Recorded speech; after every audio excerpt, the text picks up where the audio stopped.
Chapter 66. Yifan didn't know much about Taoist patterns.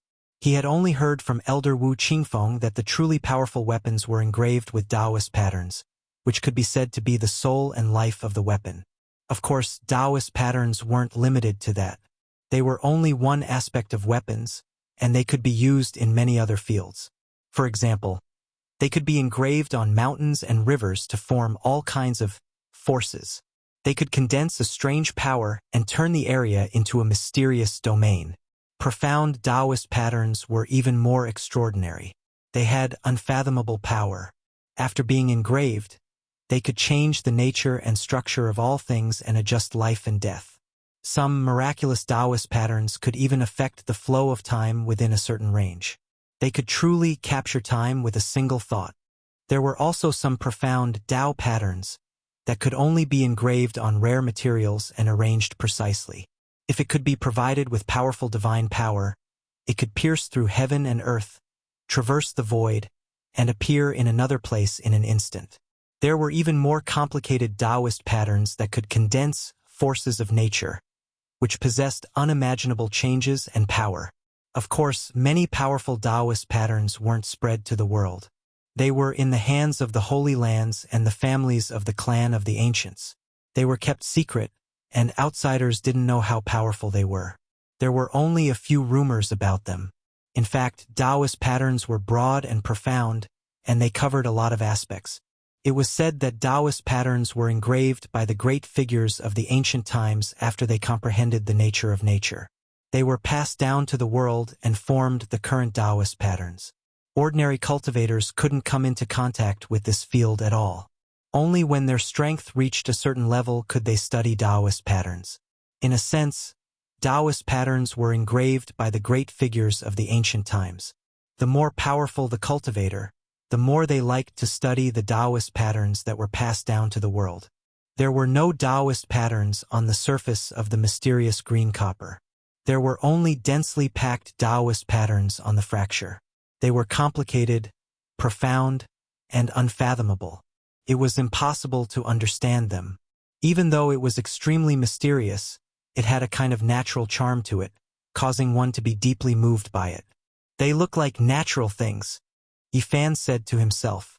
Elder Wu Qingfeng had once said that there were some precious treasures that had innate Tao patterns within them, and they weren't artificially refined.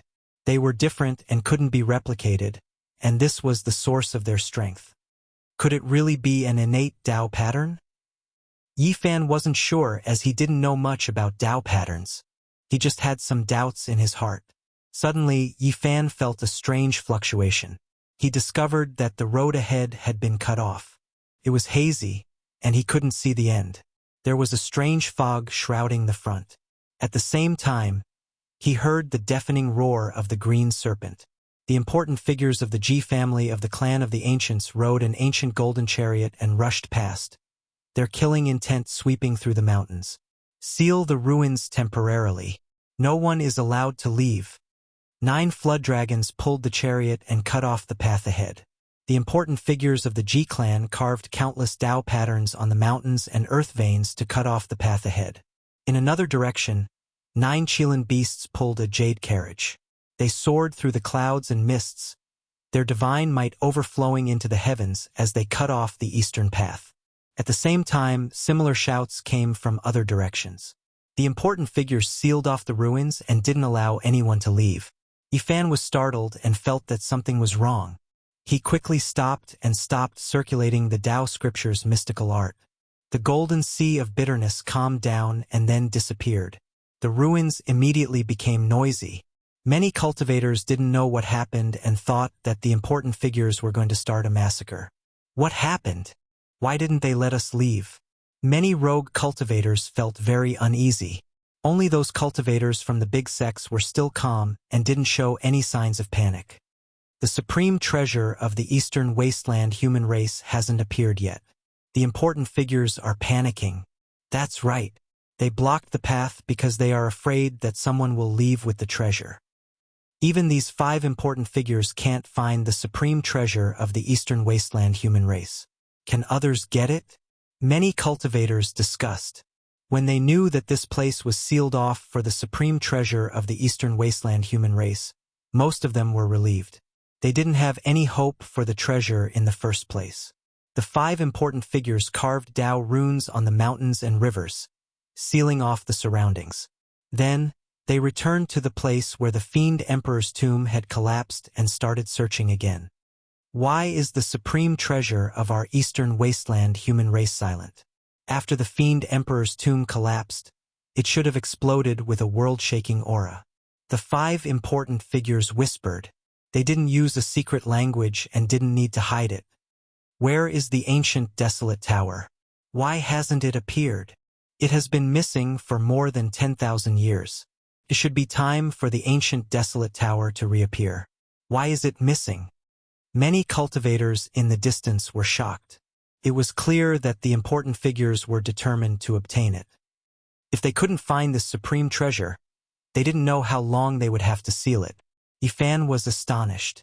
Only now did he know that the supreme treasure of the Eastern Wasteland human race was called the Ancient Desolate Tower. Just the name alone made him feel that it was extraordinary. Many cultivators from the big sects were discussing the past of this supreme treasure of their sect. It is said that the Ancient Desolate Tower has existed for countless years. No one knows when it was passed down. It is said that it has existed since the Eastern Wasteland. When life first appeared in this vast land, the Ancient Desolate Tower already existed. What exactly does the Ancient Desolate Tower look like? Many cultivators did not understand. As the name suggests, it is naturally the body of the tower. The 9-layered Ancient Desolate Tower has a vast and unfathomable might. It is immortal and can suppress all the experts in the world. Is it that horrifying? Even if you are unparalleled and look down on the Eastern Wasteland, you cannot block the suppression of the Ancient Desolate Tower. Otherwise, why would it be called the supreme treasure of the Eastern Wasteland human race? Since ancient times, who knows how many peerless experts have died under the Ancient Desolate Tower? No one can block the suppression of the Ancient Desolate Tower. With the path ahead blocked, Yifan was unable to leave. He returned to the depths of the ruins and heard the discussions of the cultivators. He felt a sense of longing. The Ancient Desolate Tower was so heaven-defying that it was very tempting. Just at this moment, the unscrupulous Taoist Duande appeared. He quickly rushed towards Yifan. His entire body seemed to be burning, and his speed was extremely fast. In an instant, he arrived before Yifan. His face was filled with excitement as he asked, "Where's that piece of scrap copper?" "I threw it into the pool of water." "What?" The unscrupulous Taoist's face was filled with shock. Then he became extremely anxious. He grabbed Yifan's shoulders and shook him vigorously. He said, "Which pool of water? Quickly bring me there." Yifan's heart skipped a beat. Could it be that this green copper had a great background? At first, he thought that it had something to do with the supreme treasure of the Eastern Wasteland. However, when he found out that the Ancient Desolate Tower had 9 layers, he immediately understood that it was impossible for the green copper to be the supreme treasure of the Eastern Wasteland humans. It had nothing to do with the Ancient Desolate Tower. The Ancient Desolate Tower is so big, and there are dense forests and mountains everywhere. I already changed directions long ago and forgot where I went. No, you have to remember. The unscrupulous Taoist's expression was somewhat terrifying. His eyes were bloodshot as he grabbed Yifan, refusing to let go. "Isn't it just a piece of scrap copper? You looked at it repeatedly for 15 minutes, but in the end, you threw it on the ground. Why are you looking for it now? Could it be that that piece of scrap copper has some background? You won't understand even if I tell you. Hurry up and find it for me." The unscrupulous Taoist did not smile. At this moment, he was incomparably stern as he pulled Yifan away. Yifan understood. It seemed that the mysterious green copper indeed had a great background. It seemed to be extremely important. Immeasurable celestial being, how could this poor Taoist's hands be so cheap? "I threw away something that I already got my hands on." The fat Taoist's face was ashen. He was incomparably regretful and vexed. It was completely different from his previous smiling appearance. Yifan's heart trembled. He felt that this unscrupulous Taoist had the urge to kill him. He did not want to collide with the tip of a knife, so he obediently walked forward. Little friend, you must remember carefully. If you can find that piece of green copper, I will give you whatever you want. The fat Taoist's expression was solemn as he warned, you must remember carefully. What exactly is that thing? Don't ask anymore. If you ask again, I will go crazy. The fat Taoist fiercely slapped his right hand and said, how could I be so muddle-headed? I spent my entire life searching for treasures, but in the end, I have eyes but can't see. It could be seen that he was very self-blaming. He was not acting at all and wanted nothing more than to chop off that hand of his. We separated here. After that, I saw you running into the distance. The fat Taoist brought Yifan to the mountain peak where the two of them separated. Yes, it's here. Let me think about where I passed by. Yifan walked down the mountain at a moderate pace. The unscrupulous Taoist followed closely and did not rush him. He allowed him to think slowly. Yifan walked very slowly. He was thinking about how to get rid of this fat Taoist. Unknowingly, the two of them crossed over 3 mountain ridges. When they were climbing the 4th mountain ridge, Yifan revealed a joyful expression and said, it's here. Looking at the direction his finger was pointing at, the fat Taoist's expression immediately became ugly. There was a deep and dark pond on this mountain ridge. It was as still as a stone without a trace of ripples. It emitted waves of heart-palpitating coldness. Don't tell me that you threw the scrap copper into this pond. The fat Taoist's eyes shot out a demonic glow. Immediately, Yifan's mind became absent-minded. He faintly felt that something was wrong. It was as if the other party was seeing through his mind. At this moment, Yifan became nervous. He hurriedly focused his mind and tried hard to imagine a scene of him standing beside the black pond and throwing a piece of scrap copper into it. The fat Taoist's eyes returned to normal. He clenched his teeth and said, you wastrel. I really want to throw you in there. Isn't it just a piece of scrap copper? Yifan's expression was one of indifference. Plop! The fat Taoist directly plunged into the pond. At first, there was a divine radiance flickering under the water, but not long after, it became dim. The deep and dark pond gradually regained its tranquility. Yifan waited for half an hour, but he still didn't see the heartless Taoist coming up. He mumbled to himself, don't tell me this immoral fatty met his retribution down there? After another 15 minutes, the water surface made a soft splash. The fat Taoist's body was covered in a thick layer of black ice. He rushed out like an ice sculpture. Bang! Light flashed continuously from within the black ice. After dozens of breaths, the heartless Taoist finally used his divine radiance to break the solid ice. Chunks of ice fell to the ground. At this moment, his face was green and purple, and even his lips were trembling. Heartless celestial being, this Taoist grandpa is freezing to death. His entire body was trembling, and his body was constantly overflowing with divine light, expelling the cold air. Black mist could be seen emerging from the surface of his body. The surrounding plants were instantly frozen by the black mist, and then turned into powder in an instant. In the distance, Yifan took a deep breath. He chose this black pond only because he felt it was deep enough. He didn't expect it to be so terrifying. The solid ice that fell to the ground froze everything within a 10-meter radius. Many rocks were already cracked. Yifan was very far away, but he could still feel a bone-piercing chill. Taoist priest didn't get anything? I dove for several thousand meters and saw a broken monument along the way. On it, the words Nether Pond were carved. It was so deep that I couldn't see the bottom. I have no idea how deep this black pond is. Taoist priest, why did you throw it away in the beginning? Now you regret it, right? Say no more. Seeing the fat Taoist priest's flustered and exasperated expression, Yifan almost laughed out loud. He felt great in his heart, but his face revealed an incomparably nervous expression as he said, could it really be a treasure? The fat Taoist priest's face was ashen. He angrily paced back and forth and said, I don't have anything in common with you. Yifan tactfully walked to the side and plucked 2 wild fruits. He ate them with relish. Seeing that he didn't care at all and was still in the mood to eat wild fruits, the fat Taoist priest couldn't help but get angry. He said with a sullen expression, "You are the biggest prodigal son in the world. You actually threw it into the deep pond. I really want to kill you. Taoist grandpa, you threw it away first. Why are you blaming me now? Didn't you also treat it as trash in the beginning? I hate it." The heartless Taoist priest wanted to slap himself. Then he jumped into the deep pond again with a plop. This time, it took more than 2 hours for the fat Taoist priest to rush out of the water. He had completely turned into a huge block of ice. It was flickering with black light and bone-piercing cold air. Yifan hid far away. This time, the heartless Taoist priest took a quarter of an hour to break out of the ice. His entire body was blackish purple, and all the pores on his body were spewing out black mist.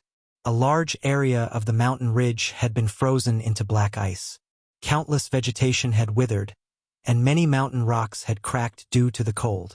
After a long time, the heartless Taoist priest finally recovered and walked out of the ice region in a dejected manner. He sat on the ground and muttered to himself, "I hate it."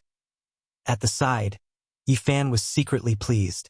Seeing this heartless Taoist priest so dejected, he felt incomparably carefree. Suddenly, the heartless Taoist priest seemed to have thought of something and jumped up in shock. He looked at the active volcano in the distance and the black cold pond in front of him.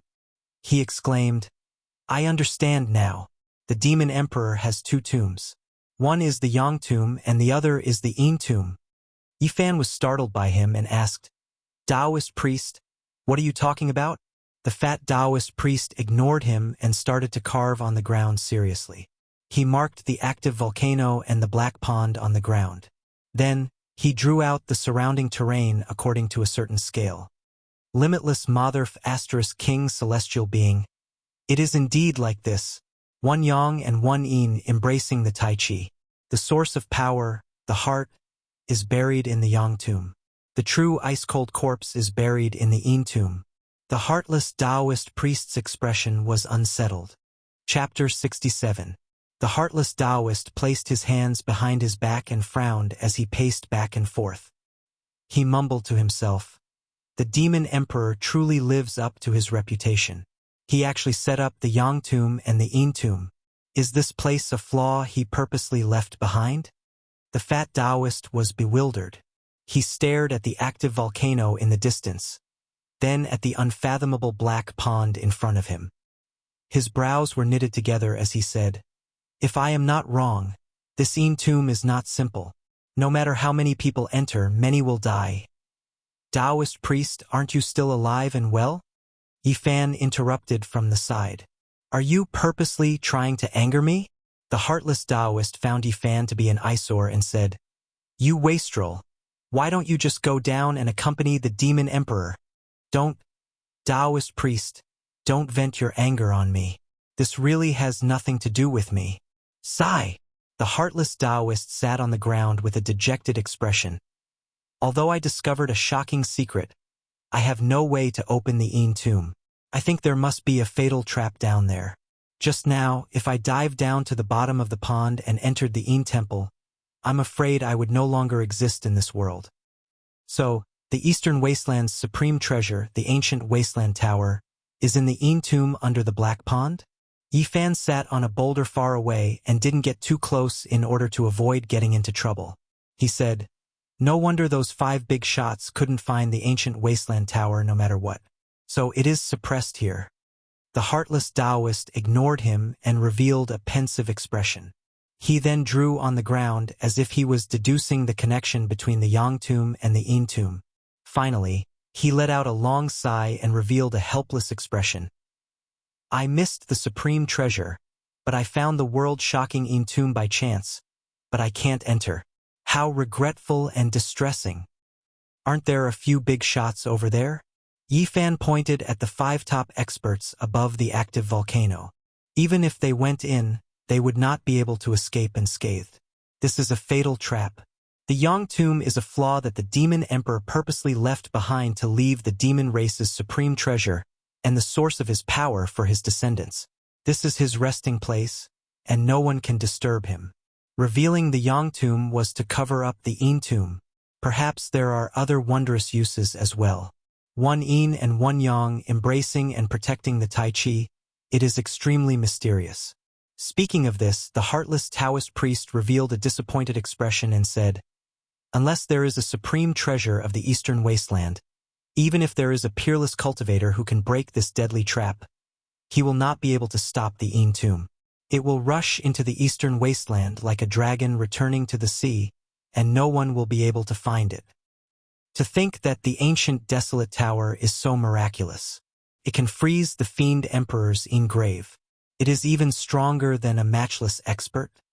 Yifan revealed a shocked expression. Of course, the heartless Taoist priest revealed an expression of yearning and said, "It is said that the ancient desolate tower has existed for countless years. However, no one knows when it was passed down. There is nothing in this world that it cannot suppress." Is it that scary? The fat Taoist revealed a fascinated expression and said, "Since the ancient times, the existence of immortals has never been confirmed and no one can say for sure. However, every legend about immortals in the eastern desolate region is related to the ancient desolate tower." What does it have to do with the ancient desolate tower? Yifan revealed a surprised expression. It is said that in the endless years, immortals have appeared in the eastern desolate region. This was recorded in the ancient books several times. Without exception, these immortals were all suppressed to death by the ancient desolate tower. It can't be. The ancient desolate tower is so scary? Yifan was shocked. The existence of immortals was not confirmed in the current world. However, one could imagine that if immortals existed, they would be above all cultivators in the world. Even so powerful, it was difficult to resist the suppression of the ancient desolate tower. This was really shocking. Of course it is. Otherwise, why would so many important people come here? I believe that before long, the leader of a holy land will come personally. After all, the eastern desolate region is too big. Some people will receive the news later. Once they know, they will definitely lay down Tao runes and travel through the void. What is the origin of the ancient desolate tower? Why is it so extraordinary and powerful? Yifan could not calm down. It is said that it already existed in the world before the eastern desolate region was born. No one knows its origin.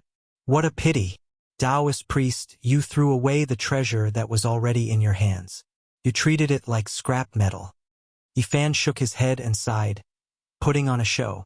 Hearing this, the unscrupulous Taoist priest's face immediately turned very unsightly. It was even greener than green copper. He said angrily, "If not for you, I would have already obtained it. Taoist priest, you cannot say that. You were the one who threw it away first. What a pity for that ancient desolate tower. Who told you that it was the ancient desolate tower?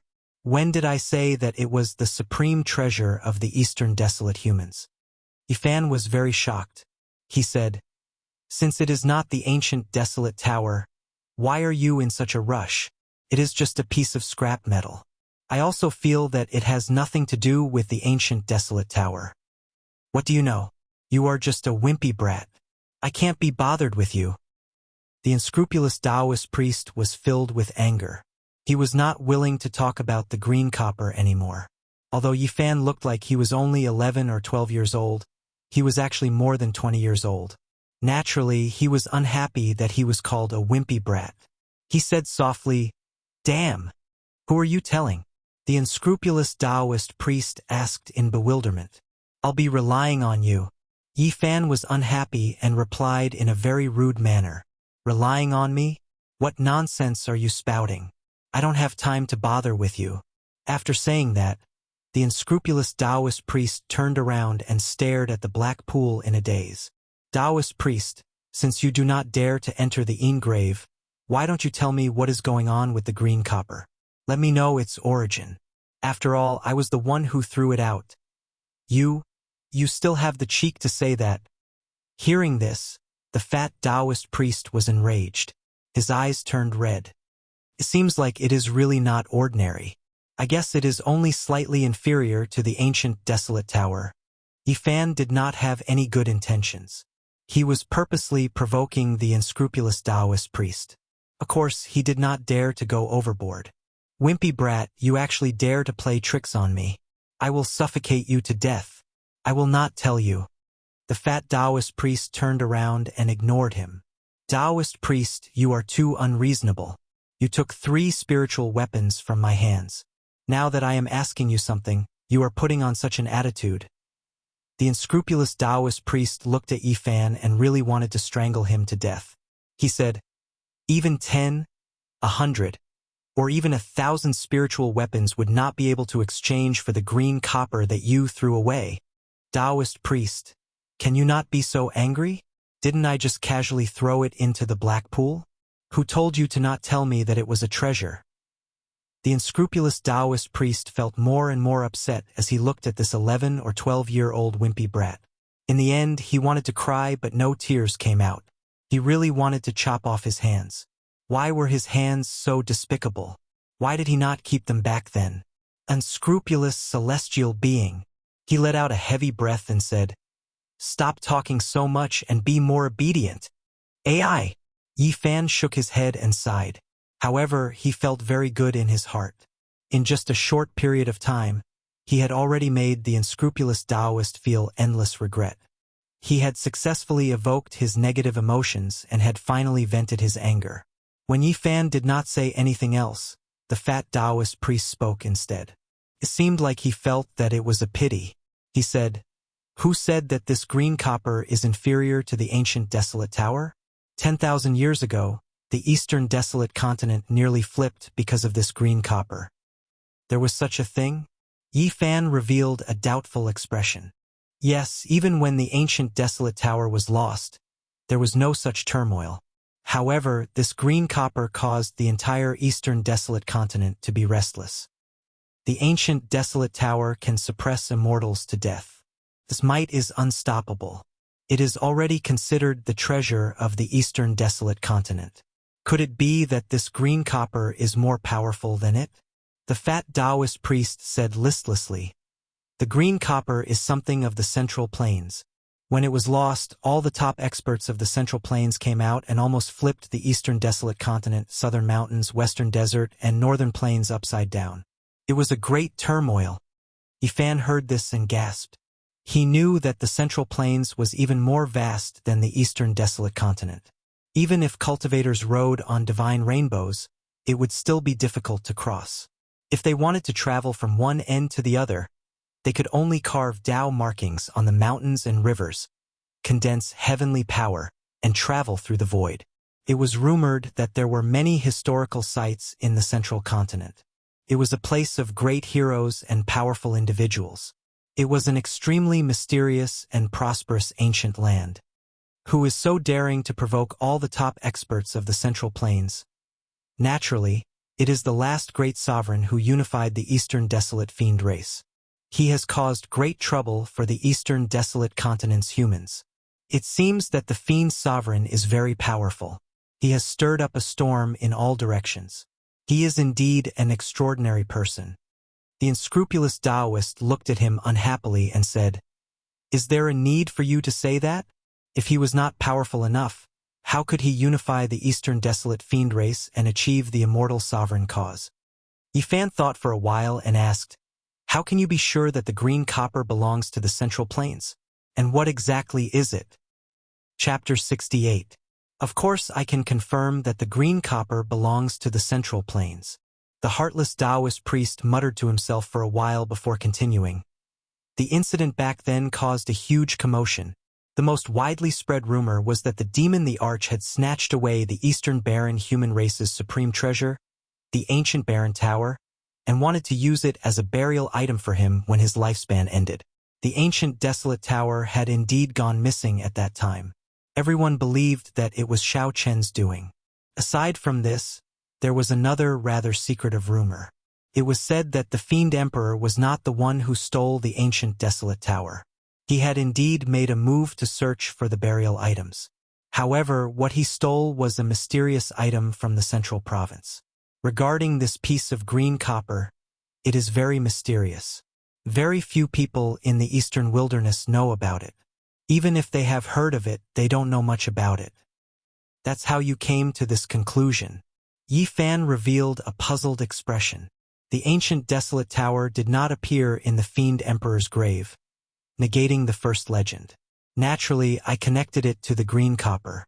At this point, the heartless Taoist slapped himself and said, I never thought that after searching for treasures my entire life, I would be blinded by green copper and miss it. How did you wake up later? How did you realize that something was wrong? It's because it's so ordinary that it's beyond common sense. It doesn't have a single flaw, and all the methods I've used have been fooled. In retrospect, this is clearly the biggest flaw. Even ordinary scrap copper can't be so ordinary. Yi Fan purposely sighed and said, Unexpectedly, I am so transcendent. With a gentle shake of my hand, I tossed away an item comparable to the ancient desolate tower like it is an old shoe. It's a pity that no one has seen it. I believe that at that time, I must have been like a god descending to the mortal world. My beauty is peerless and unparalleled. Are you purposely trying to anger me? You're asking for a beating, aren't you? The heartless Taoist priest was so angry that his nose was almost crooked. Although Yi Fan felt that the fat Taoist priest was lacking in morals, he was not a vicious person. Thus, he was not afraid of him. He said, Taoist priest, please do not be angry. The most important thing for you now is to quickly think of a way to fish up that piece of green copper. The ancient desolate tower might be in the Yin tomb below. Perhaps you didn't miss out on a great treasure. On the contrary, you might have gotten two. It is impossible for the ancient desolate tower to be in the Yin hall. Although he said that, the unscrupulous Taoist still let go of Yi Fan and carefully thought about what to do next. I'll stake it all. I'll try again. The fat Taoist priest walked towards the black pond again. He couldn't forget about the mysterious green copper and couldn't give it up. Boom! Just at this moment, a huge whirlpool suddenly appeared in the middle of the black cold pond.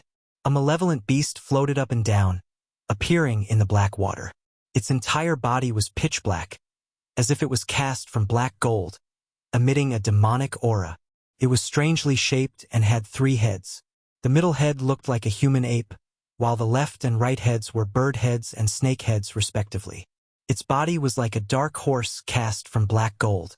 It had no feathers and was covered in black scales that shone with a metallic luster.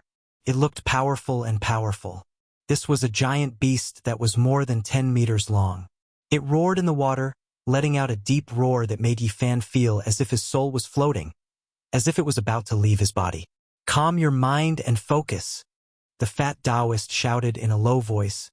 There is actually such a thing that resides in the land of extreme Yin. Its roar can shatter one's soul. It is an extremely powerful strange beast known as the golden crow ape. Although this malevolent and huge strange beast had 3 heads, only the ape head in the middle had intelligence. The bird and snake heads on the left and right could use divine abilities, but they didn't have any thoughts. The ape head in the middle was the leader, and that was why it was called the golden crow ape. However, there were also legends that the bird and snake heads that were cast from black gold could also awaken intelligence. Once the golden crow ape evolved to that level, it would be extremely terrifying. Unless a top expert made a move, it would be impossible to exterminate it. At that time, its magic power would reach the heavens. Yi Fan listened and memorized everything in his heart. He calmed his heart and focused his mind. After being enveloped by the radiance of the fat Taoist, his soul stabilized and no longer felt as if it was floating. Boom!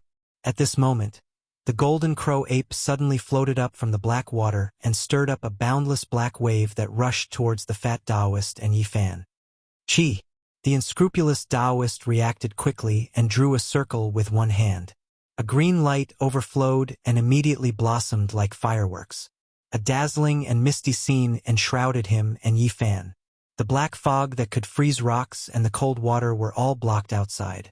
At the same time, he drew in the air and wrote a big seal character. Surrender! The fat Taoist lightly shouted. The seal character in the air instantly became resplendent as if it was carved out of jade.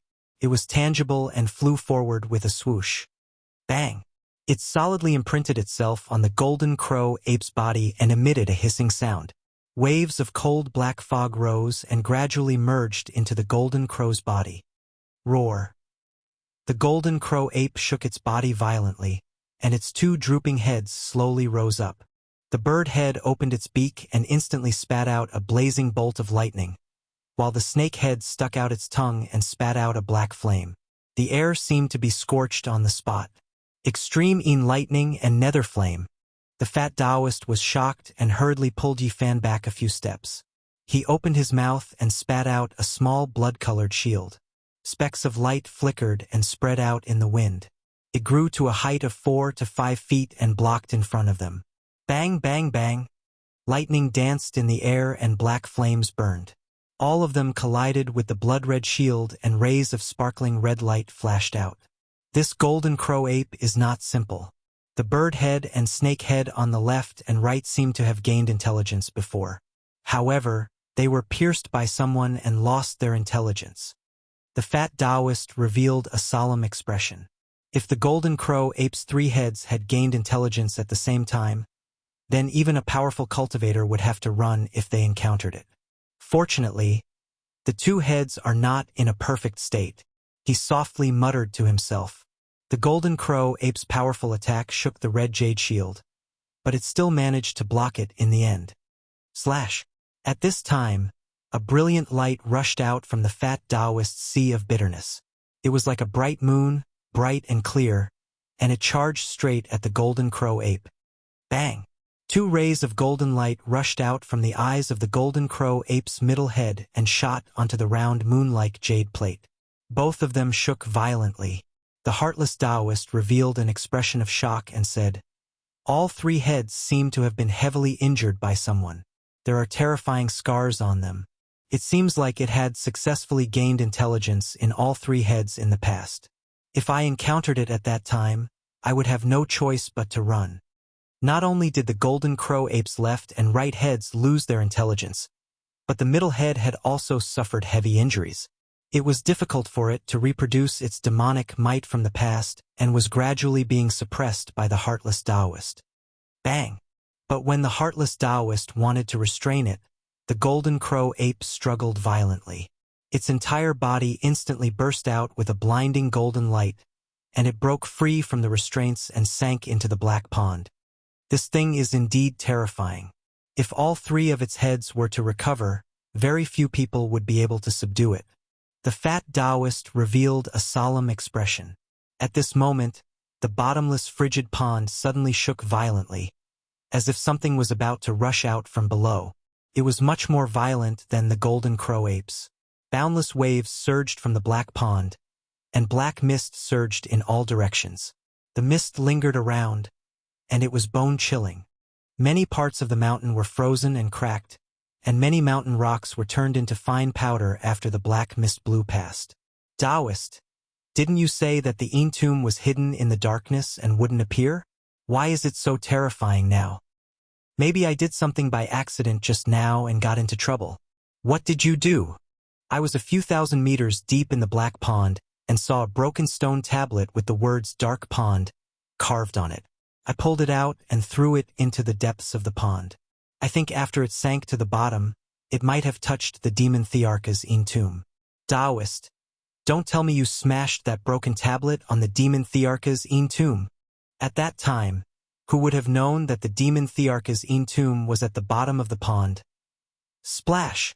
Right at this moment, there was a splash in the black pond, and a group of soldiers wearing black iron armor rushed out.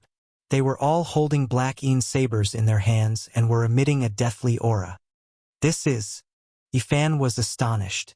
The fat Taoist also revealed an astonished expression as he pulled Yifan backward and said, "What is going on? What is so strange about the demon Thearka's tomb? Could there be a terrifying tomb guardian? What kind of living beings are these?" The water in the black pond surged, and a broken ancient war chariot emerged from the black pond one after another, carrying a carriage of soldiers. They were wearing tungsten iron armor, and every part of their body was covered. They were either holding a black saber or a black death spear. Chapter 69. The The black cold pond was surging with waves. The broken ancient war chariot seemed to have gone through the baptism of blood and fire as it was covered in sword marks and sword holes. It crushed the black water and braved the wind and waves as it approached. So strange. More than 10,000 years have passed, but there are still tomb guards in the demon emperor's tomb. This is too absurd and unimaginable. The heartless Taoist frowned. Swoosh! Right when he was in a daze, a black arrow quickly shot over. The arrowhead was burning with netherworld flames, and the tail of the arrow was surging with a thick black mist. Clang! The heartless Taoist raised his ruby-like shield to block the arrow, but the arrow exploded at this moment. The netherworld flames shot in all directions as the black mist surged. The netherworld flames scorched the surrounding ground and melted the rocks. Then, the black mist surged over and froze everything into powder. This terrifying energy almost hit Yi Fan and the heartless Taoist. This kind of arrow had the combination of ice and fire, and it was extremely powerful. If a normal cultivator wasn't careful, their life would be in danger. Swoosh, swoosh, swoosh. The piercing sound lingered in the ears as the black arrows pierced through the black mist and continuously shot over like a black rainstorm. Clang, clang, clang.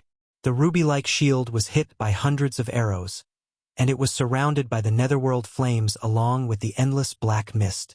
Chi, chi, chi. The shield overflowed with a scarlet brilliance that surged outward like water waves. It shook off the netherworld flames and dispersed the black mist, finally blocking this wave of attack. However, right at this time, there was a rumbling sound as the broken war chariots carrying the soldiers rushed over. They had already landed on the shore and were about to crush their way forward.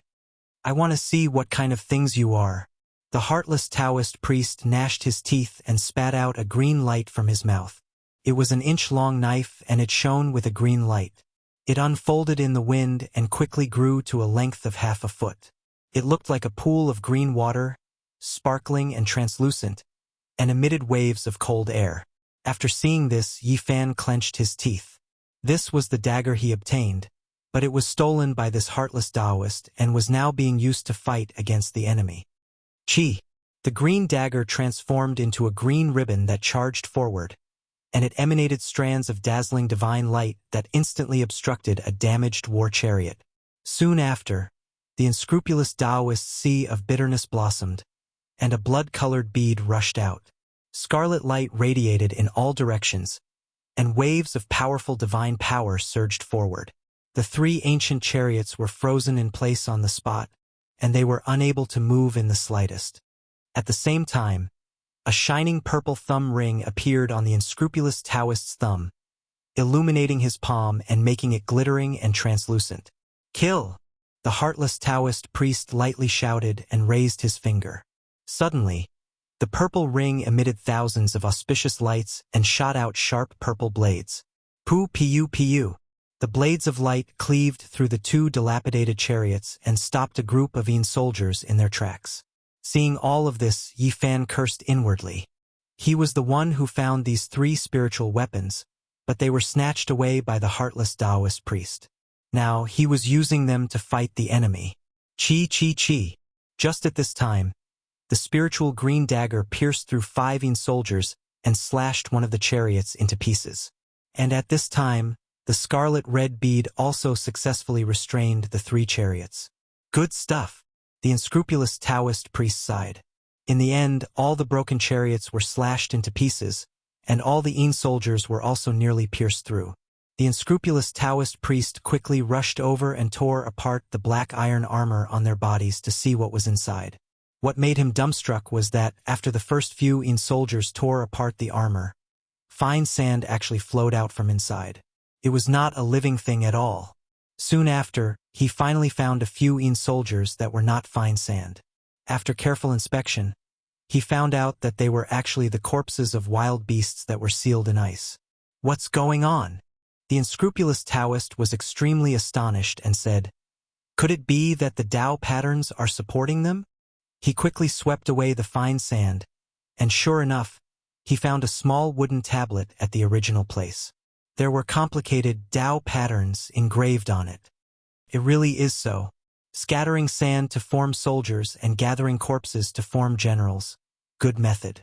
With that said, the unscrupulous Taoist priest revealed an excited expression and said, "These are all Tao patterns from tens of thousands of years ago. Maybe we can research something." He quickly blew away the fine sand on the ground and shattered the corpses. Then, he collected all the wooden tablets and piled them up on the ground. Boom! At this time, a sound came from the icy black pond again. A demon general with a wolf's head covered in black gold armor slowly walked out. He emitted a dense death aura, and it was unknown how many times stronger than those soldiers. This is the demon general that died in battle in the past, and he was also used. It seems like it is not the Tao patterns that are supporting his corpse. The unscrupulous Taoist priest revealed a pensive expression. The demon general slowly approached, and the ground trembled as the surrounding black fog surged. Not simple. At this moment, the unscrupulous Taoist priest's sea of bitterness blossomed with a dazzling green light. A large green flame surged forward and surrounded the wolf-head demon general. Bang! However, this demon general was not to be underestimated. He emitted a dense death aura that continuously pushed back the green flames. He has undergone a corpse transformation and gained a hazy intelligence. His demonic body is immortal, and he has produced a powerful death aura. The unscrupulous Taoist priest was shocked and felt that this was no small matter. He told Yi Fan to retreat while he took out a few spiritual weapons and supplemented them with the green flames. There is something strange here. Right at this moment, a cold and indifferent voice resounded. A young man in his 20s arrived on the mountain ridge, and he said, "Very good. All of you can leave now." His gaze locked onto the wooden tablets on the ground that were inscribed with markings of the Tao, and then he stared at the demon general. The unscrupulous Taoist priest coldly glanced at him, but he immediately revealed a strange expression. The sleeves of this person actually had the symbol of the Wavering Light Holy Land. "I am a disciple of the Wavering Light Holy Land. My master has ordered you all to leave immediately." The young man was extremely arrogant, as if he was born with a sense of superiority. He glanced at Yi Fan and found that there were no fluctuations of divine power, so he said, "If you don't want to die, then leave immediately." Bang! At this time, the demon general broke free from the unscrupulous Taoist priest's restraints and quickly jumped into the black pond, disappearing without a trace. The unscrupulous Taoist priest turned around and coldly said, "Reckless thing, using the tiger's skin as a banner. I hate scum like you the most. You dare to pretend to be a disciple of the Wavering Light Holy Land. Not to mention that you are not, even if you were, this Taoist grandpa would still dare to slap you to death." Swoosh! Seeing that he had been exposed, the young man immediately made his move. Hundreds and thousands of golden rays shot towards the unscrupulous Taoist priest like a golden rain. Swoosh! Swoosh! Swoosh! The unscrupulous Taoist priest waved his sleeves, and a green mist flew out, collecting all the golden rays. They were actually golden needles. Bang! The unscrupulous Taoist priest quickly rushed forward and grabbed the young man's neck, bringing him close to the cold pond, and said, "Using the tiger's skin as a banner to deceive this Taoist grandpa. Tell me, which sect are you from, or else I will throw you down." "I am really a Wavering Light Holy Land disciple." The young man revealed an expression of fear. "Taoist priest, why are you wasting your breath on him? Just throw him in and feed him to the demon general." Yi Fan suggested from afar, purposely trying to scare the young man. "You are right, no need to waste your breath." The unscrupulous Taoist priest gently shook his hand, and the young man instantly fell into the cold pond, disappearing in the blink of an eye. In the distance, Yi Fan was dumbstruck. He didn't think that the unscrupulous Taoist priest would actually do this. This unscrupulous Taoist priest suddenly became a little dangerous in his heart. This was a person who had no scruples. Splash! The black pond surged, and more than 10 demon generals appeared. Their entire bodies were covered in black gold armor. Only their heads were exposed. They had all kinds of strange shapes. Some had dog heads, some had tiger heads, and one look and it was obvious that they were demons. All of them emitted a thick aura of death. In their hands was the young man from before. With a bang sound, they tore him apart, and immediately, blood splattered everywhere. Rumble! At this moment, the cold pond seemed to be boiling, and it turned from black as ink into a blood-red color. It was incomparably beautiful. Not good, this is bad. The demon sovereign's tomb is stained with blood, and it has started a sure-kill situation. The unscrupulous Taoist priest's expression became very ugly. Boom! At this moment, the heaven and earth shook, and the sky was filled with blood light from the cold pond. It set off the entire ancient desolate ruins, and it startled all the cultivators. Don't tell me, we will die here? Yifan revealed a frightened expression. Chapter 70. The unscrupulous Taoist sighed and said, I can no longer enter this tomb. Damn it, he could not forget about green copper. Now that he suddenly lost the opportunity, he was extremely regretful and upset. The killing trap in the cold pond had begun, but people outside the cold pond were not in danger. At this moment, 5 blinding lights rushed over. The 5 great characters were all alarmed and rushed to the mountain ridge immediately. They emitted a powerful pressure and floated in the air like gods. Yifan wanted to observe them, but he found that he could not see through the bright lights. He could only see 5 bright lights and nothing else. Demon God tomb. One of them gasped. His eyes were like torches and immediately understood what was under the cold pond. The active volcano is the Yang tomb, and the netherworld cold pond is the Yin tomb. 1 Yang and 1 Yin, protecting the Tai Chi and seizing the fortune of heaven and earth, can evolve into endless changes. Another great character sighed and said, The demon god is indeed extraordinary. If I did not discover it by chance, it would be hard to imagine that he set up 2 tombs, 1 Yin and 1 Yang. This is big trouble. The Yin tomb has begun a killing trap. It will be very difficult to enter. The Eastern barren human race's treasure is nowhere to be found. The ancient desolate tower is most likely in this Yin tomb. The great characters could not calm down, but they could not think of a way to enter the demon god Yin tomb. It's not like there's no way at all. Tens of thousands of years have passed. No matter how perfect the arrangements are, there will still be a slight flaw. We can carefully sneak in and take a look before making a decision. Okay. At this moment, the 5 lights all landed, and one of them instantly enveloped the unscrupulous Taoist. I heard someone say that he would dare to kill a disciple of a holy land with 1 slap. You must be extraordinary. Since you triggered this trap, why don't you go with us? The unscrupulous Taoist priest's face turned green on the spot, and he hurriedly said, Seniors, I'm just talking nonsense. Please don't lower yourself to my level. Right now, the Yin tomb has activated a deadly trap. With my cultivation, if I go down there, I will definitely die. You are indeed not simple. You even know about the Yang tomb and the Yin tomb. It seems that you are indeed extraordinary. Come with us. Don't, seniors, please have mercy. The unscrupulous Taoist screamed. Whoosh! 5 beams of light flashed, and 5 super-powerful figures carried the green-faced unscrupulous Taoist priest into the blood-red cold pond. The unscrupulous Taoist priest's screams, which sounded like a pig being slaughtered, came to an abrupt stop. As they entered, the cold pond boiled and a bloody light filled the sky. Those demon generals had long since disappeared inside. Indeed, evil people will be tortured by evil people. Damn fatty, good luck to you.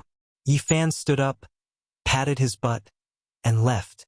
No matter what, he couldn't stay here any longer. Boom! The blood-colored radiance flickered, and the entire primitive ruins were enveloped by the blood-colored radiance. This place turned into a bleak, bewitching, and abnormally terrifying scene. At this moment, everyone felt their hearts palpitate. There seemed to be an earth-shattering change happening under the blood-colored cold pond. Yifan left the mountain ridge and hid far away. At this moment, the mountains and rivers in all directions were engraved with Tao runes, sealing this ancient land. Yifan couldn't break through and could only wander around the mountains. He was waiting for a chance to leave. Now that he had obtained a 1-page golden book and a mysterious green bronze, It could be said that this was a harvest that would drive all cultivators crazy. Escaping far away was the best choice. I hope the restriction can be broken as soon as possible. Yifan's cultivation was too low, and he couldn't compete with those cultivators for the spiritual weapons. He understood his own situation, so he purposely chose a desolate place to go. Yifan opened a jade box, and waves of fragrance immediately assailed his nostrils. The jade serpent orchid was extremely fragrant. At this moment, he wanted to take action and use this opportunity to find spirit herbs. Now that he had obtained a one-page golden book, the complete sea of reincarnation scroll would guide him forward. If he could find enough spirit herbs, then he would definitely be able to achieve something in a short period of time. Yifan quickly moved and headed deeper into the mountains. Due to the appearance of the demonic emperor's tomb, almost all the spirit beasts had fled. Only a few hid in their caves and refused to come out. At this moment, it was countless times easier to harvest spirit herbs. Previously, when he came to the depths of the ruins, Yifan remembered passing by a swamp where he found a powerful strange beast that seemed to be guarding something.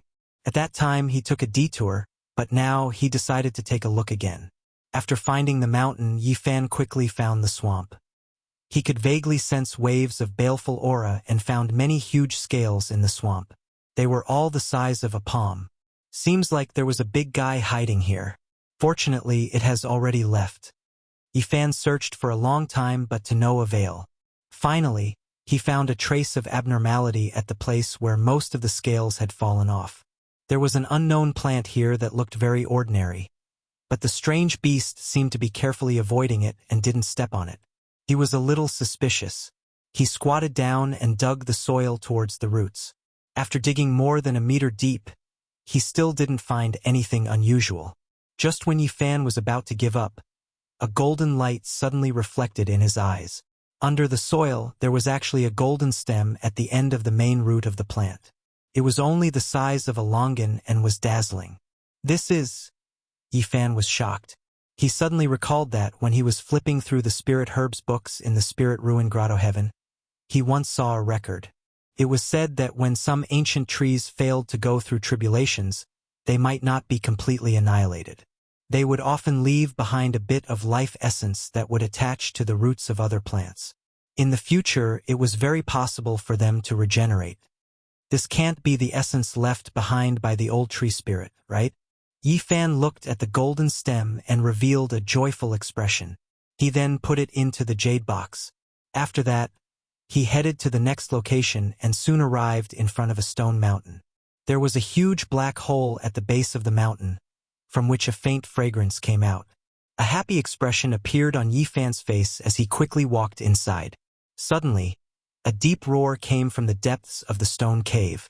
At the same time, it was accompanied by waves of frightening killing intent. Yifan's body immediately stiffened. He hurriedly retreated as if he was flying away. Rumbling sounds could be heard as a wild beast poked half of its body out of the stone cave and continuously roared. It looked like a jackal, but there was not a single strand of hair on its body. There were many sharp black poisonous thorns growing out of its body, looking somewhat frightening. It was 7 to 8 meters long and had an extremely bloody killing intent. When it roared, its whole body constantly lit up with a black light, like a burning black flame. Yifan hid in the distance. With one glance, he knew that this wild beast was not something he could provoke. It was much stronger than the jade-horn snake. This kind of aura was very frightening. The other beasts have all escaped, but it dares to stay. It must be extraordinary. In the end, Yifan did not find anything here and began to search other places. For hours later, he found another 3 kinds of spirit herbs. However, they were not very rare and were far less precious than the golden stem. Boom! Right at this time, a bloody light soared up from the cold pond. Several figures rushed up and engaged in an intense battle. There was actually a monster that was completely black and looked like a lion. However, upon closer inspection, it was not. It looked very much like the legendary Ho. It was fighting against a big shot and was not at a disadvantage. Who would have thought that the Demon Emperor's mount was frozen here? Its immortal corpse turned into a spirit corpse and actually became a tomb guard. Several big shots in the sky surrounded the monster and wanted to kill it. The legendary Ho's descendant is indeed extraordinary. It didn't follow the demon emperor for a long time, but it actually transformed into such an unbelievable realm. The black young beast charged unhindered, showing no signs of defeat. Several times it almost charged back into the cold pond. Rumble. The cold pond seemed to be boiling as corpses of demon generals continuously rushed out. They were controlled by the Ho and charged into the sky. Even if we kill this Ho, we still can't break the Tao patterns laid down by the demon emperor. We can't truly enter the Yin tomb. In the distance, Yifan was very surprised. There seemed to be many strange things under the Yin tomb. Now so many monsters were rushing out. Clang, clang, clang. Suddenly, waves of sonorous sounds came from all directions of the ruins. At first, it was like the vibration of metal and stone. Soon after, it was like a tsunami, boundless and rumbling. Then, rays of divine radiance rushed out from all directions, and endless divine splendor submerged all directions. The Tao patterns, laid down by the 5 big shots, were forcefully broken by someone. This caused everyone to be shocked. Everyone knew that another supreme expert had arrived, and it wasn't just one person. They shattered the Tao patterns, laid down by the 5 big shots, and disintegrated the imperfect heaven's power. Then, divine rainbows rushed in one after another. Countless cultivators rushed over, and there were several times more people than before. Meanwhile, the big shots who attacked in secret didn't show themselves, but it was obvious that they had already entered the ruins. Within the primordial ruins, with the cold pond at the center, bloody mists drifted about, becoming more and more demonic. Countless monsters rushed out, and more cultivators gathered. No one left, and even more sects rushed over. The restrictions in all directions were broken, and Yifan was overjoyed. He could finally leave. At this moment, his golden bitter sea contained green copper. It was both a great fortune and a boundless calamity. If someone found out, he would instantly fall from heaven to hell. He decided to leave this ruin immediately. Let's fight. Fight until the sky falls and the earth cracks. Ghosts cry and gods howl. It's none of my business. Yifan quickly went away. When he was about to walk out of the ruins, he looked back and said, "Walk your own path. Let others find the treasure." If the heartless Taoist knew the truth and heard his words, he would definitely vomit blood and skin him alive. Of course, if other cultivators knew the situation, they would be even worse. Chapter 71. Yifan believed that in the next few days, this place would not be peaceful. There would be many battles and more eastern wasteland sects would arrive. The entire ruins would be stirred up by the fiend monarch's tomb.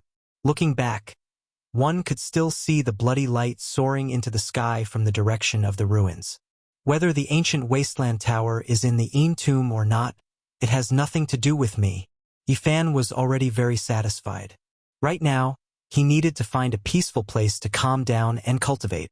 The strange beasts and birds gathered at the edge of the ruins had already dispersed. When Yifan walked out, he did not see any ferocious beasts or birds. At this moment, the sky was filled with stars and the moon hung high in the sky. Night had already fallen. When Yifan passed by the spirit ruin paradise, he did not hesitate and left with large strides. It was time to leave. Although he had left behind some broken Buddhist artifacts from the Great Lain Temple, he did not plan on going back to retrieve them. If he ran into Elder Han, it would be troublesome. The most important Bodhi seed was with him. Even if he temporarily lost those broken Buddhist artifacts, he did not feel it was a pity. After all, his life was more important. Yifan was very fast. He rushed out of this mountain range overnight. The danger zone behind him was getting further and further away. However, he did not truly relax. 3 days later, Yifan appeared 2,000 kilometers away. Along the way, he had been eating and sleeping in the open, moving cautiously and stealthily. He had almost never entered a city, always walking in the wilderness. Only now did he let out a sigh of relief, his heart gradually calming down. It was already late at night. The clouds covered the moon and stars. It was exceptionally dark. There were many lights in front of him. A small town was in sight. Yifan felt that he had reached a safe area and there was no need to run anymore.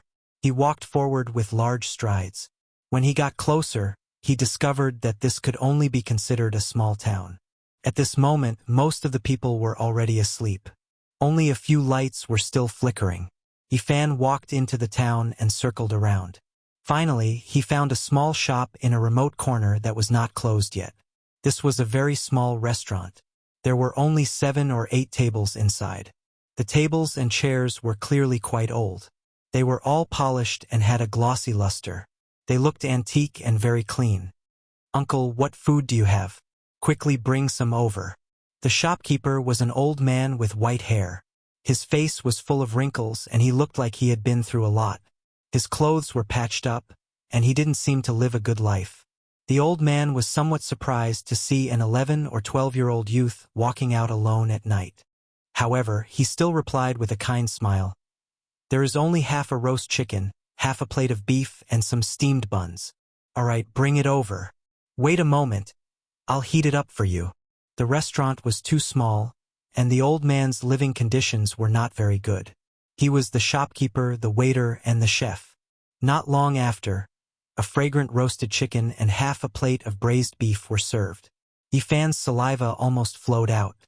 Over the past year, he and Pang Bo had been vegetarians.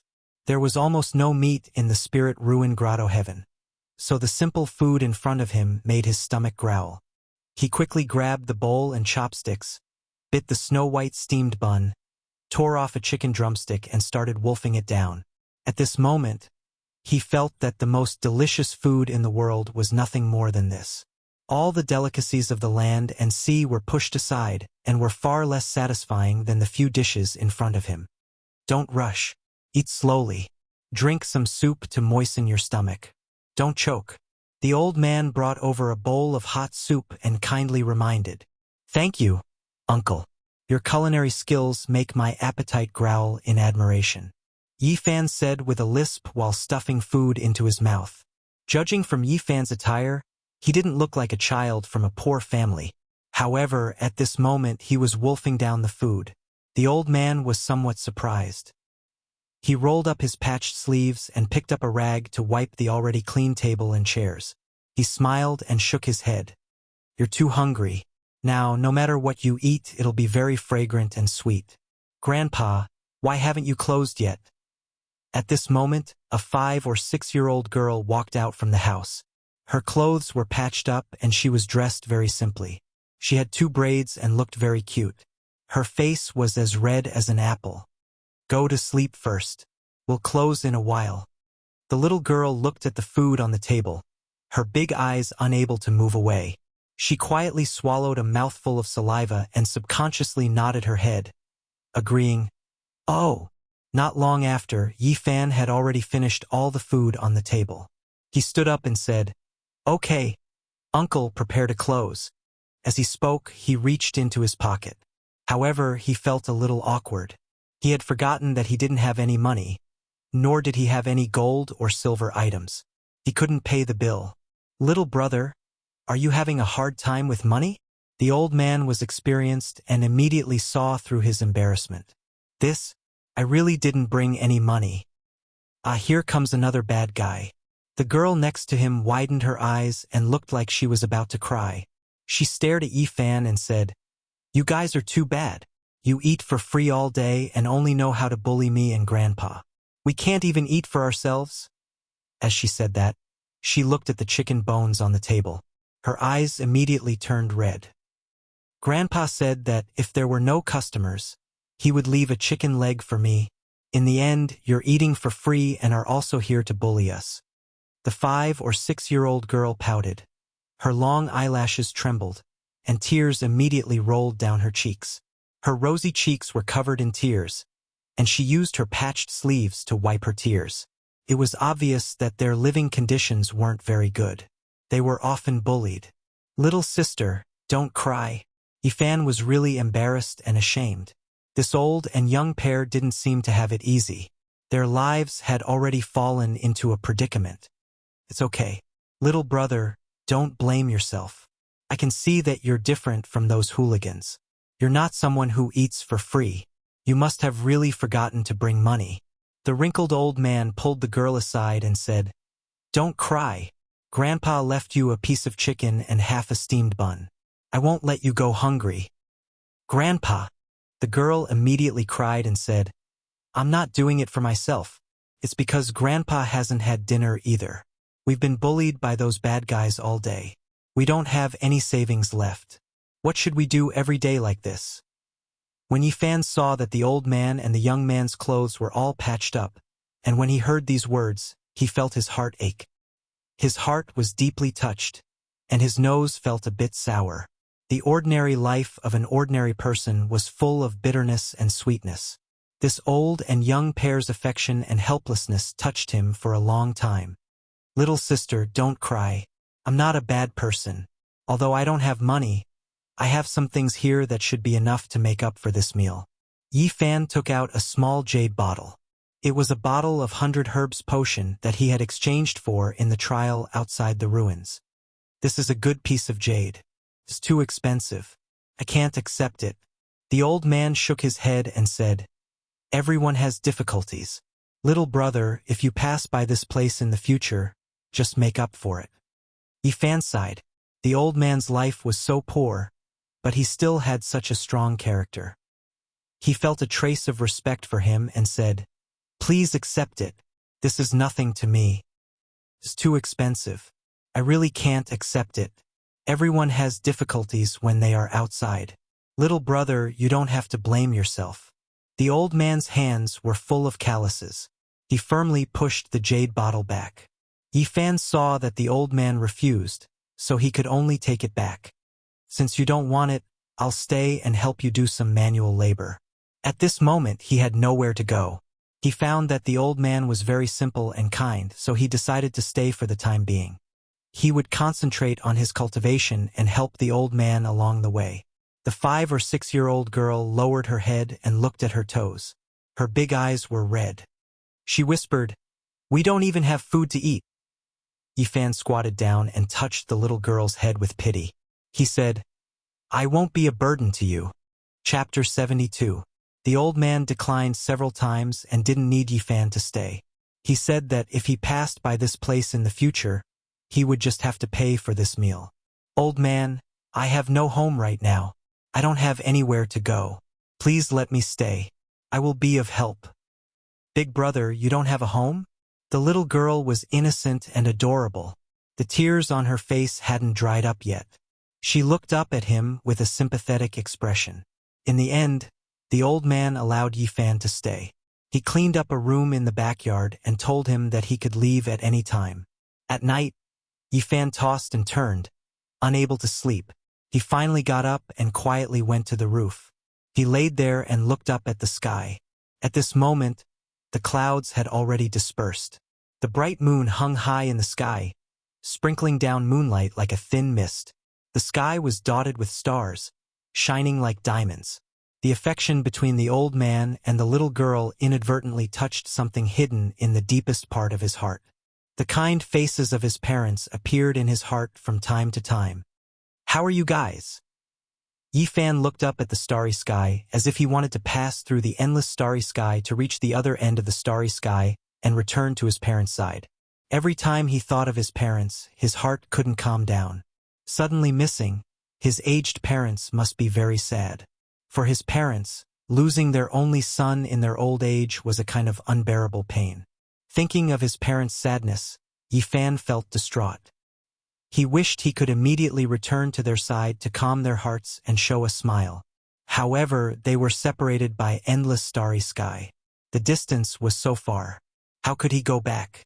His heart was filled with a sense of helplessness. He could only stare blankly at the starry sky. Every time he thought of his parents' mood, Yifan would be very worried. Ever since he came to this world, he had always hidden his longing for them. He didn't dare to easily touch or recall them. Every time he was touched, he couldn't calm down. "No, I must think of a way to go back. I can't let my parents who raised me wash their faces with tears in their old age." Yifan suddenly sat up and said to himself, There must be a way. I must go back. In the primordial ruins, he saw those cultivators flying in the sky and burrowing into the earth. He saw the matchless divine might of the 5 great characters. It made him feel the power of cultivators. Maybe one day, when he was strong enough, he would be able to cross the endless universe and return to his hometown, return to the side of his parents. After witnessing the terror of cultivators with his own eyes, Yi Fan felt a glimmer of hope in his heart. He felt that the way home was not completely cut off. Perhaps there was still hope. I want to become stronger. I want to rush out of this starry sky. I want to go home and never let my parents cry again. I want them to smile in their old age. Yi Fan's words became more and more resolute. He was building up his confidence. I can definitely do it. I must do it. I want to return to their side. Sadness and worry were of no use. Yi Fan slowly adjusted his state of mind and gradually calmed down. Today, he was touched by the affection between the old man and the little girl, which made the last bit of confusion disappear completely. He found his goal and direction. The 9 dragons pulling the coffin, crossing the star domain and arriving in this space, they can do it and so can I. I want to become strong enough. Sooner or later, I will also be able to cross the void and return to my hometown. Yi Fan's eyes became brighter and brighter. He had to become stronger. Whether it was to save Pang Bo or to return to his hometown, he needed powerful backing. Unknowingly, he felt a trace of sleepiness and fell into a deep sleep on the room. It was not until the next morning when the old man's voice came over that he opened his eyes. "Child, why did you go up to the room? Be careful, don't fall down." The little girl walked out of the room with sleepy eyes. Seeing Yi Fan on the room, she immediately opened her eyes wide in shock and said, "Big brother, what are you doing?" Facing the puzzlement of the old man and the little girl, Yi Fan felt a little awkward and said, "It was too hot last night, so I came up to the room to cool down and accidentally fell asleep." After Yi Fan finished washing up, the old man called him to eat. There was a small bowl of white rice porridge and a plate of salted vegetables. It was very simple because their conditions were really limited. The little girl was very sensible and had already set up the bowls and chopsticks. Then, she ladled a bowl of white porridge for Yi Fan and a full bowl for her grandfather. However, when it was her turn, she only ladled a little. Originally, she used a small bowl, but it was so little that she finished in a few mouthfuls and put down the bowl and chopsticks. "Why did you eat so little?" the old man asked her. Although the little girl was wearing patched clothes, she was as beautiful as a delicate porcelain doll. She patted her little belly and said, "I'm full." "Nonsense. You only ate a few mouthfuls. How can you be full?" "I'm really full. Last night, I ate the chicken that Grandpa left for me and half a steamed bun, so I'm still not hungry." As the little girl spoke, she picked up her little bowl and prepared to wash it. The old man pulled her back, filled her little bowl with white porridge, and said, "Good girl, you are still growing, so you need to eat more. Don't worry, we still have rice at home." "I'm not worried. I'm really full. Grandpa, you have to eat more." The little girl poured a lot of white porridge from her little bowl into the big bowl of the old man. The old man couldn't stop her, so he didn't say anything and just sighed. "Grandpa, will those bad people come today?" The little girl's blushing face revealed a trace of fear, and her voice was very tender as she said, "They have already taken our restaurant, and now they come here every day to cause trouble. We can't do business at all, and now we can't even eat. Why won't they let us go?" "It's okay, you don't have to worry. As long as Grandpa is here, you won't be hungry." The old man touched her head, and then added some white porridge to the little girl's bowl. Yi Fan didn't say anything, and silently finished this simple breakfast, but his heart couldn't calm down. The old man's surname was Jiang, which was a very old surname, and if traced back it would be very big, but the old man was very ordinary, just one of the many living beings, and now his life was very difficult. The sensible and beautiful little girl was called Tingting. Her parents passed away 2 years ago, leaving her and the old man to depend on each other.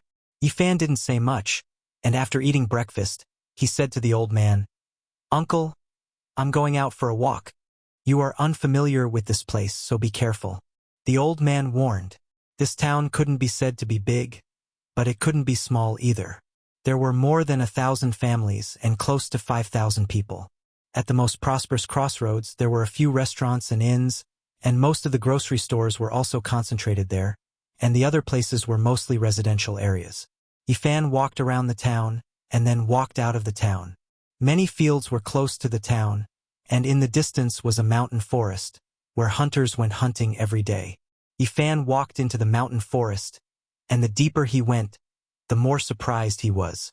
Standing on a high mountain, he looked into the distance, and found that the mountains in the distance were undulating, the fog was hazy, and the primitive old forest seemed to have no end.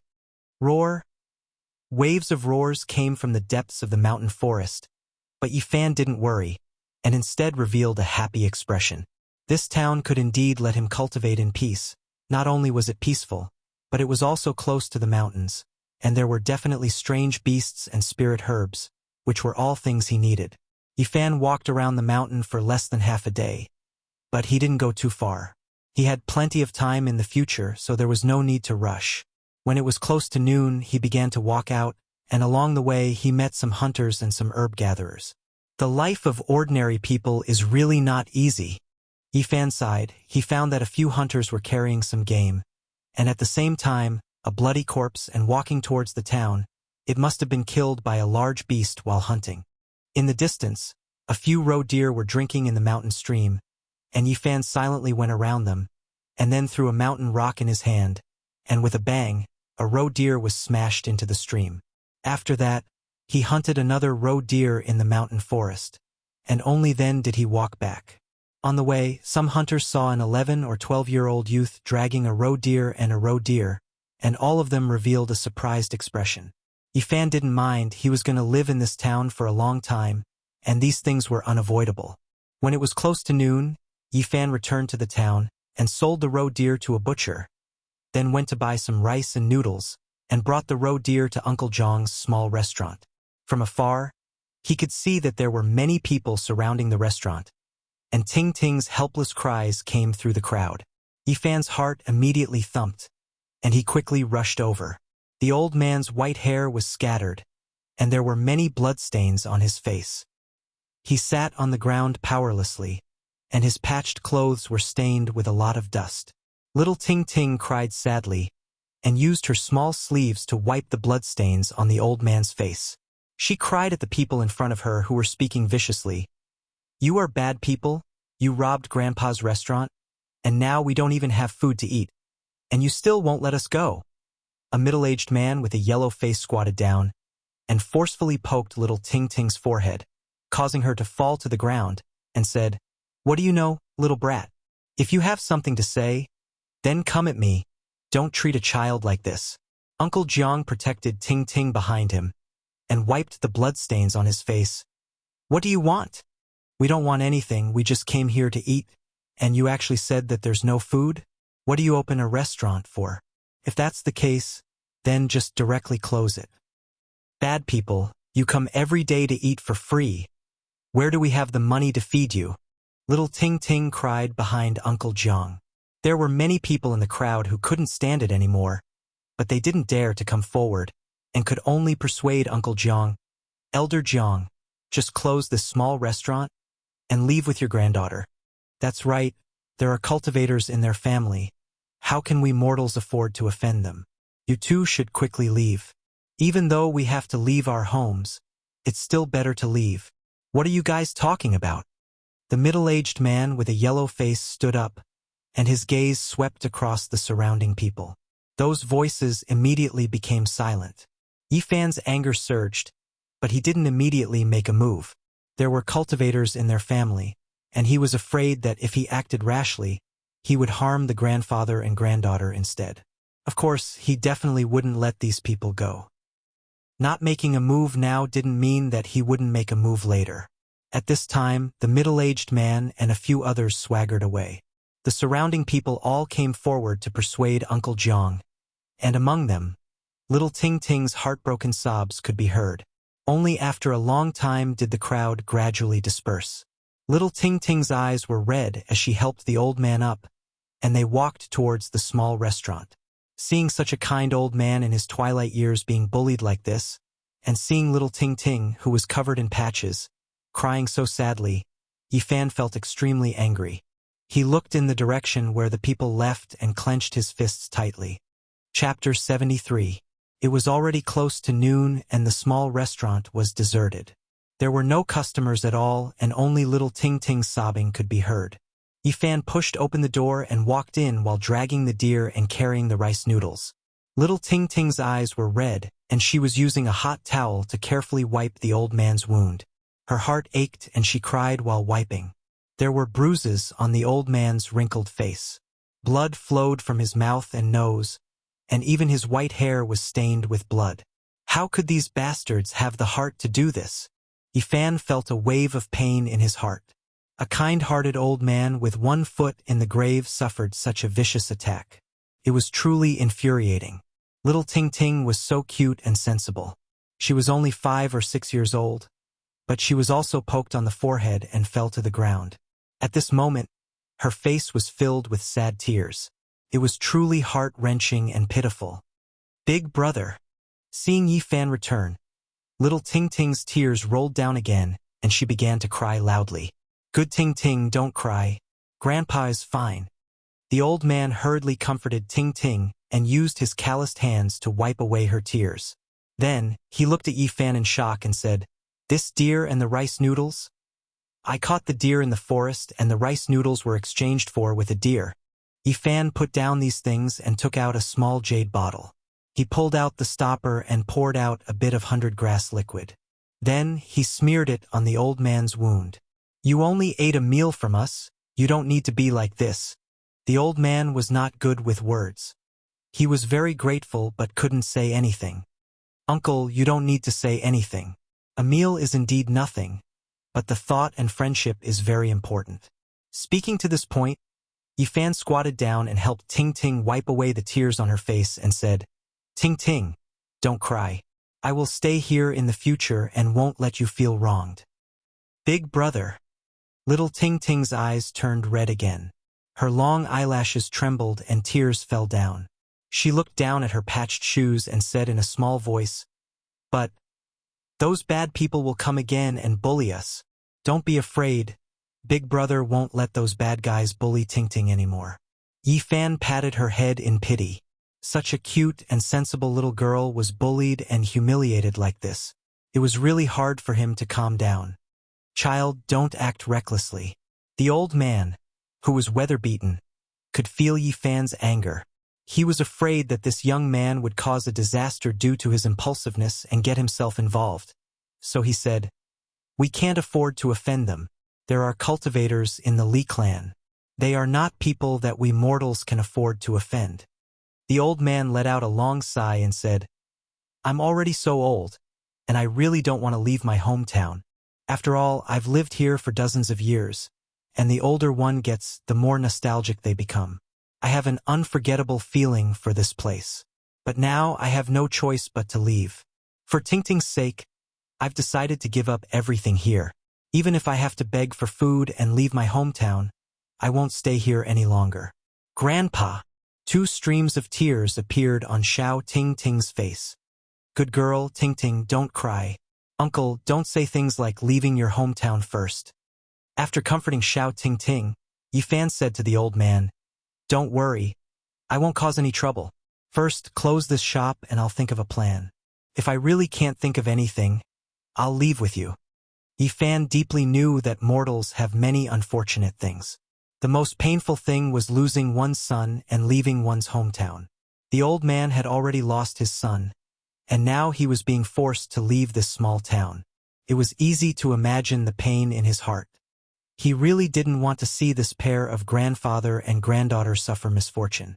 "Tell me in detail, what kind of background does the Li clan have? Child, what are you going to do?"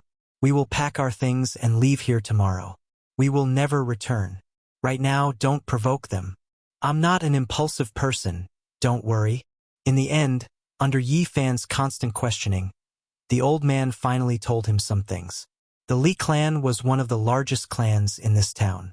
Apparently, 3 or 4 people in the clan were cultivating outside. Cultivators were very mysterious to ordinary people.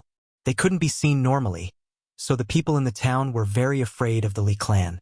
Yifan felt that the old man didn't say some things. For example, the Jiang clan used to be very well, they had a restaurant in the town, and why his son suddenly passed away. He didn't say any of these things. Tingting warmed the towel with hot water for Grandpa. After sending Tingting away, the old man said, "Little brother, I know you're not an ordinary child. You were able to catch a deer at such a young age, so you probably know some cultivation. But I still advise you not to provoke the Li clan." The old man continued. His son and daughter-in-law were actually also cultivators. A few years ago, they were highly regarded by a certain sect. Even the Li clan in the town was on good terms with them and didn't want to offend them. Mist Grotto. Yifan was very surprised. The sect the old man's son was in was actually one of the 6 grotto heavens in the Yen kingdom. It was only 200 miles away from the town. A few people from the Li clan also cultivated in the Mist Grotto. One of them entered the sect at almost the same time as the old man's son, but his achievements were far behind. The Li clan's child had bad intentions and behaved improperly. He did an evil thing and my child was too upright, so he couldn't help but act. In the end, he made a great enemy. Tingting's father's talent was extraordinary. He was especially valued in the Mist Grotto, so he wasn't afraid of the Li clan disciple who entered the sect at the same time as him. But the weather was unpredictable, and people had good fortune and misfortune. 2 years ago, when Tingting's parents left the mountain to gather spirit herbs, they unfortunately died tragically under the claws of lightning birds. After Tingting's parents died, the Li clan no longer had any scruples. They first took away the old man's restaurant and then took away his inn. They forced the poor grandfather and grandson to this state, but they still weren't willing to let them go. At this time, Xiao Tingting came back after washing the towel. She looked like a porcelain doll, but she said something that didn't match her age. Why is it that the good are always bullied in this world, while the bad live to 100 years old? Hearing her young words and seeing her wronged expression, Yifan and the old man looked at each other silently, not knowing how to comfort her. There are still many good people in this world. Tingting only sees one side. Everything will be better in the future. Yifan didn't want her little heart to develop negative emotions too early. Yes, your big brother is a good person. By helping us like this, he and Tingting will both live long. The old man revealed a kind smile and said, "Today, I will stew the deer meat for Tingting to eat." The old man followed Yifan's suggestion and closed the small restaurant. At noon, the 3 of them ate a sumptuous meal. Tingting's little face was flushed and she finally smiled again. In the afternoon, Yifan wandered around the small town and found out the Li clan's properties, as well as the location of the old man's restaurant and inn. Then, he indirectly learned a lot from other people. He didn't want to act rashly, afraid that he would implicate the old man and little Tingting. It would be the saddest thing to harm others instead of helping them. There are many people from the Li clan cultivating in the Mist Grotto. Yifan didn't feel confident. After all, he had just started cultivating. And this wasn't the most troublesome thing. The most troublesome thing was that there was someone from the Li clan cultivating in a super-immortal sect outside of Yen country. He seemed to have extraordinary achievements. The Li clan is really hard to deal with. It seems that I have to think of another way. This made Yifan even more determined to cultivate. He had to become stronger or else his hands and feet would be tied. Even if he wanted to help Uncle Jiang and the pitiful little Tingting, it would be difficult to do so. No matter what, I can't let those bastards who attacked today go. Yifan didn't rush into action. Impulsiveness would only ruin things. He calmly returned to the small restaurant and began to meditate after entering his room. After getting the golden page book and the mysterious green copper, he hadn't properly examined them. Now he decided to start with the golden page book first. He used the Tao scripture and began to look inside. The yellow bean-sized golden sea of bitterness was like a divine moon in the darkness. The simple and imposing green copper was in the center of the golden sea of bitterness. It was motionless, as steady as a rock, and silent. The golden page book was pushed to the edge of the sea of bitterness. Brilliant light flowed and flashed with bursts of divine brilliance. The densely packed small characters on it were like stars, radiating golden light, sacred and ethereal. The golden page book seemed to want to return to the center of the sea of bitterness. However, no matter how dazzling it was, it couldn't move the green copper at all. It could only drift at the edge of the sea of bitterness. Yifan's mind was completely immersed in the golden page book in the sea of bitterness. However, he encountered the same problem as last time. Every small character on the golden page book shot out golden needle-like rays of light. It made his mind hurt, and he couldn't see the characters clearly. How could this be? Is there no way to cultivate the mysterious method on this golden page book? Yifan frowned.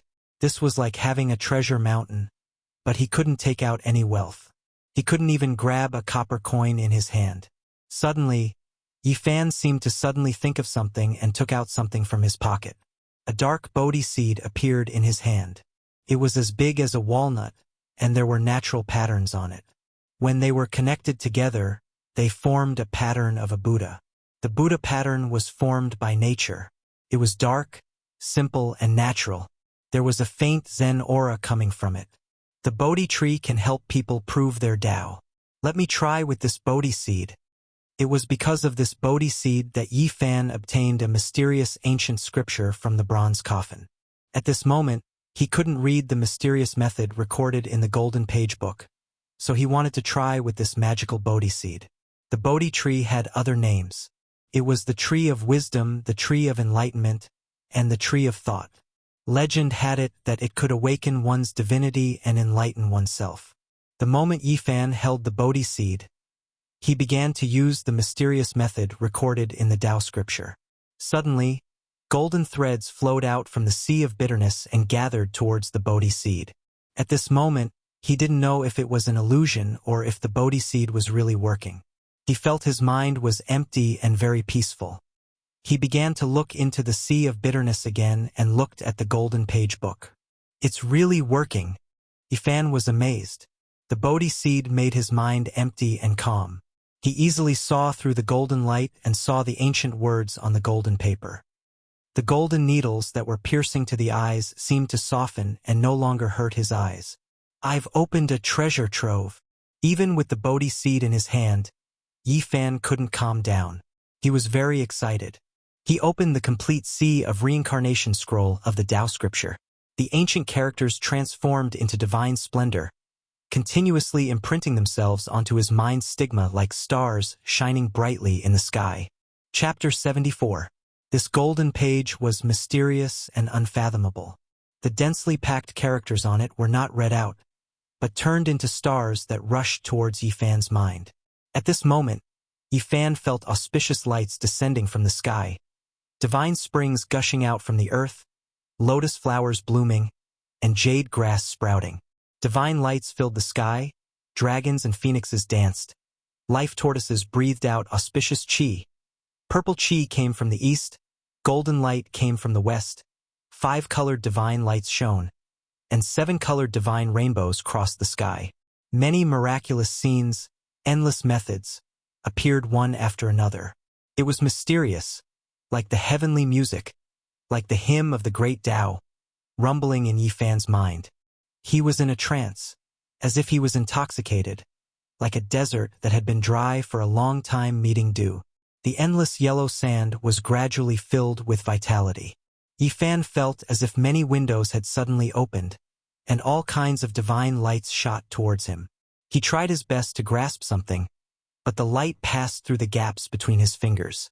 It was very difficult to grasp. This was not cultivation. No one could understand such a profound truth in a short period of time. This was a kind of impact. The sea of reincarnation scroll of the Tao scripture was like the Milky Way pouring down from the 9 heavens, silver light bursting out, majestic. What did this scroll say? It rushed into Yifan's mind in a very general way, allowing him to roughly understand what he had to cultivate and what realm he had to reach. The sea of bitterness, life spring, divine bridge, and Paramitha. These 4 realms perfectly explained the meaning of the sea of reincarnation scroll of the Tao scripture. A cultivator first had to open up the sea of bitterness, gradually strengthening it. Only then could one explore the wheel of life because the two overlap together. Then, an endless amount of life essence was released, lingering above the sea of bitterness, overflowing to every part of the body, nourishing the flesh, organs, and bones, strengthening the flesh shell, and beginning to transcend mortals. This was the first realm of the Sea of Reincarnation scroll, the Sea of Bitterness. The Sea of Bitterness covered the wheel of life, one above the other, overlapping. Every year, a mark would be left on the wheel of life, until the wheel of life was full of scars and completely collapsed.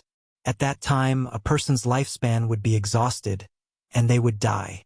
If he wanted to change the situation, then the only way was to open up a passageway in the Sea of Misery that led directly to the bottom of the sea and linked up with the Wheel of Life to allow an enormous amount of vitality essence to surge out and stop the corrosion of the Sea of Misery.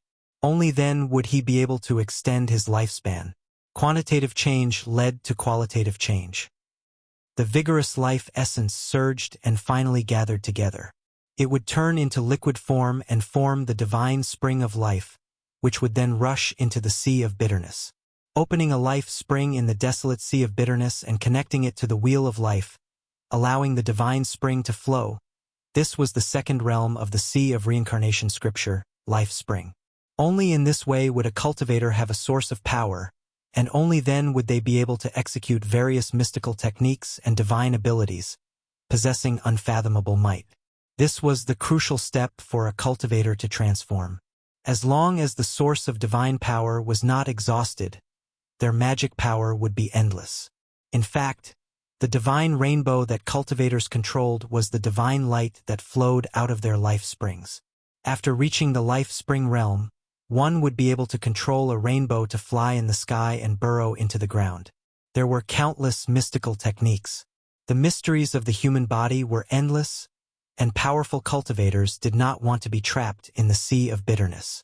They wanted to explore other unknown secret realms of the human body, so there was the process of forcefully crossing the Sea of Bitterness. The mystical techniques recorded in the Tao scripture had an indomitable momentum. Even if the Sea of Bitterness was boundless, there was no need to look back. One needed to use one's own strength to break through the shackles. In order to achieve their goal, the cultivator needed to transform their flesh shell and form a segment of divine meridian in the Sea of Bitterness to help them break through the obstacles and reach the other end of the Sea of Bitterness. This was a difficult and long process. The cultivator would become stronger the more he suffered, and in the end, the Sea of Reincarnation would sublimate, forming the divine meridian of heaven and earth, and releasing the endless potential of the body. This was the third realm of the Sea of Reincarnation scripture, Divine Bridge.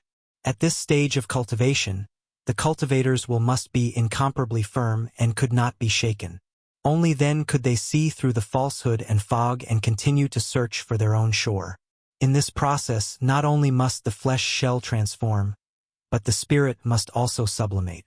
The spirit and the shell must become one, breaking through the shackles and transcending oneself. Only then could one return to their origin and find their roots. The divine bridge was like a rainbow, successfully crossing the Sea of Bitterness. This was the fourth realm of the Sea of Reincarnation scripture, Opposite Shore. Reaching the opposite shore, the cultivator's flesh and blood, organs and bones would all wither, and then there would be a different kind of rebirth, continuously being reborn 9 times, completing the transformation of a cocoon into a butterfly. The Sea of Bitterness, Life Spring, Divine Bridge, Opposite Shore. These 4 great realms were separated from each other, like heaven and earth. To break through was extremely difficult. Every great realm had many details that needed to be accumulated and settled. Only then would there be the possibility of transformation. So after reaching the second great realm, Life Spring, one can control a rainbow to travel. For such a person to kill a bitter sea stage cultivator, it would be as easy as crushing an ant. Yifan shuddered. He thought of Elder Han, whose cultivation was at least at the Life Spring stage. Between the 4 great realms, the difference in strength was huge, like the gap between heaven and earth. To classify Yifan as a bitter sea stage cultivator was really a bit forced, because the golden sea of bitterness that he had opened up was too small. It was only the size of a soybean. Yifan was not dispirited. After all, he had just started cultivating. The time was too short to have such an achievement was really not easy. Moreover, his sea of bitterness was different from the others. It was bright and dazzling, without the slightest deathly aura. Every time it was opened, it would shake the heavens and earth, like a golden ocean surging. It must not be ordinary. Then Yi Fan thought of Elder Han's grandson Han Feiyu. Although his divine spring of life could not gush out, and had not reached the second great realm, life spring, but he could already control the greenwood treasure seal. Such a bitter sea cultivator who had grasped a treasure was enough to be a threat to him. Yi Fan received the impact of the general trend. It was like a dream. The Sea of Reincarnation chapter of the Tao scripture was like a magnificent historical picture scroll, unfolding in his heart, and then like a surging sacred river that split the heavens and earth, surging past, allowing him to understand the profound true meaning. There was no specific cultivation, but this grand baptism had benefited him a lot. This was a kind of grasp of the overall cultivation, allowing him to understand the direction and know how to walk the road in the future. There are some differences from the Tao scripture that I practiced before. After Yi Fan grasped the general meaning, he began to carefully study it from the beginning, and suddenly found an abnormality. He found that the mysterious technique recorded in this golden page was different from the Tao scripture that he practiced in the Spirit Ruins Paradise. Just the opening few lines of ancient characters were somewhat different.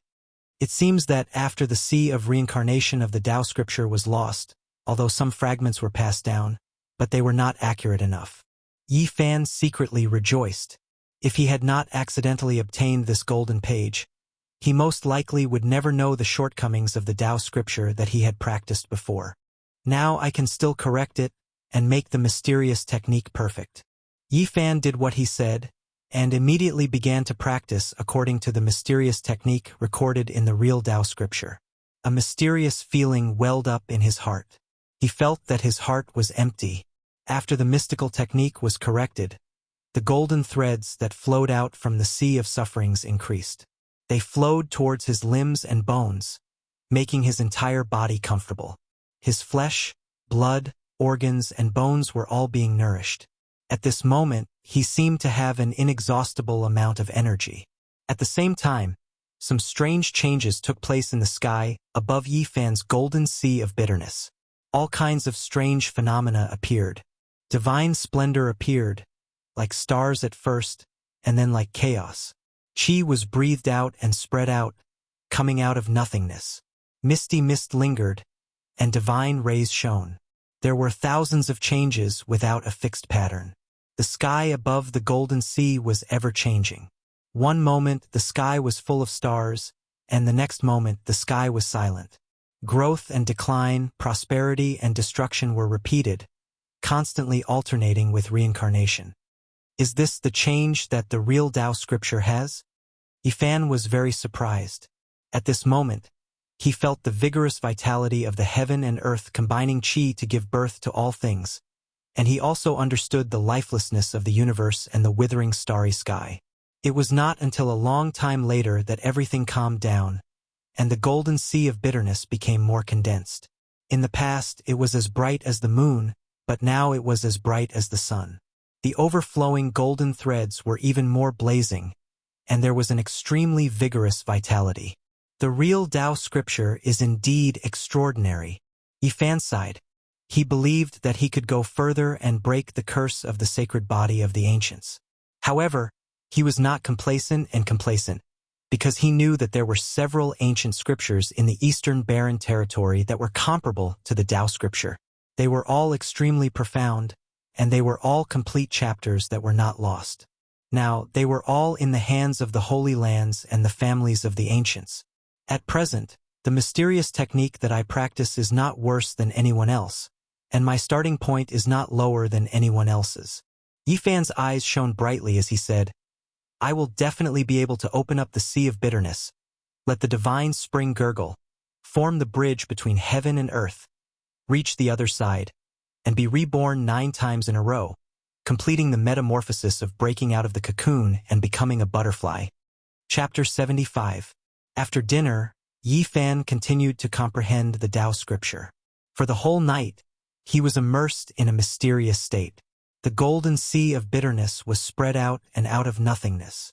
The stars were shining, the chaos was hazy, and it was ever-changing. It was not until the second day that he woke up from this state. He was not tired at all.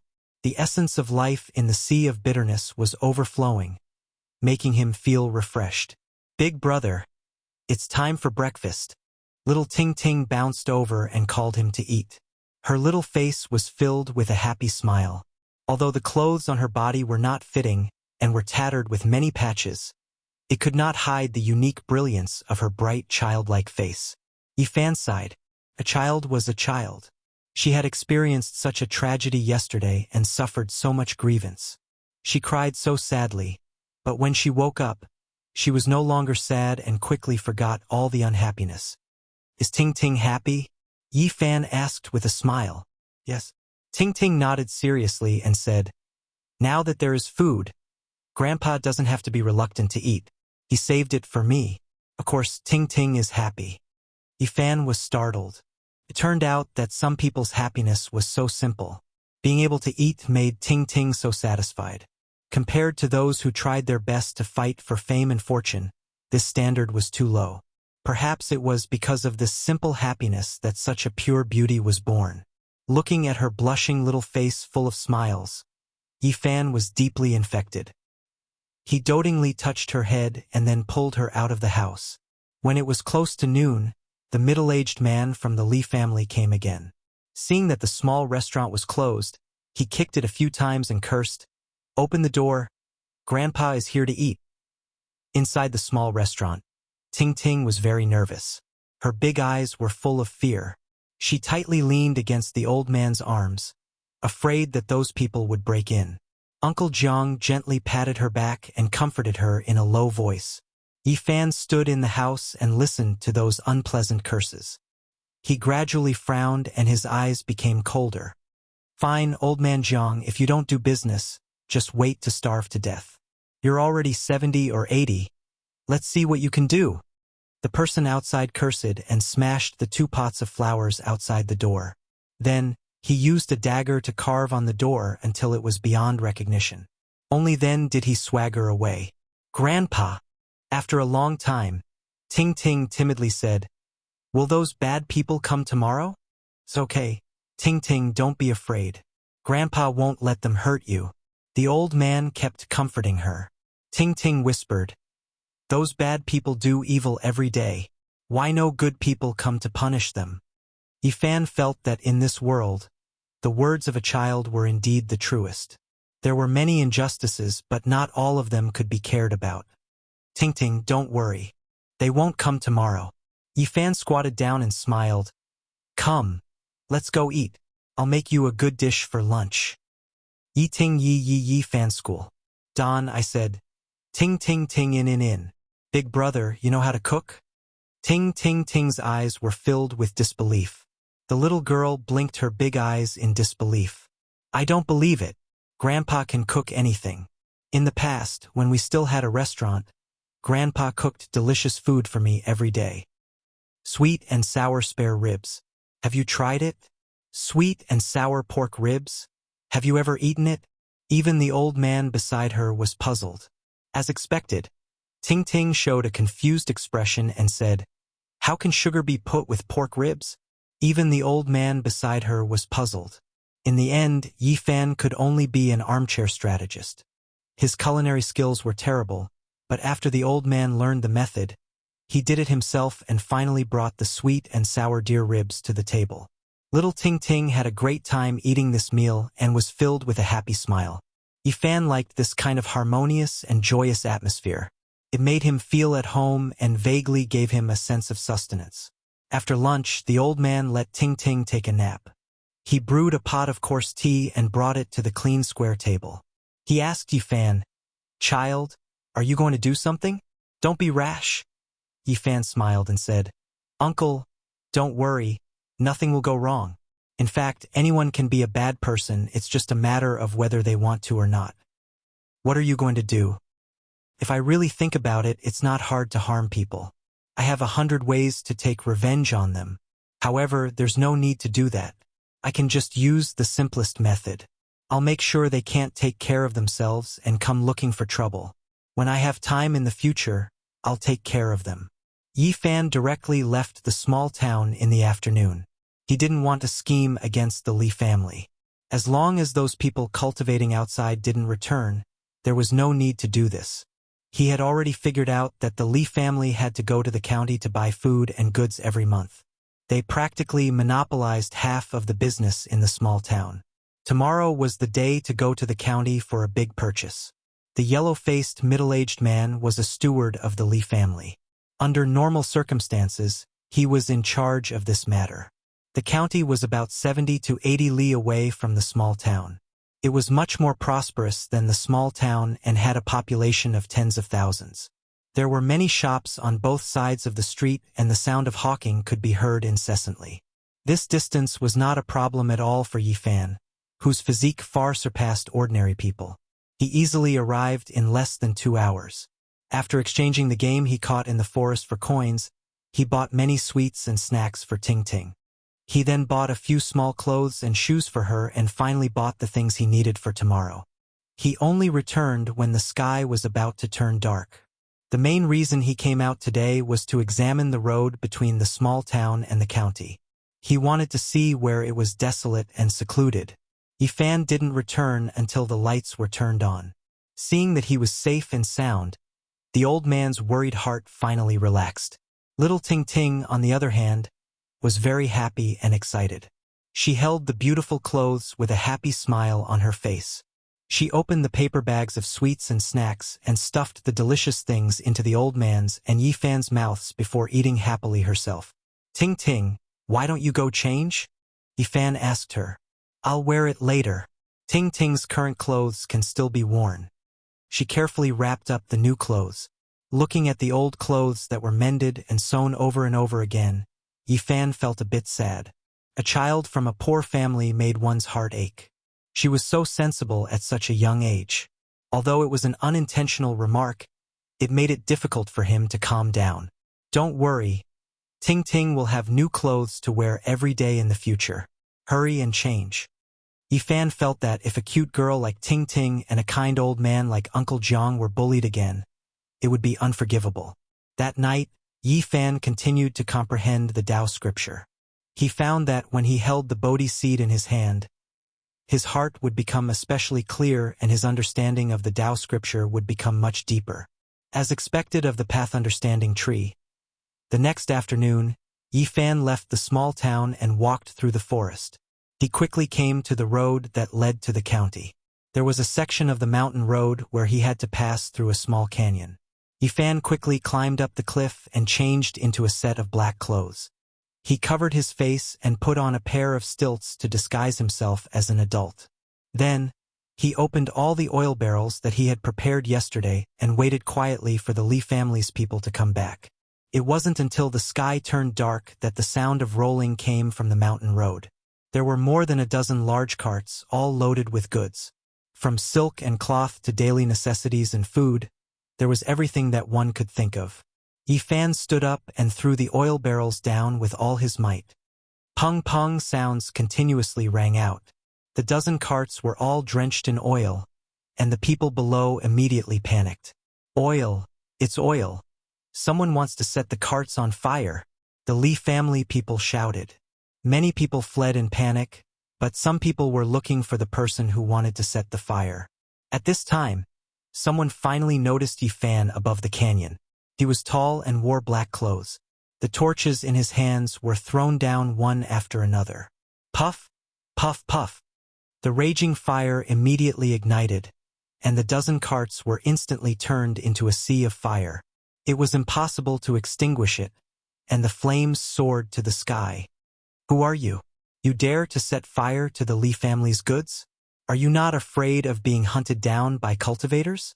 The yellow-faced, middle-aged man shouted in panic. With so many goods destroyed, he could already imagine the terrifying consequences when he returned. Pong! Another barrel of oil was thrown down, and it almost hit his head. His clothes were splashed with a lot of oil, and then a flame fell down. The yellow-faced, middle-aged man immediately screamed miserably, and as if his life depended on it, he rushed towards the distant mountain stream. Yifan swept his eyes over and hid his figure above the valley. Then he quickly took off his stilts and took off his black clothes. Carrying these things, he flew away. That night, the entire Cool Breeze town was shaken. The Li family's losses were disastrous. More than a dozen carts of goods were completely burned, and nothing was left. There were also 7 or 8 people who were burned. It was difficult for the small town to calm down the entire night. The Li family seemed to have gone crazy, and they were practically going from house to house looking for clues. For them, this was simply stirring up trouble. The huge losses made the Li family furious. Only until late at night did the small town calm down. The Li family felt that the people of the town did not dare to do this. They did not have that kind of skill and courage. They guessed that it was a distant enemy. The Li family immediately became nervous, and they ordered people to send a message to the Misty Paradise that very night. That night, Yifan quietly left the small restaurant and went to the depths of the mountain. He had to improve his strength as soon as possible. He did not know how deep into the mountain forest he went, but he finally found a stone cave. Yifan used a huge rock to seal himself inside, and then took out all the spirit medicines. The jade serpent orchid was as soft as mutton fat jade, and overflowed with a refreshing fragrance. The golden stem left by the ancient wood spirit was dazzling, and a brilliant light circulated. Yifan held the Bodhi seed in his hand, and calmed his mind to comprehend the Tao scripture. Only when he felt the sea of bitterness tremble, and felt that he could break through, did he eat the jade serpent orchid. An hour later, although the cave was blocked by a huge rock, it still emitted waves of sound. Beams of golden light rushed out like a tsunami, and the sound of the waves rumbled unceasingly. It was not until the latter half of the night that everything calmed down.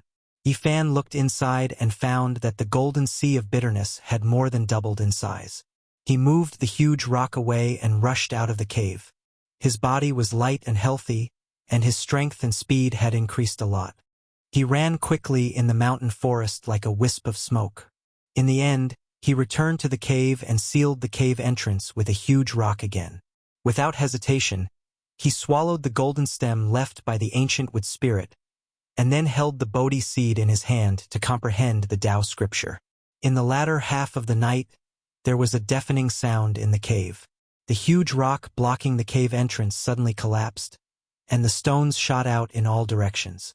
It was like a volcanic eruption, and also like the 9 heavens Milky Way pouring down. The cave was filled with dazzling light, tsunamis shook the sky, and thunder was unceasing. Yifan's sea of bitterness turned into a golden ocean, and kept rolling high into the sky. This situation lasted for a full 2 hours, and then the terrifying sound slowly subsided. The divine light gradually faded, and Yifan rushed out quickly. The cave behind him let out a rumbling sound and quickly collapsed. The reason it hadn't collapsed before was because the golden light was supporting it. At this moment, it was close to dawn, and the mountain forest was not particularly dark. Yifan felt that his body was full of vitality, and there was an exuberant essence flowing in his body. The golden sea of bitterness had expanded from the size of a soybean to the size of a pigeon's egg overnight. It had expanded several times. He was very surprised. All of this was caused by the golden stem left by the ancient wood spirit, which contained 10 times more life essence than the jade snake orchid. It was really a rare treasure. Yifan could not calm down. He found that his body was like a bottomless pit, and he did not have to worry about the medicinal effect being too strong. As long as he could provide enough life essence, he could continue to open up the sea of bitterness. Did the curse of the sacred body of the ancients not appear on me? Or is this the curse? Every step forward requires a huge amount of life essence. In this way, the path will become narrower and narrower, and it will be difficult to open up the sea of bitterness in the later stage. If ordinary people absorbed so much life essence, they would have already broken through the sea of bitterness, and their body would have already collapsed. If ordinary people absorbed all of this life essence in a long time, the sea of bitterness opened up should be bigger than mine. Yifan pondered. His cultivation was simply a kind of extravagant squandering. He said to himself, Is it a waste? I don't think so. At this time, he found that his sea of bitterness was exceptionally condensed. Although it was only the size of a pigeon's egg, it contained a total of 19 divine patterns, and it was extremely exuberant. When the sea of bitterness of ordinary people was the size of a pigeon's egg, I'm afraid it would be difficult to condense divine patterns, but my golden sea of bitterness has done it long ago. Yifan did not feel that it was extravagant. Instead, he felt a sense of accomplishment. His golden sea of bitterness was different. Whoosh, whoosh, whoosh. Yifan gently flicked his 10 fingers, and suddenly more than a dozen divine patterns shot out. Like dazzling sword auras, they all pierced through the mountain rocks in front of him. If I open up a sea of bitterness of the same size, the divine power I have will be many times stronger than others. This made Yifan's thoughts fluctuate. But if I want to succeed in my cultivation with this kind of physique, I need a huge amount of life essence as a backing. After thinking about this problem, he could not help but frown. But it's not just limited to spiritual medicine. If I can find the source that Elder Wu Qingfeng mentioned, I should be able to break through in a treasured land with extremely dense spiritual qi. According to ancient records, in the era when the qi of heaven and earth merged to give birth to all things, it was chaotic and hazy. The spiritual qi was very dense, and many spiritual objects could absorb the original qi of heaven and earth, forming amber-like crystals that contained a huge amount of life essence. The ones that were preserved until now were called source. To cultivators, they were extremely precious. Some of the best source could be said to be priceless. From the era when all things were born to the ancient times, the original qi of heaven and earth gradually thinned, and it was very difficult for spiritual objects to form source. However, in the last glorious era, all things flourished, living creatures were powerful, and there were many spiritual medicines. As a result, many rare God source was formed. People later discovered that there were living creatures sealed in amber-like crystals. After such God source was mined, it could provide endless qi of life. That really is an era that people yearn for. Chapter 76. At the beginning of the world, the universe gave birth to all living things. The era that countless cultivators yearned for was gone forever. Yifan could only sigh. His harvest this night was huge. The bitter sea expanded from the size of a soybean to the size of a pigeon egg. Most importantly, there were 19 divine markings in the golden bitter sea.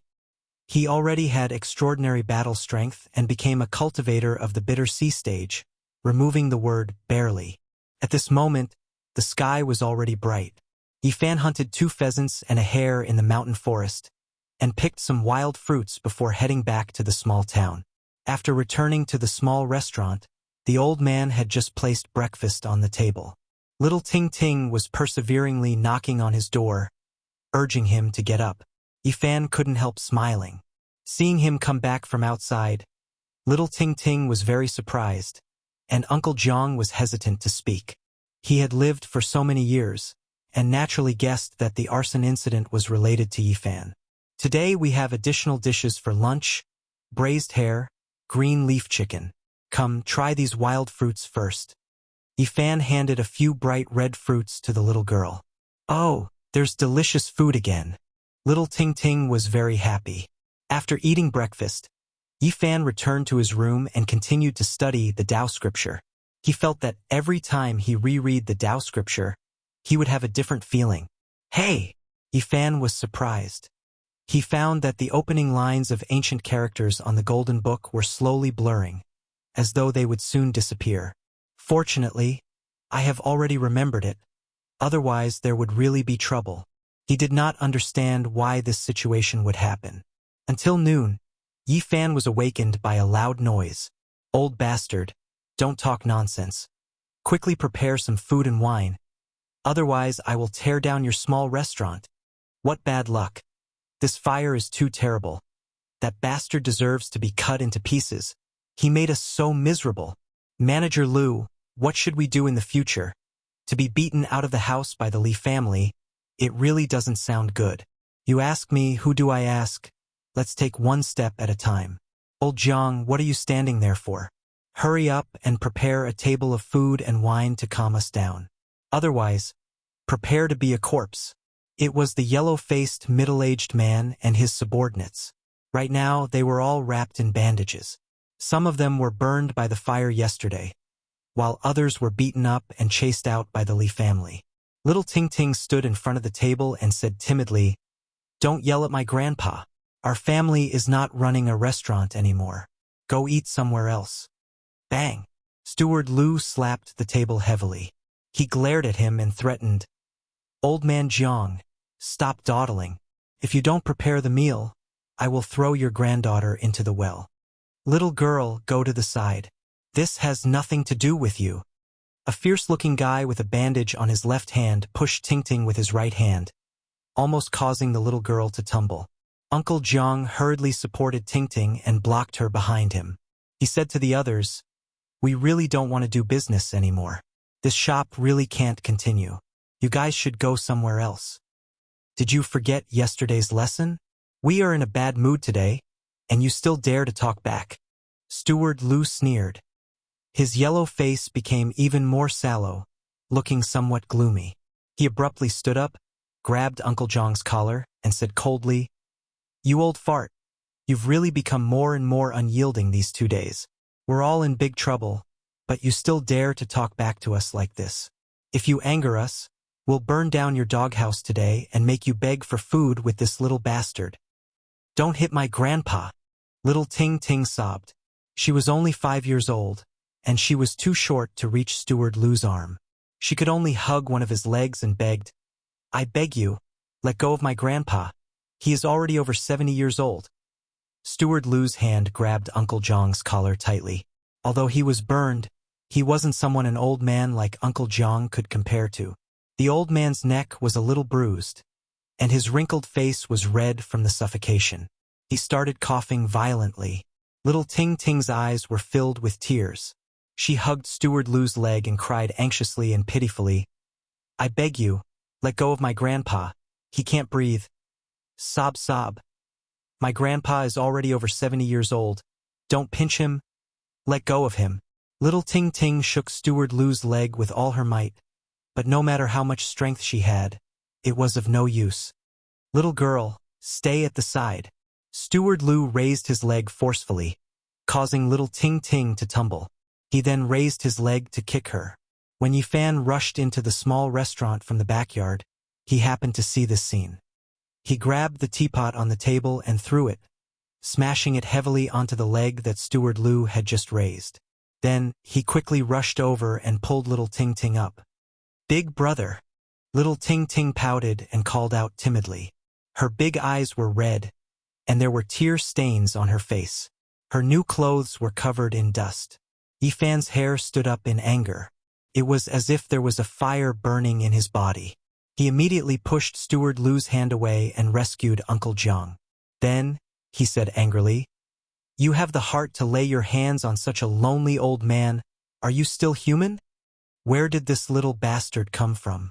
How can you speak like that?" The people at the side couldn't take it anymore. They all stood up and stared at Yifan with hostility. Steward Lu's yellow face was incomparably gloomy. He looked down at Yifan from above and said, "Little bastard, you're still so young, yet you want to fight for justice like an adult. In a bit, I'll throw you into the gutter. Let's see if you still dare to shout like that." Uncle Jiang's neck was bruised, and his face was flushed red. He squatted on the ground and coughed for a long time before he recovered. Little Ting Ting was incomparably nervous. She sobbed while lightly patting the old man's back. She cried, "Grandpa, are you all right? Don't scare Ting Ting Ting. Ting Ting Ting is very worried. Ting Ting Ting is very scared." Seeing all of this, Yifan's anger burned even more. However, his eyes gradually became ice cold. He stared at Steward Lu and said, "You're already so old. Did you live all your years like a dog? Motherf asterisk cur. Where did this bastard come from? He actually dares to speak to Steward Lu like that? Beat him to death." The yellow-faced, middle-aged man hadn't even expressed his opinion when a fierce-looking fellow rushed over from the side and raised his hand to slap Yifan's face. Ah! However, this person himself let out a blood-curdling scream on the spot. Because Yifan was the first to make a move and pinched his bandaged arm, everyone present didn't know how much strength Yifan had. They all thought that this fellow's heart-wrenching scream was because his wound was touched. Steward Lu being kicked out of the Li family was all within Yifan's expectations. However, he didn't expect him to be so domineering. Even after falling into such a state, he still came here to act like a tyrant. Little bastard, your guts are really not small. Steward Lu sneered and stretched out his hand to slap Yifan's face. His movement wasn't fast. He wanted to humiliate Yifan. Pa! Yifan swung his palm, and with a pa sound, Steward Lu was sent flying. He suddenly hit the square table behind him, and a string of blood sprayed out from his mouth for 3 to 4 meters. He struggled to climb up and spat out 7 or 8 teeth. Motherf asterisk cur. Kill this bastard for me. Steward Lu was furious. His yellow face was almost distorted and his eyes were about to spit out fire. These people didn't realize that Yifan was different from ordinary people. With a hula sound, they all surrounded him. Yifan's eyes were cold. He pinched their bandaged wounds one by one. Suddenly, miserable screams were heard. Pa, pa, pa. Then, more than a dozen slaps sounded in succession. Yifan raised his left and right hands respectively and fiercely slapped their mouths. You bastards, you even have the heart to bully such a lonely old man and such a cute child. You really deserve to die. Yifan's strength was so great that if he didn't control his strength, he could directly split these people's heads. Even so, their molars flew everywhere. These people covered in bandages were slapped until their mouths and noses bled. Their teeth fell out and they rolled on the ground. Ah! Little rabbit is here, bastard. You dare to hit us? It hurts so much, my wounds. These people were slapped by Yifan until they rolled on the ground and screamed. I'm sorry, Uncle Jiang. I forgot that this is a small store. I'll have to trouble you to clean up later. I'll throw them out now. Yifan said as he grabbed them one by one and threw them all out. Uncle Jiang's emotions fluctuated violently. It was as if the anger that he had been holding in for 2 years was suddenly released. His body was trembling. He used his hands to cover Tingting's eyes so that she wouldn't see any of this. He was afraid that it would scare the little girl. Tingting was extremely anxious and asked with a sobbing tone, Grandpa, what's wrong with Big Brother? Are those bad guys bullying him? Tingting, don't worry. Your big brother is fine. Those bad guys were all beaten to the ground by him. Yifan threw these people onto the street, but he did not let them go. He kicked them until they rolled around like rubber balls. They cried and screamed as if they had been skinned. They screamed like pigs being slaughtered. Steward Lu was naturally the target that Yifan paid special attention to. His cheeks were swollen, and it was unknown how many times he had been slapped. Almost all of his teeth were knocked out. Help! Murder! These people screamed and cried for help, attracting many onlookers. However, no one tried to stop them. Many people even wanted to go over and kick them a few times. When Yifan saw this, he loudly said, Fellow villagers, what are you waiting for? These people were the dogs of the Li family, and now that they have been kicked out of the Li family, there's nothing to worry about. Come and beat them up. Teach them a good lesson. These words exceeded Yifan's expectations. With a whoosh, everyone surrounded them. Men, women, old, and young were tearing and pulling at the people on the ground. I heard this morning that they were beaten up by the Li family because their goods were burned. Looks like it's true. No wonder this young man can beat them up. So they are covered in injuries. Otherwise, this young man would have suffered a great loss today. Beat them. Beat these bastards to death. The crowd was enraged. They rushed forward and beat the people on the ground. It wasn't hard to guess how unpopular these people were. Now that the crowd was enraged, all of their anger erupted. The people on the ground kept rolling. Their screams were no longer human. They cried and cried for their parents. They were beaten until they lost control of their bowels and urine. The stench was overwhelming.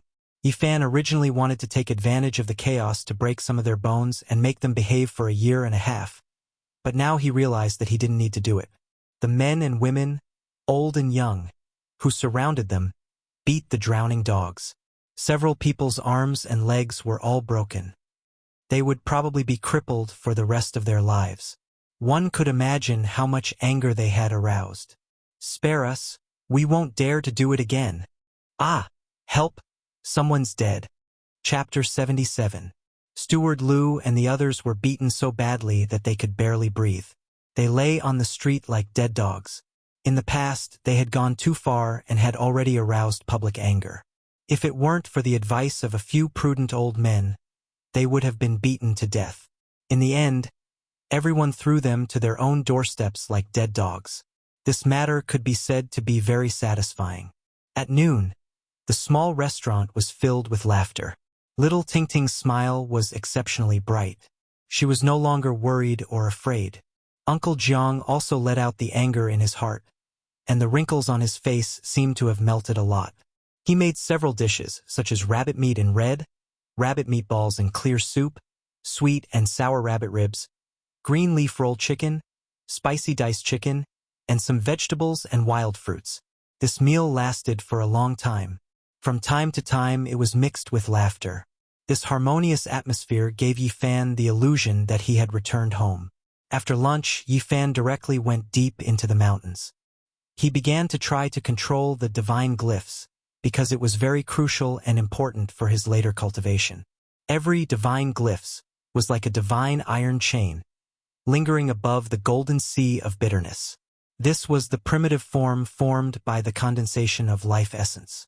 Cultivators could sacrifice the divine glyphs into various shapes, such as flying knives, daggers, and so on. They could be released from the body to kill the enemy, which was more effective than the divine glyphs. Some people would spend a lot of time and effort to sacrifice the primitive divine glyphs into flying swords, small shields, divine halberds, and so on. This way, it would be easier to control, and its power would be much greater when facing the enemy. There were also some people who were not afraid of complexity and mystery. They repeatedly tempered the divine glyphs into cauldrons, bells, or towers, and so on, which could exert all kinds of mysterious power. Legend has it that the tools refined by a few cultivators using the divine glyphs might undergo unexpected changes in the later stages. The path of Tao interweaved inside the tool, which had unfathomable power. Of course, the probability of this was very low. Only those extremely talented and powerful cultivators might have such a chance. Based on past experience, the more complicated and profound the artifact, refined from the primitive divine pattern, the more powerful it was. Relatively speaking, the cauldron, bell, or tower had a higher chance of interweaving the path of the Tao within it. Of course, the more complicated a tool was, the more difficult it was to take shape. Even after spending an endless amount of time and energy, they might not even be able to forge a silhouette, wasting their time. Moreover, even if he was lucky and succeeded, it would be difficult for him to reap the rewards after cultivating bitterly to the later stages. After all, the chances of the trajectory of the Tao appearing was too tiny, and it was only a legend to most cultivators, and it only belonged to a few extraordinary figures. It was very important for a cultivator to refine a primitive, divine rune into a tool. Everyone treated it seriously because it was the foundation of their object manipulation in the future. For example, Han Feiyu controlled the green wood treasure seal, Elder Han controlled the 12 green wooden swords, and the Heartless Taoist controlled many kinds of spiritual weapons. The premise was that they had already refined the primitive divine rune into a tool, and used the tool to control all kinds of weapons. The vast majority of people, after refining the divine rune into a tool, would choose a spirit treasure of the same shape. Only when the two were the same could they display the greatest power. Of course, because the shape was different, it was not that they could not control other weapons, but it was more or less at a lower level. There were also some cultivators that constantly condensed divine rune, repeatedly refining their tool, and did not need to control other physical weapons. The tool that was forged was their spirit treasure. According to the records of the Sea of Reincarnation of the Tao Scripture, the Bitter Sea, Life Spring, Divine Bridge, and Prometheus stages, each stage could refine a tool. Yi Fan was already a cultivator of the Bitter Sea stage, and now he was going to refine his first tool. He was seriously considering what to choose, because this was a matter of great importance. Once the tool was formed, it would be very difficult to change it. Moreover, the first tool was the foundation of his future, and was much more useful than the tools that were forged in other stages. Since he had chosen the path of cultivation, everything had to be considered in the long term. Yifan first eliminated flying swords, shields, spears, and other ordinary weapons. Even though he knew that the hope was slim, but he still hoped that his tool would be able to interweave the path of the Tao in the future.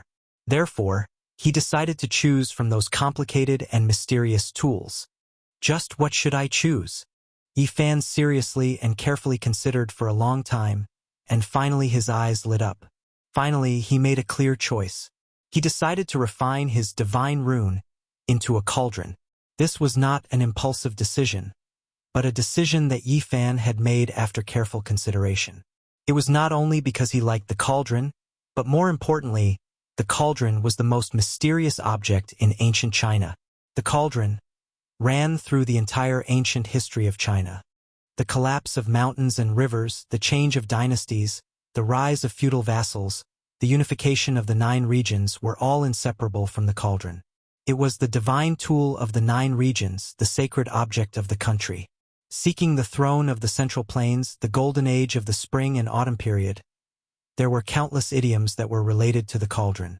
The cauldron had a long history in ancient China and was the most mysterious tool of the state. It could even be said that the cauldron could represent ancient China. It was difficult to say just how long the history of China was. There were some things that were not recorded and passed down. Yifan thought of many things, so he chose the cauldron. In the pre-Qin period, there were many saint emperors and ancient emperors who had worshipped on Mount Tai, including Fuxi, Xinnong, the Yellow Emperor, and other 72 ancient emperors. Now, in Yifan's view, there were too many mysteries. Deducing from his own experience, it was not difficult to find that ancient China was shrouded in endless fog. There seemed to be an extremely mysterious period in ancient China. That period of time was buried in the vast river of history. From various clues, some things could be detected.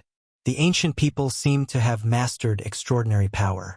The cauldron, as the most mysterious object passed down from that period, was naturally valued by Yifan. It was the most important sacred object that ran through the history of ancient China, so he naturally chose it as the important tool. As for this choice, Yifan was full of confidence. This was the crystallization of ancient China, and as his first tool and foundation, it was the most suitable. There were many forms of the cauldron. The most famous ones were the 3-legged cauldron and the 4-legged square cauldron. Which one should he choose? Yifan thought carefully again. The 3-legged cauldron appeared even earlier. He gradually made a decision in his heart. In addition to the earlier reason, there were other reasons. From his current identity as a cultivator, he felt that the 3-legged cauldron contained some inexplicable principles. The 3-legged cauldron was more stable than the 4-legged cauldron. It was the most stable form, and the Tao and meaning of the round cauldron were broader and deeper. The 3-legged cauldron was stable, firm, stable, and solid. The circle represented the heaven and earth, the universe, and the stars. According to legend, when Pangu split the heaven and earth, he broke a circle and shattered a spherical space.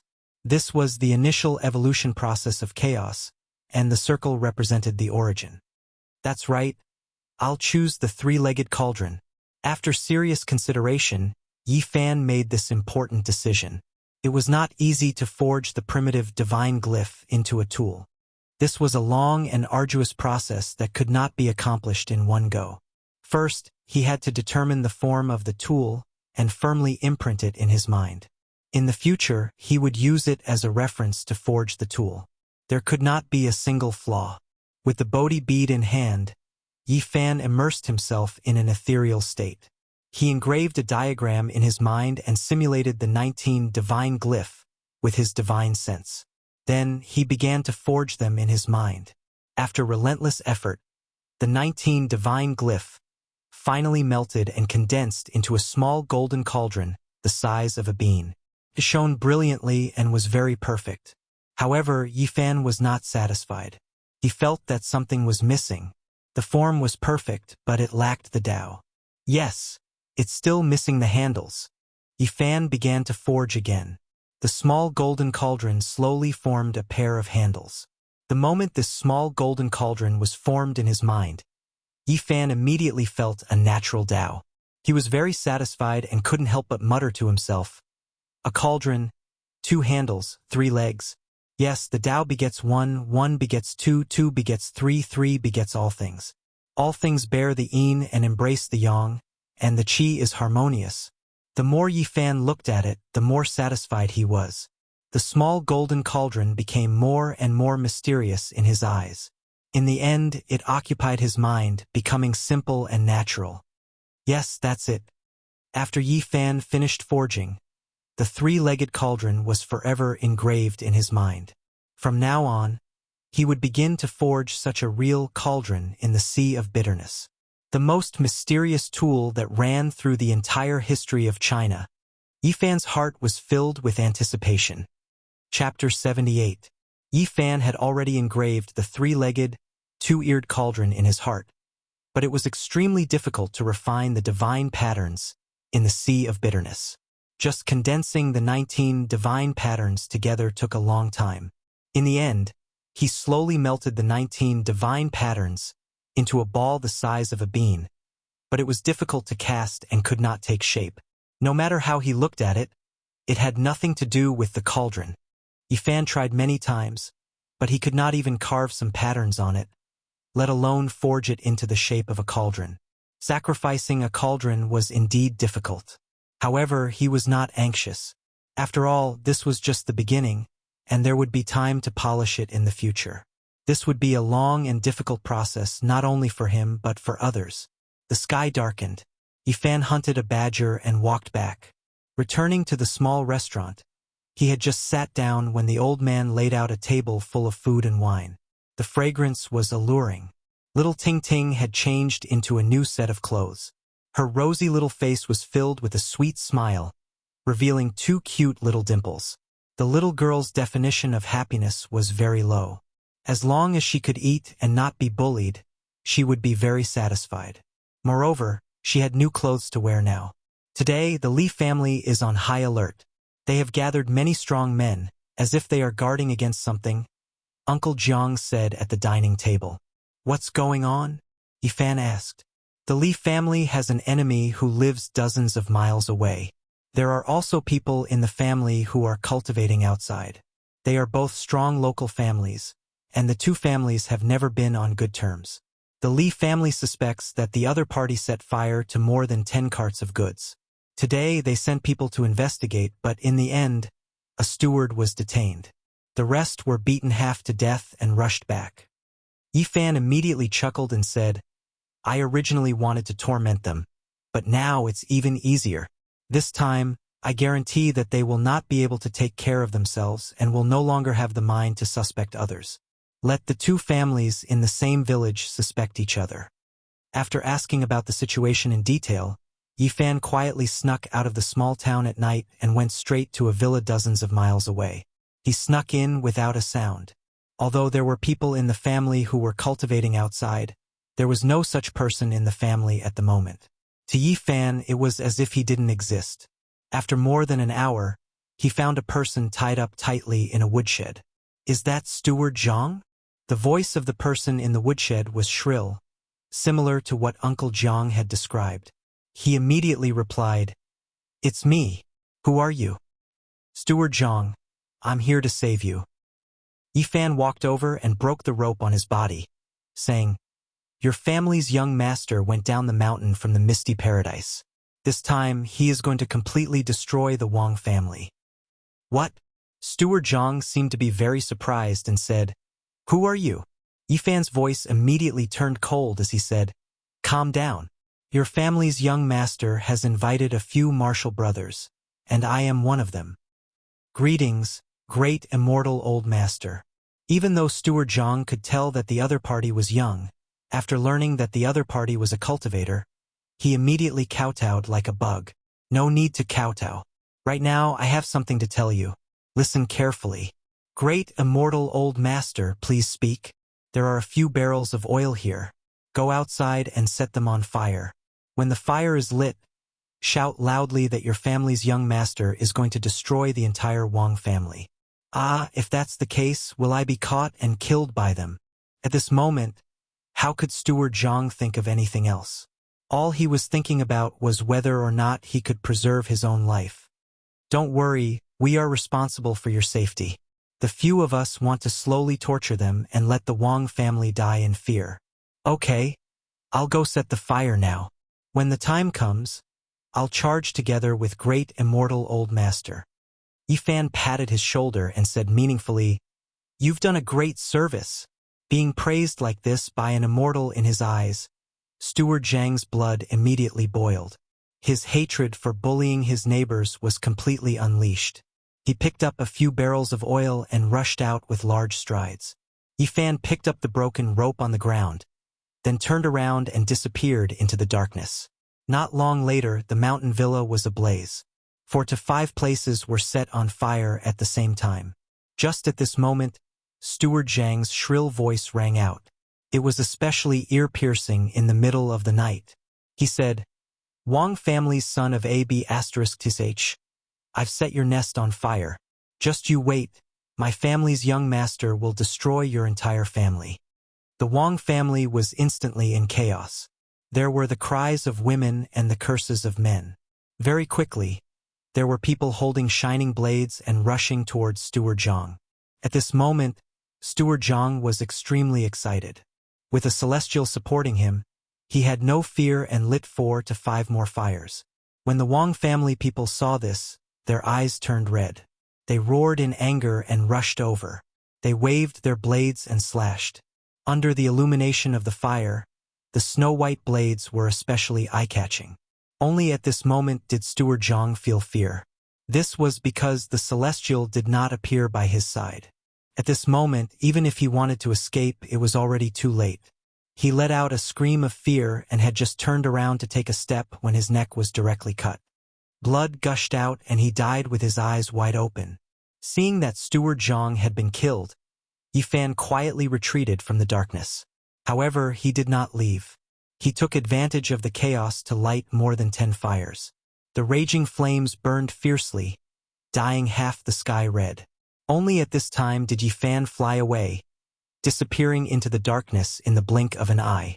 The next day, when the news reached Fresh Breeze Town, the Li family was immediately shaken. Half of the Wang family's mountain villa was burned down. What? Zhang Shun did it. Bastard, Zhang Shun. I will kill your entire family. Everyone in the Li family panicked. Like ants on a hot pan, they gathered all the able-bodied men and prepared to deal with the Wang family's revenge. Half of the Wang family's mountain villa was turned to ashes. They were extremely furious and burned down all the Li family's shops in the county. As for the gold and silver, they took all of it and gathered the servants to attack Fresh Breeze Town. On this day, outside of Fresh Breeze Town, the two families had an intense bloody conflict. Both sides suffered many casualties. There was nothing to explain now, so they could only resolve it with blades and blood. Only until dusk did both sides retreat. It was obvious that the matter would not end like this. In the next few days, there would definitely be more bloody conflicts. That very night, the Wang family's people came again. They rushed into Fresh Breeze Town and went straight to the Li family to set fire. If they had not been prepared, the Li family might have been completely turned to ashes. Even so, many rooms were burned down, and there was no peace for the whole night. The residents of Fresh Breeze Town all clapped their hands in joy. The Li family usually acted like a tyrant in the village and had long since provoked the resentment of the people.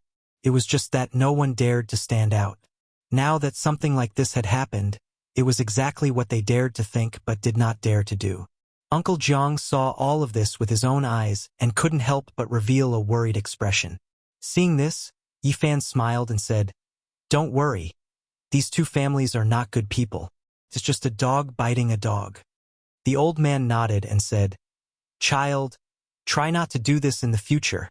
He was a little worried about Yifan. He felt that a 12-year-old boy could cause such a big storm with just a few casual tricks. He was afraid that in the future, Yifan's thoughts would deepen and he would go down the wrong path. Yifan immediately chuckled and said, "Uncle, don't worry. I have never had the intention to harm anyone. I only do this to people like them. The Li family's people who are cultivating outside are probably coming back." The old man revealed a sad expression as he thought of his own son. "I think so too. With such a thing happening to the Li family, they must have gone to the Miss Paradise to send a message. Even if such a thing didn't happen, the Li family's people should have come back. Why?" Yifan was a little confused. The Li family usually spends a lot of money, mainly to collect spirit medicines and send them to the few people of their family who are cultivating outside. A while ago, they seemed to have collected some kind of origin. It is said that it was discovered by a herb gatherer in an ancient cave deep in the mountains. It seems to have great benefits for cultivators. Yifan's heart shook at that time. According to ancient records, during the era when the chi of heaven and earth merged to give birth to all things, plants were flourishing, living beings were powerful, and there were endless spirit medicines. Many origins were produced, sparkling like amber, and there was a large amount of life essence sealed inside. There were even some rare divine origins that had tyrannical creatures from the primordial era sealed inside. After such origins were extracted, they could provide a large amount of life essence. Discovering an origin in an ancient cave deep in the mountains, the Li family really gave me a big gift. Yifan revealed a bright smile. Chapter 79. Where did the herb gatherer who first discovered the origin in the ancient cave go? Yifan asked. There were records in the ancient books that under normal circumstances, a origin could be excavated from several pieces of origin, or even more. If they found that ancient cave, perhaps there would be other discoveries. Uncle Jiang sighed. After he returned to the town, he sold that piece of origin to the Li family. In less than a day he disappeared. Many people speculated that the Li family was not willing to pay the bill, and had secretly done something evil. Yifan instantly understood that the Li family must have killed him. Origin was extremely important to cultivators. They would not allow this person to speak nonsense. It seems a little troublesome. Big brother, what trouble do you have? Tingting will help you. Little Tingting tilted her head, blinking her big bright eyes, and said innocently. Yifan smiled, scratching her delicate little nose. Tingting is so good. After eating breakfast, Yifan walked out of the small restaurant, circling around the Li family from afar. The inside was in ruins, and there were at least 30 houses that had been burnt down. At this time, there were waves of beast roars coming from outside the small town. Not long after, a cloud of dust rose, and a tall mount rushed into the small town. It was shaped like a horse, but was covered with green scales. Its speed was extremely fast, and in the blink of an eye, it had arrived at the gate of the Li family. Dragon scale horse. Yifan was shocked. He knew of this strange beast. Its body was covered with green scales, and its shape was like a horse. It had extraordinary strength, and when it ran, it was many times faster than ordinary horses. Could travel 4,000 or 5,000 miles in a day without a problem. It did not know fatigue, and did not need to stop in the middle. It was very difficult for ordinary people to possess such a strange beast. Even bitter sea stage cultivators would find it difficult to subdue it. The strength of the dragon scale horse was extraordinary, and normally only life spring stage cultivators could subdue it and bestow it to their juniors who could not yet ride on the rainbow. The dragon scale horse's green scales flickered, and it shook its head and tail, neighing towards the sky. It was a divine steed. On the saddle sat a young man of about 25 or 26 years of age. His face was pale, his lips very thin, and his eyes somewhat cold. The Li family was immediately alarmed. The door was opened, and someone shouted and ran inside to deliver a message. "Young master is back." Yifan relaxed. He felt that the cultivator of the Li family was most likely a bitter sea stage cultivator. Otherwise he would have directly flown back on a divine rainbow. This source is mine. Now was not the time to act. Not long after, Yifan entered the deep mountains. This time, he looked into the golden book in the sea of bitterness and found that the words at the beginning were even more blurred, as if they were really going to disappear completely. Why is it like this? Yifan kept thinking about this question and said to himself, "Fortunately, I have completely comprehended the parts that disappeared." After that, he continued to comprehend the Tao scripture. Every time, he would have a different feeling. After a long time, he stopped and began to refine the cauldron above the sea of misery. The 19 divine markings were smelted together, like a lump of divine iron, shining brightly. No matter how many times Yifan refined it, it was difficult to turn it into a cauldron. During this period, Yifan once tried to forge a flying sword. Although he did not succeed, he roughly had the shape of a sword embryo. If he continued to slowly refine it, sooner or later he would succeed. Why is it so difficult to refine a cauldron? Yifan smelted the golden sword embryo and began to cast the cauldron again. But he tried again and failed again and again. He could only hammer it into a lump, unable to shape it, and even the rough embryo was difficult to form. If this goes on, when will I be able to cast a cauldron full of Tao charm? If I waste time in vain, it would really be like drawing water with a bamboo basket. The process of refining the cauldron not only needed to mobilize life essence, but also a high degree of concentration of divine sense. In the end, Yifan was exhausted and had to stop. Above the sea of misery, the bean-sized lump of divine iron was shining brightly. It was difficult to take shape after hundreds of refinements. Such a piece of divine iron can already be regarded as a half-useless tool. I don't know if it can control a weapon like the Greenwood treasure seal. Yifan was very regretful. He did not have any treasures, and he did not know if he could control things now. Otherwise, he really wanted to give it a try. Suddenly, he saw the golden book that was squeezed by the green copper at the edge of the sea of misery. His heart suddenly moved, and he said, "Let's try controlling it."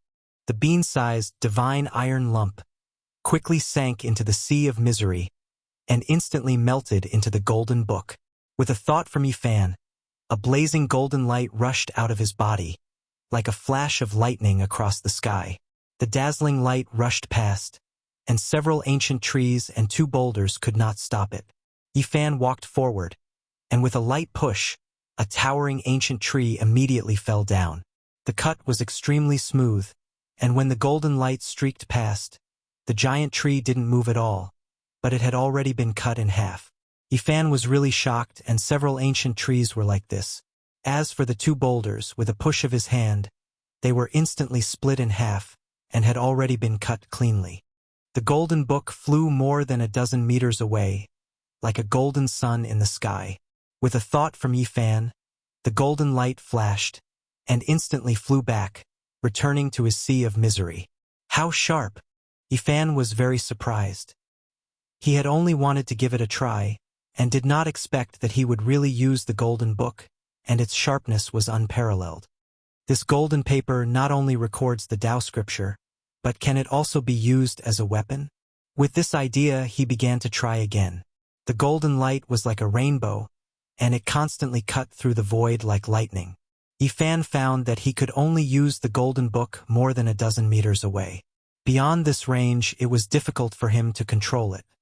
The Tao scripture is one of the most mysterious ancient scriptures in the Eastern Barren Territory. This golden page must be extraordinary.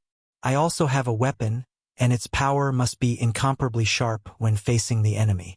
Yifan gradually became more confident. If even a page is like this, then the green copper must be even more terrifying. It should be a real weapon, and I wonder how powerful it is. Thinking of this, Yifan could not calm down. He looked inside the sea of misery and wanted to control the green copper. However, in the center of the golden sea of misery, the green copper was silent, and it was fixed there like a boulder. I feel like I'm pushing a giant mountain. Yifan was sweating profusely, and he was exhausted. He could not move the green copper at all. The center of the sea of misery was shrouded in a simple and ancient aura, and there was a majestic pressure. No wonder the Tao scripture was forced to the edge. This piece of green copper is too mysterious and extraordinary. It's like facing a boundless ocean and an ancient sky full of stars. It's vast and boundless, and its pressure is like the sky. The green copper was definitely not complete. It was very much like a broken piece of some kind of artifact. If the fragment was like this, one could imagine how terrifying a complete artifact would be. It's difficult to estimate. It's impossible to estimate. Yifan's heart was filled with shock. The more he thought about it, the more frightened and surprised he felt. He muttered to himself, "What does a complete body look like?" At this moment, his eyes suddenly lit up. He saw the Tao pattern on the green copper, and those patterns had an indescribable Tao rhythm. I can't move the green copper, so I'll copy its Tao pattern first. There were no Tao patterns on the surface of the mysterious green copper, but there were dense Tao patterns on the fracture. They were complicated, profound, and unfathomable. It was impossible for people to understand, but there was a kind of natural Tao, and the feeling of the chaos of heaven and earth, which made people deeply moved at a glance. Yifan had not yet reached the level where he could study Tao patterns in detail. What he wanted to do was to repeatedly smelt the lump of godly iron that could not be cast into a cauldron on the fracture of the green copper, and copy all the mysterious Tao patterns. These dense and mysterious Tao patterns must have a great origin. It's very likely that they are the legendary natural patterns that are unique. After resting for a moment, Yifan began to smelt the lump of godly iron. He melted it, attached it to the green copper, and constantly hammered it. It was like a mortal forging iron. He hammered it over and over again, and there were many densely packed patterns on it. He constantly refined and copied it until he developed a feeling that this lump of godly iron seemed to gradually have an indescribable charm. However, when he carefully sensed it, he found that it was still as ordinary as before. There were no changes, and the so-called Tao rhythm did not exist. Is it a misconception? Yifan muttered to himself. In the following period of time, he constantly melted the lump of godly iron and repeatedly refined it. He copied the Tao patterns on the green copper inside and out. It could be said that he had tempered it hundreds and thousands of times. It seems to be much more condensed than before.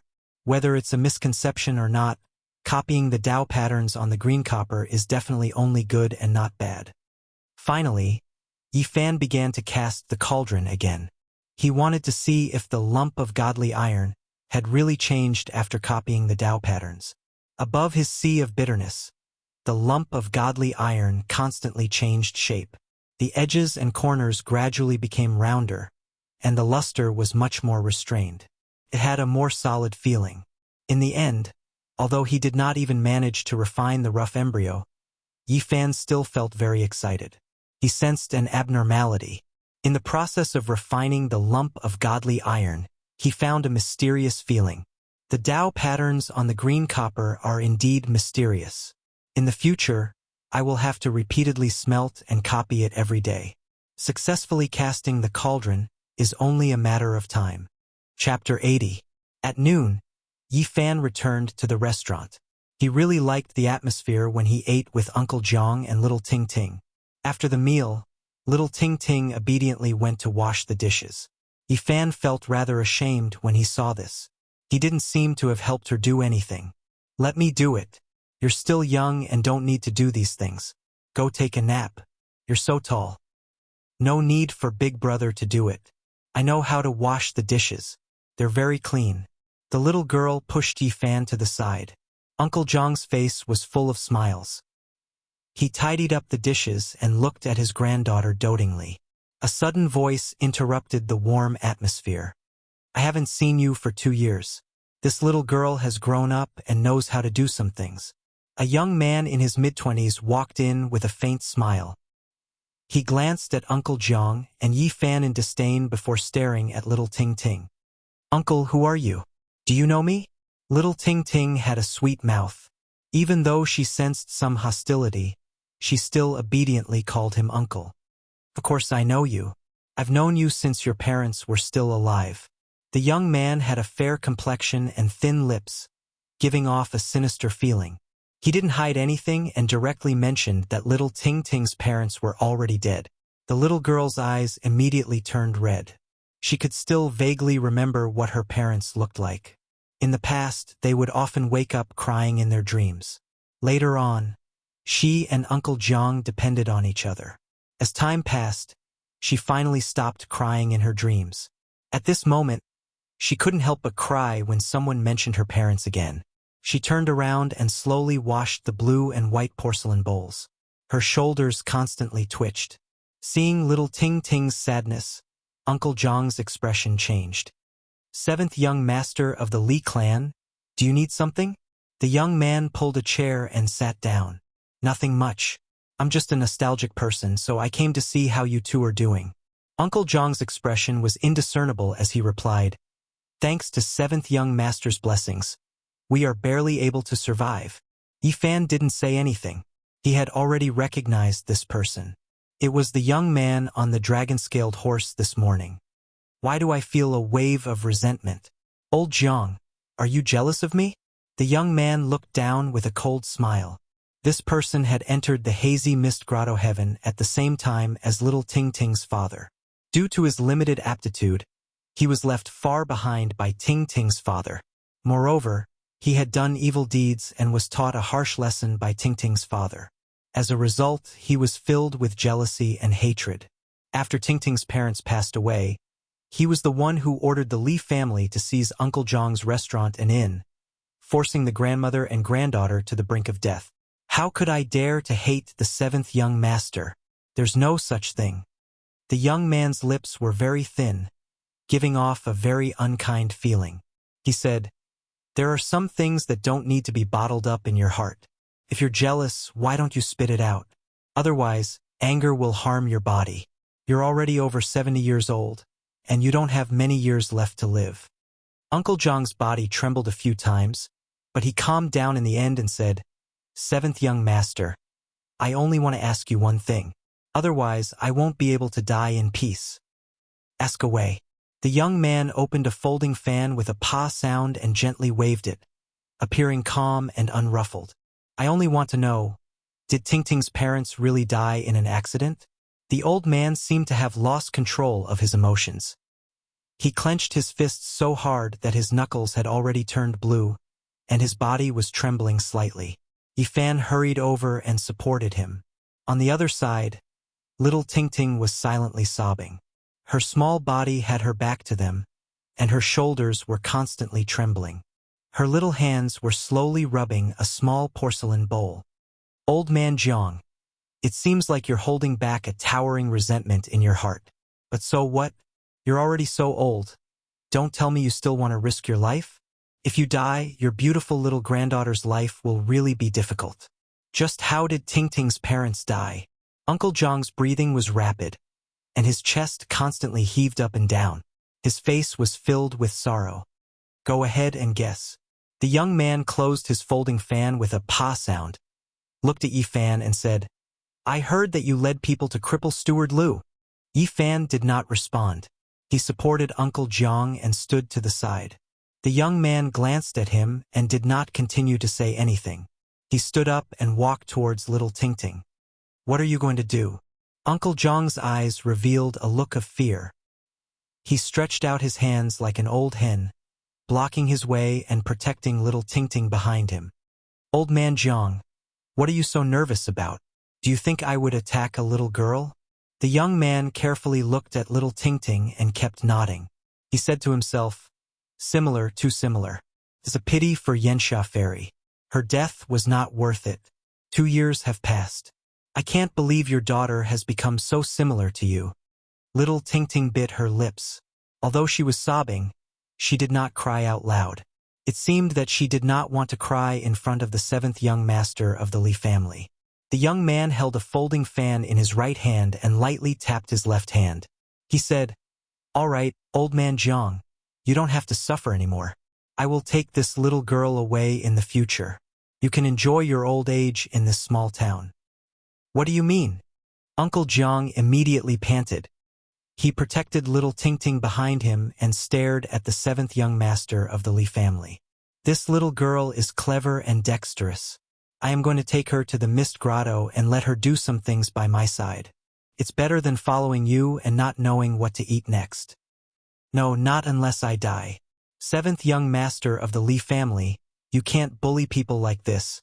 Uncle Jiang was so angry that he had difficulty breathing. His eyes were red and his body swayed. Yifan hurriedly supported him. Grandpa, are you okay? Don't scare Tingting. Little Tingting hugged the old man's thigh. Her little face was filled with worry and fear as tears continuously fell. The young man mocked, Old man Jiang, do you have to be so angry?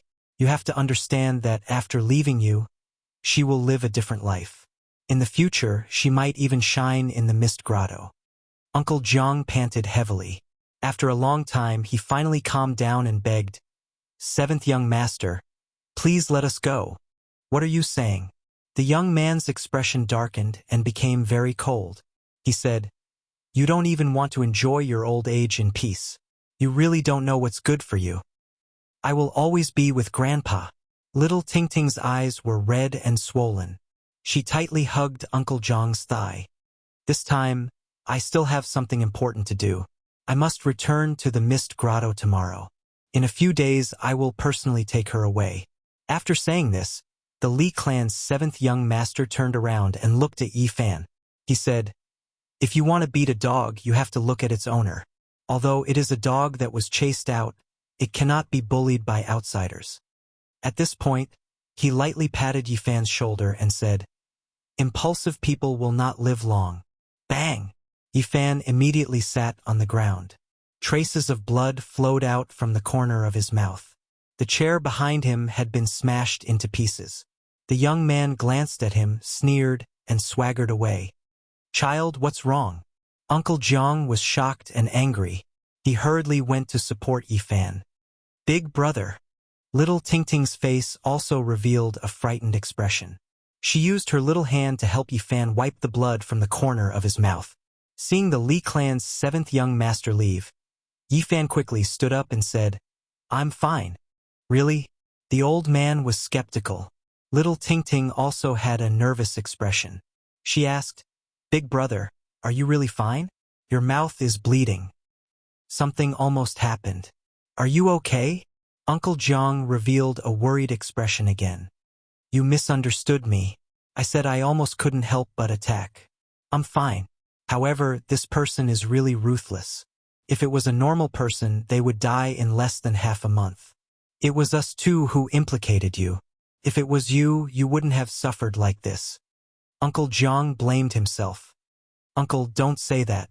The blood just now was forced out by me. Yifan chuckled and said, Speaking of which, I still have to thank this Li clan's seventh young master, because he gave me a great opportunity. He came here personally to tell me when to leave. You? Uncle Jiang revealed a doubtful expression. There's no need for such a ruthless person to stay in this world.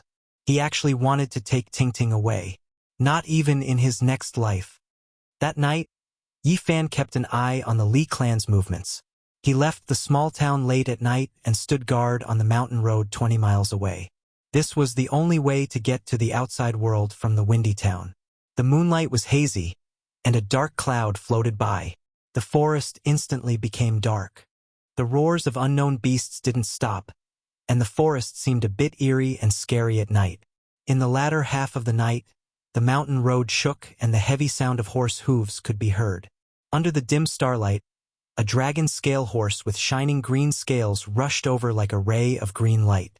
Yifan waited quietly until the dragon scale horse came close. Suddenly, a blazing golden light shot out from his body. It was especially bright in the darkness, like a scorching sun in the sky. Blood splattered, and a miserable cry came from the dragon scale horse. However, that person didn't fall off the horse. Yifan was startled. He quickly turned the golden book around and slashed. Pooh! The dragon scale horse was split into two halves. The corpse fell heavily to the ground, and the person on it flew more than 20 meters away before falling to the ground. A silver light flashed, and a half-foot-long silver spear dashed towards Yifan like a bolt of silver lightning. Clang! With a flash of golden light, Yifan's golden book slashed on the silver spear. The half-foot-long spear was immediately cut in half and fell to the ground. Not far away, The person who fell off the dragon scale horse quickly jumped up and was about to rush into the forest. At this time, Yi Fan attacked again.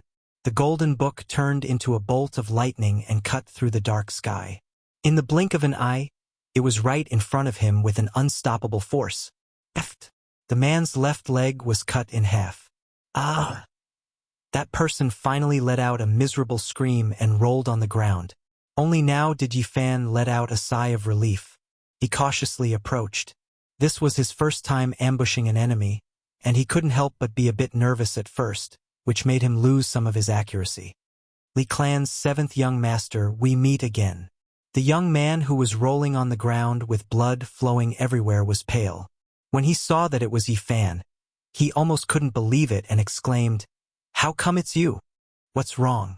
Yi Fan's expression was calm as he looked at him from a distance. "I didn't expect it to be you, little brat. I was really wrong." The Li Clan's 7th young master's face was full of pain and anger. It was a frightening sight. "Thank you, 7th young master, for giving me such a great fortune." Yi Fan stood in the distance with a faint sneer on his face. You. The Li Clan's 7th young master's body was shaking. At this moment, he was filled with despair and anger. How did Tingting's parents die? At this point, Yi Fan's tone turned cold. With a flash of golden light, the golden book dashed out at lightning speed. Puff puff. With 2 soft sounds, the Li Clan's 7th young master's arms fell off. Yi Fan was still a bit worried, so he once again summoned the golden rainbow and gently drew on the sea of suffering.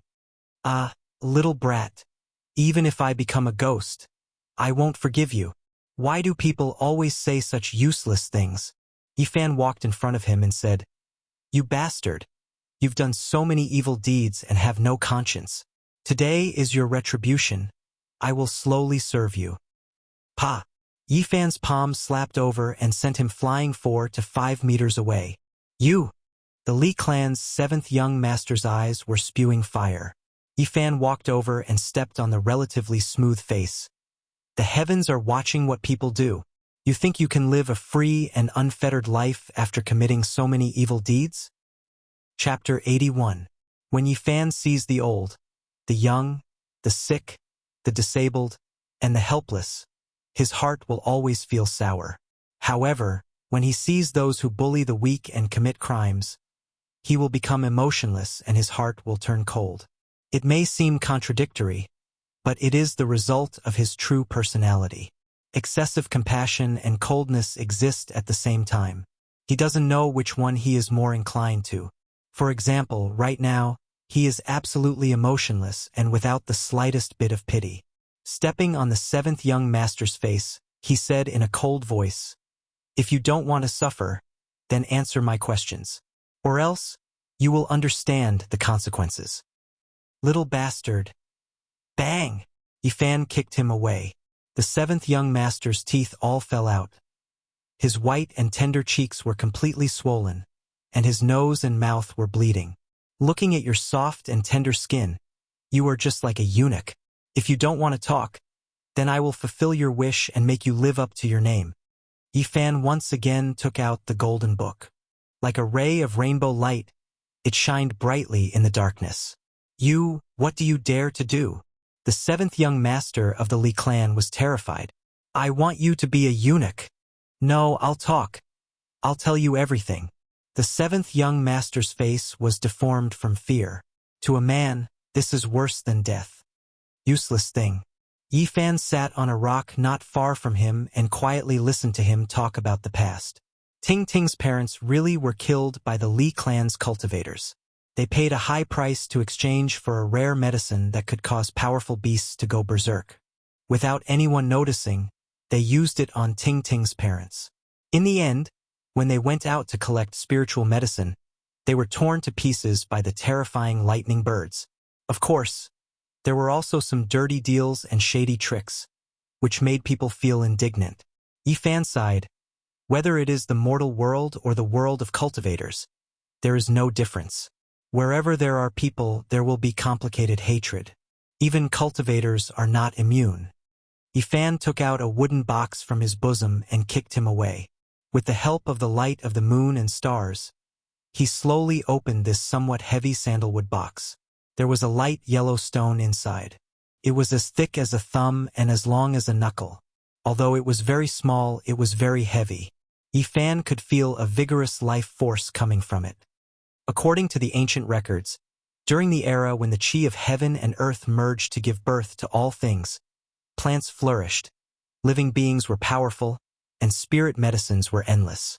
Many sources were produced, sparkling like amber, but within them, a large amount of life essence was sealed. Is this the source? Yifan observed it repeatedly under the moonlight and found that this source was full of impurities. The crystal clear part only occupied 1/3 of it, which made him feel a little regretful. This was not a pure source. But even so, he was very satisfied.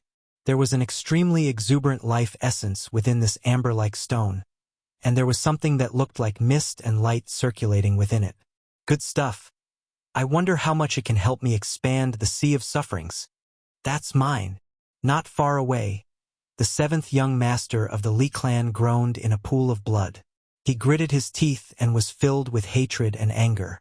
Wasn't this source found in an ancient cave deep in the mountains? Could it be that there's only this one and nothing else? Under the torture of Yifan, the 7th young master of the Li clan spilled everything without concealing anything. In that ancient cave, there was a cultivator who had passed away in meditation. It had been too long, and even his skeleton had been weathered away, leaving only this piece of source. What a pity! I thought I could get a few pieces. Yifan felt that he was a bit greedy. I've told you everything. Can you let me live? The 7th young master of the Li clan revealed a glimmer of hope in his eyes. Of course, he knew that this was only an extravagant hope.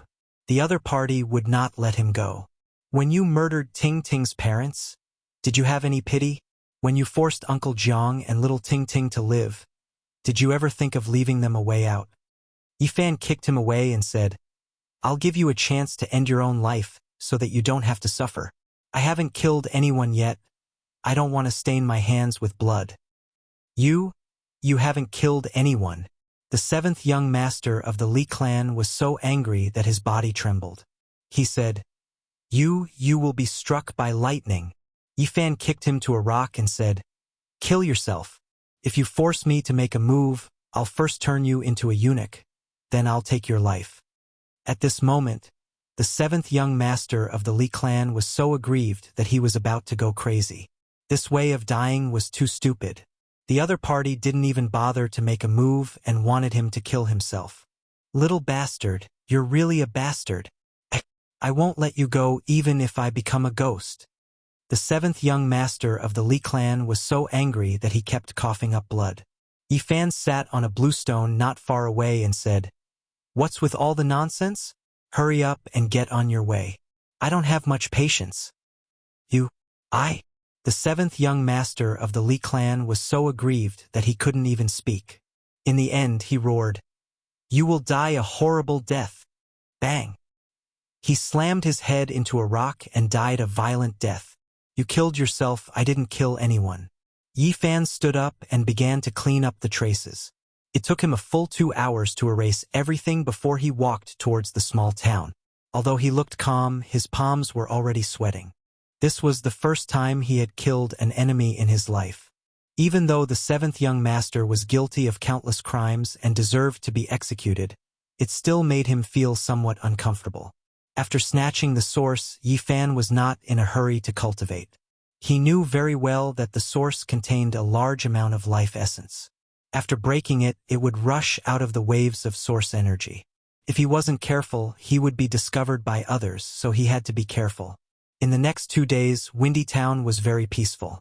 It wasn't until the 3rd day that the other 2 cultivators of the Li clan came back from the mist cave that the town was in chaos. The 7th young master of the Li clan is missing. How can a cultivator disappear just like that? This is the Li clan's retribution. What retribution? It must be the Wang clan's doing. Other than the enemies of the Li clan, who would dare to do such a thing? Who would have the strength to do so? Yeah, I heard from the servants of the Li clan that it was most likely caused by the source a while ago. Even the ordinary people of Windy Town were discussing this. One could imagine how big this storm was. Everyone in the Li clan was completely enraged, but at the same time afraid. At first, Yifan didn't care. The two people that came back from the Li clan hadn't reached the Life Spring realm and couldn't control the rainbow, so they weren't very scary. But after a few days, the development of the matter was somewhat out of his expectations, and the storm gradually became bigger. People from the Mist Cave actually came.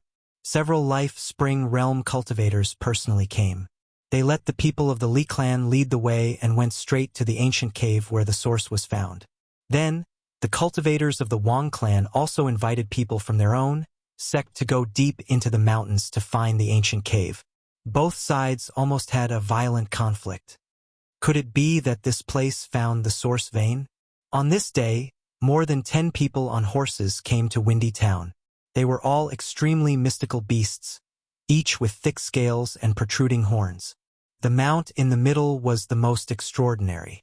Its entire body was covered in golden scales, and a brilliant divine light surrounded it, as if there was a golden flame burning on it.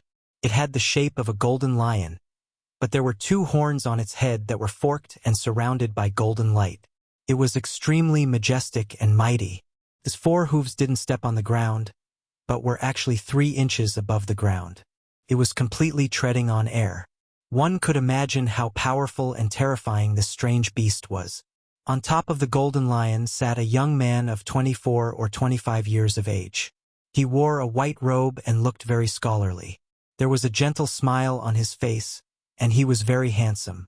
His eyes were like water, faintly circulating with divine light. He could be said to be as handsome as jade. On both sides of him, there were 2 other mounts walking side by side. On the left was a green strange beast that was shaped like a lion or tiger. The green beast fur was extremely long, extremely clean, sparkling and translucent like jade. Clear splendor swirled about, shining brilliantly. Meanwhile, on its head was a jade horn that was unexpectedly releasing 5-colored divine light. This 5-colored strange beast was also treading on air and didn't really step on the ground. On top of it sat a young man of 16 or 17 years of age. He wore green clothes and had a pressing heroic spirit. However, there was a faint sense of arrogance as he looked at everything in the town with disdain. On the other side was a strange beast that flickered with silver radiance. It looked like a divine deer, and its entire body was covered in silver scales. Moreover, there was a vertical eye in the center of its forehead. Its entire body flickered with a pure and holy radiance. It treaded on air and didn't seem to be tainted by even a speck of dust. On top of it sat a young girl of 16 or 17 years of age. Her skin was like cream, and her eyes were misty like autumn water. Her red lips were dotted, and she was extremely beautiful. However, she gave off a feeling that she was unreachable and carried a hint of arrogance. The dozen or so strange beasts behind the 3 were all extraordinary as well. They were all extremely rare strange beasts. Some were covered in dense scales, while others were completely jade-like. All of them flickered with radiance. The people on the mounts ranged from 20 to 40 years of age. Regardless of whether they were men or women, they all carried an austere aura, and a powerful battle intent condensed around them. In the distance, Yifan saw all of this and couldn't help but suck in a breath of cold air. What kind of background did these people have? They were definitely not ordinary people. Not to mention the 3 people in the lead, just the dozen or so horsemen behind them were not inferior to the troops of the clan of the ancients and the sacred grounds that he saw in front of the demon emperor's tomb. A powerful battle intent and murderous aura rushed toward him. May I ask if there's a family with the surname Jiang in this town? At this moment, a horseman was ordered to ask the people in the town. Yifan's heart skipped a beat. Why were they looking for people with the surname Jiang? Chapter 82. Why would such a group of experts come to this small town to find someone with the surname Jiang? Yifan found it difficult to calm down. He was afraid that Uncle Jiang and little Ting Ting would be involved. Fresh Breeze Town had never seen so many strange beasts before. The dozen or so mounts flickered with divine radiance, causing the people on the street to retreat in fear. A middle-aged knight in his 30s sat on a strange beast covered in green scales. He tried his best to put on a friendly expression and said, "Don't be afraid. We have no ill intentions. We just want to know if there is anyone with the surname Jiang in this town." Although he tried his best to appear calm, these people were obviously experienced knights who had experienced countless battles. They had been tempered by blades and blood, so they naturally emitted a murderous aura that would cause ordinary people to tremble in fear. An old farmer pointed at the western street. His lips trembled as he mumbled, "That street, the biggest house, is there. Thank you." These people rode their beasts and slowly moved toward the western street of the small town. Not far away, Yifan felt relieved.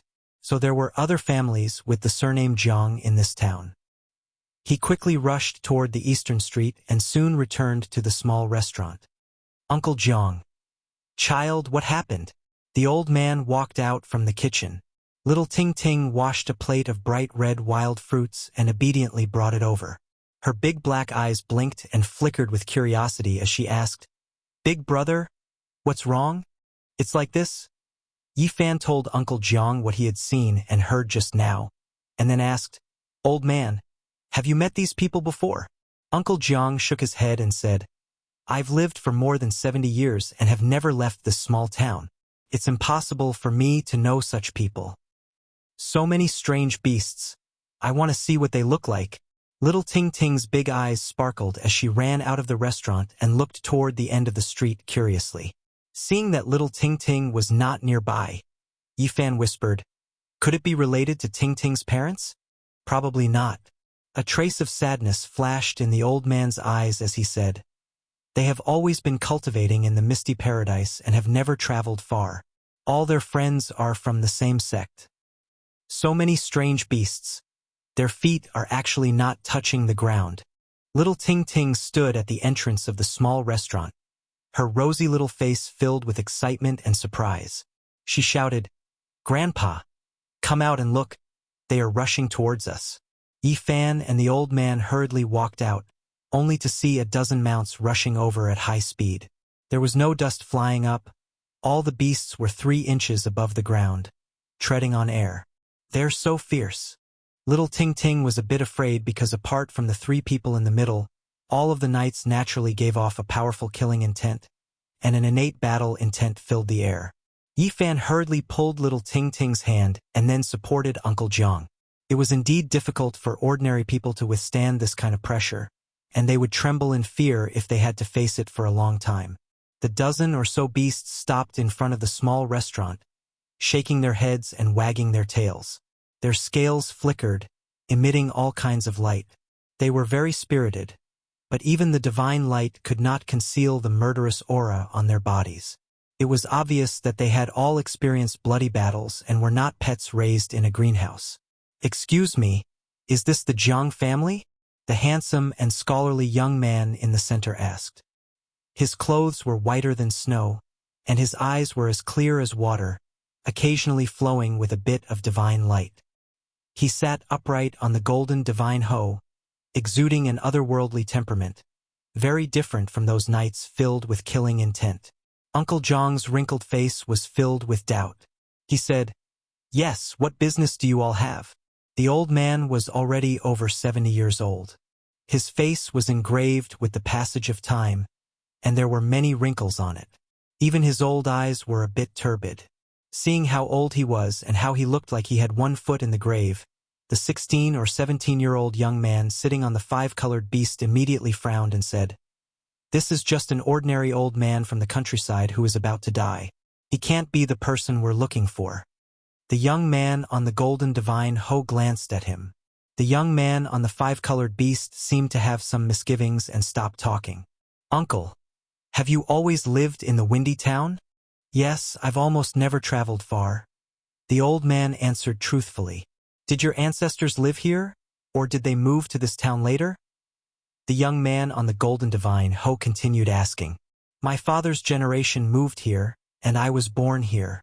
What do you all want?" Uncle Jiang was full of confusion.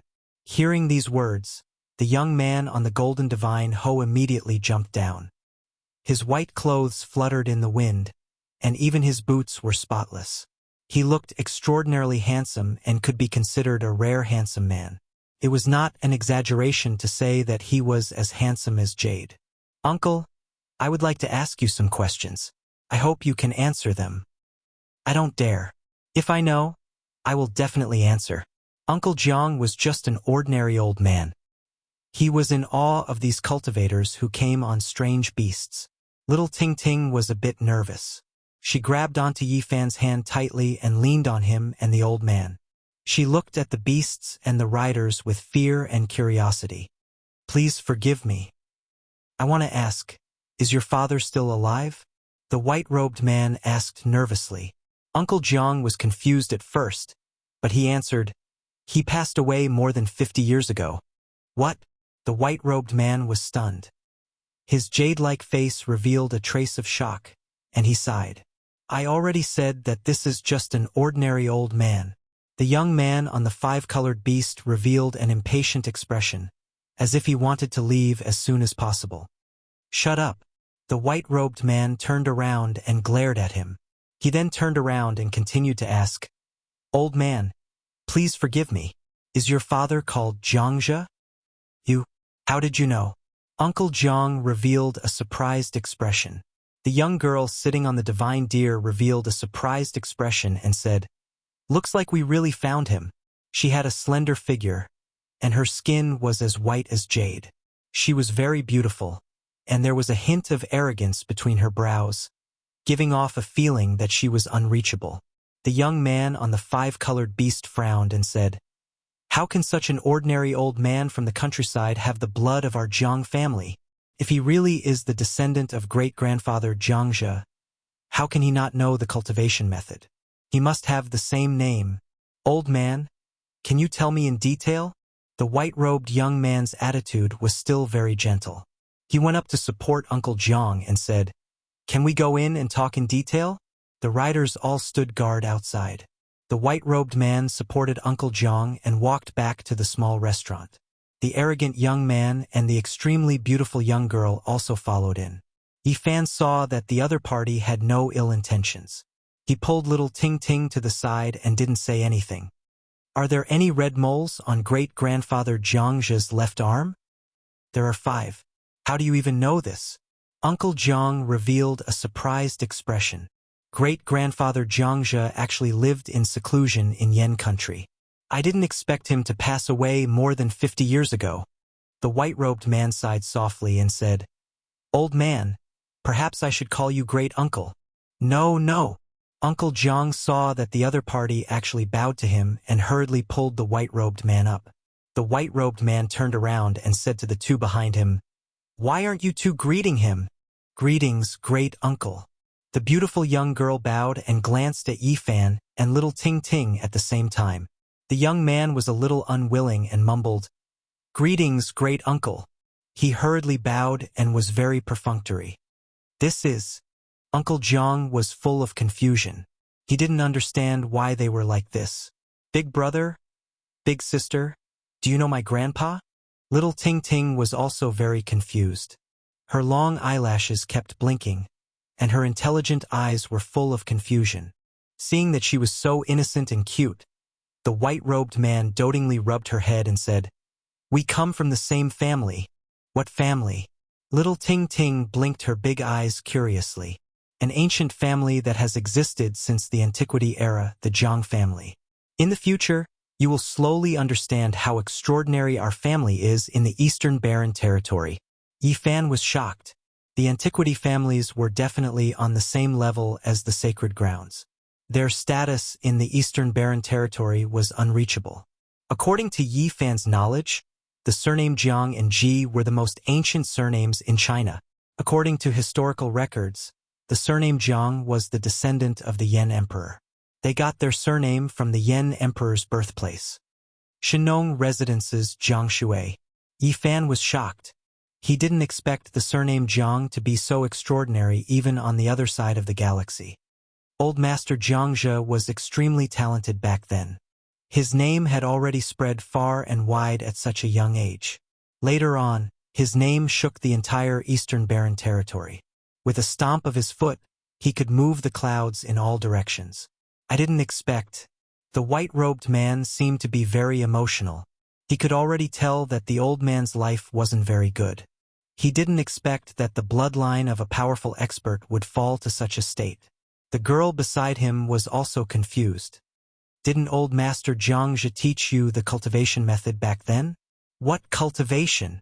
Uncle Jiang was confused by their words and said to himself, I don't know what you're talking about. Many things happened back then. It's hard to explain in a short time. Old man, are you willing to come with us? The white-robed man said to the old man and then looked at Yifan and little Ting. My surname is not Jiang. Ting is Uncle Jiang's only granddaughter. Yifan explained hurriedly. The family leader's branch owes old Master Zhangzhe a lot, but the past will eventually come to light. I want to take you and Ting back to the Jiang family. The old man was in a daze. Although he didn't understand everything, he understood the gist of it. He couldn't accept it. The girl beside him saw that little Ting was very cute and smiled. Ting, do you have any wishes? Big sister can help you realize them immediately. I don't have any special wishes. I just want to be with Grandpa and Big Brother. Do you have any other wishes? Little Ting tilted her head and thought seriously. Her voice was very tender. I want to be able to eat my fill every day and no one to bully me and Grandpa. Hearing this, the girl was startled. The white-robed man's expression changed. He asked in a deep voice, Are you usually bullied? Yes. Before Big Brother came, bad people came to bully us every day. Little Ting's innocent words made everyone's expressions change. Old man, I forgot to ask. What about Ting's parents? Uncle Jiang revealed a sad expression. I had a son in my later years, but in the end, I had to send him off. How could this happen? The girl's eyes widened. I don't know if they were killed by someone or if they really died by accident. At the side, little Ting's eyes turned red when she heard this. Please elaborate. At this moment, the white-robed man's eyes flashed with divine splendor. The old man only said a few words, and the white-clothed man immediately stood up and said, Hazy Grotto, never heard of it. We will make a trip there in a while. If anyone dares to stop us, I don't mind making this sect disappear. The beautiful girl beside him also sneered. They even dare to bully the people of our Jiang family. Before going to the hazy paradise, let's go to the Li family first. When the knights guarding outside heard this, a shocking murderous aura and battle intent erupted. At this moment, the entire Fresh Breeze town was enveloped in a terrifying aura. Chapter 83. The man in white came from the clan of the remote antiquity, the Jiang family. His name was Zhang Yifei. As his name suggested, he was as handsome as jade. His white clothes were whiter than snow. He didn't say much about Zhangzhe's past, but he still learned a lot of useful information. Uncle Zhang's father, Zhangzhe, left the Jiang family years ago and never returned. There was an unknown past that seemed to be related to the family head's bloodline. Old Master Zhangzhe had great achievements. How could he have passed away 50 years ago? This was something that Zhang Yifei did not understand. He coughed up a lot of blood when he passed away. Uncle Jiang didn't feel too sad when he mentioned the past.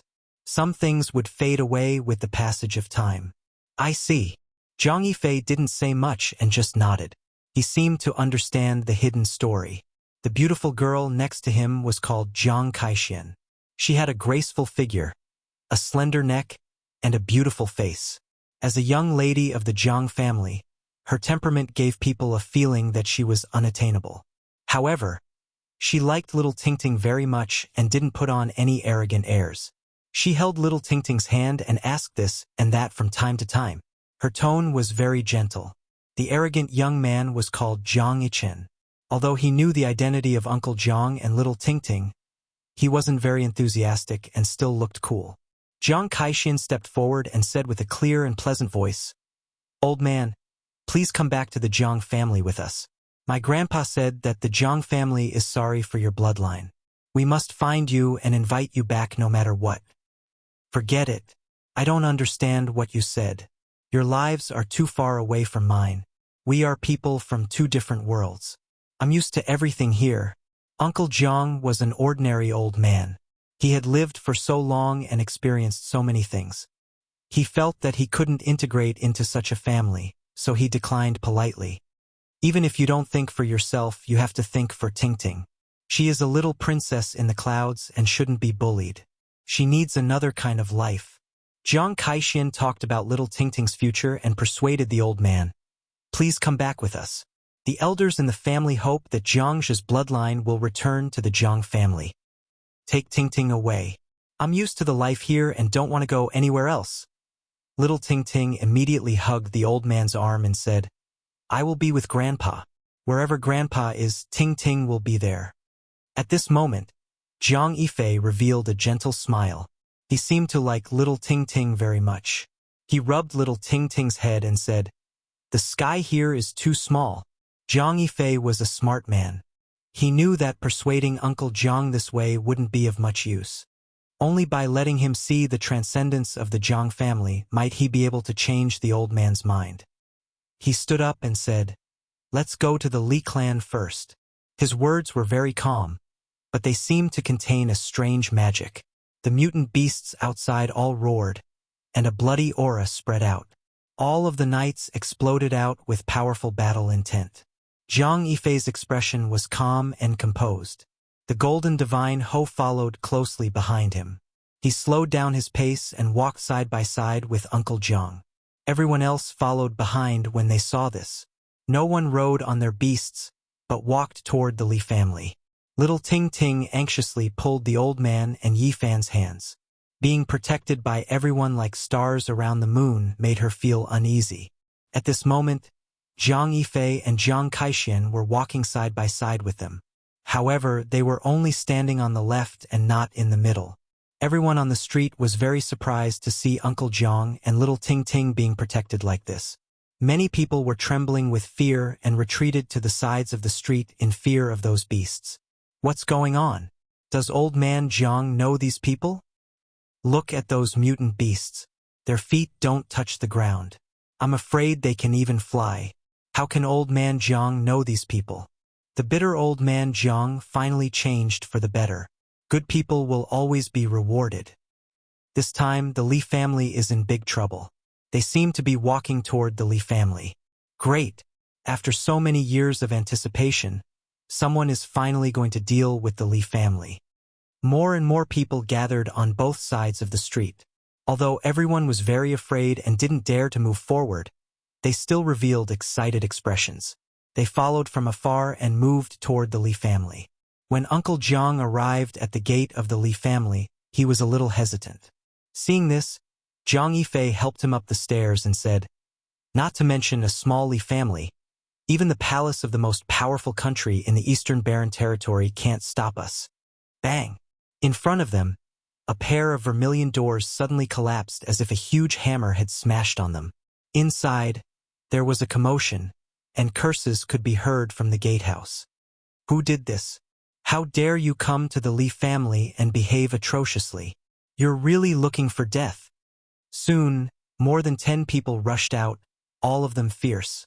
However, when they saw more than 10 beasts, they were instantly stunned. They swallowed all the curses and were tongue-tied. The ferocious look on their faces disappeared, and they became fearful and uneasy as they quickly ran back. Look at your cowardly faces. What are you afraid of? There are cultivators in our Li family. After a steward received the report, he walked out cursing and said, Damn it! Who ate the guts of a leopard and dared to cause trouble in the Li family? Don't they know that many celestial masters are temporarily staying here? Bad guy! As soon as that steward walked out, little Tingting immediately took a few steps back. It was obvious that she was a little afraid of this person. You! After that steward walked out, he was also afraid. Golden Divine Ho, 5-colored mutant beasts, divine deer with vertical eyes. He had never seen or heard of such things. He was immediately stunned. This is a bad guy? Yes, he brought people to rob our restaurant and beat Grandpa until he vomited blood. This kind of thing was said by little Tingting with such childish words. It made people feel even more angry. Jiang Yifei waved his hand, and immediately, a knight came forward and forced his way towards that steward. What do you want to do? This is the Li family, and there are several celestial masters inside. You are not allowed to behave atrociously. He shouted loudly and kept on retreating. Don't make a move here so as not to scare the child. Zhang Yifei was meticulous and was afraid that a bloody scene would scare little Ting Ting. Yes. The armored knight grabbed the steward by the collar and tossed him out.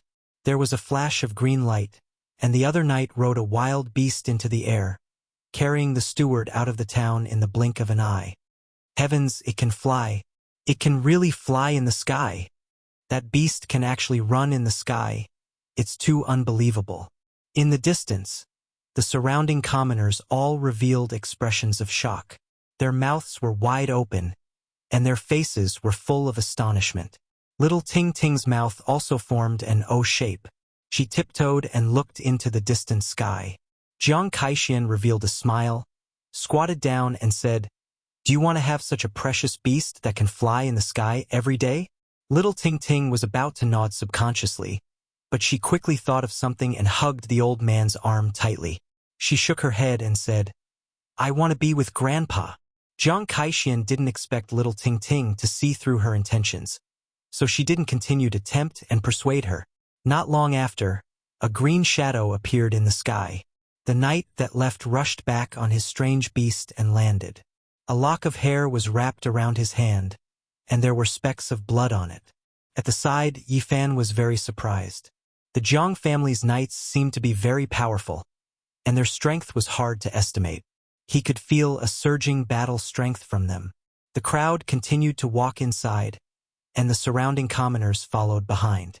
They wanted to see the Li family's villains being taken care of with their own eyes. Who broke into my Li family and caused trouble? At this moment, a few middle-aged men and a few old men dressed in silks and satins walked out. Their faces were filled with anger. "Old man Jiang, it's you." It was obvious that they didn't understand the situation. When they saw Uncle Jiang in the courtyard, they immediately shouted, "Who allowed you to come in? Get out." "Second master, lower your voice. What are those behind you?" A servant reminded him in a low voice. Only then did the servant notice the strange beasts outside the gate. He immediately panicked and retreated in fear. He said, "Hurry up and ask those immortal masters to come out." Jiang Caishuan's pretty face revealed a cold expression.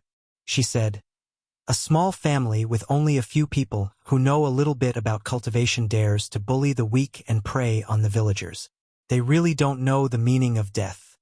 She gently waved her hand, and everyone flew out like fallen leaves. They hit the wall and fell to the ground, unable to get up again. These were all important figures of the Li family, and they screamed in pain.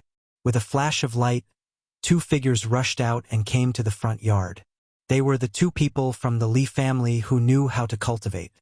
When they saw the situation in front of them, their expressions changed. "Friend, who are you? What have we done to offend you? Why did you break into our Li family and hurt our people?" The two people were around 27 or 28 years old. They were shocked and angry, but they didn't dare to act out. "You don't deserve to know." Jiang Kaixian sneered. Jiang Yifei calmly asked, "Did you kill Ting Ting's parents?" "You? What are you talking about? Don't slander us." The two people's expressions changed drastically.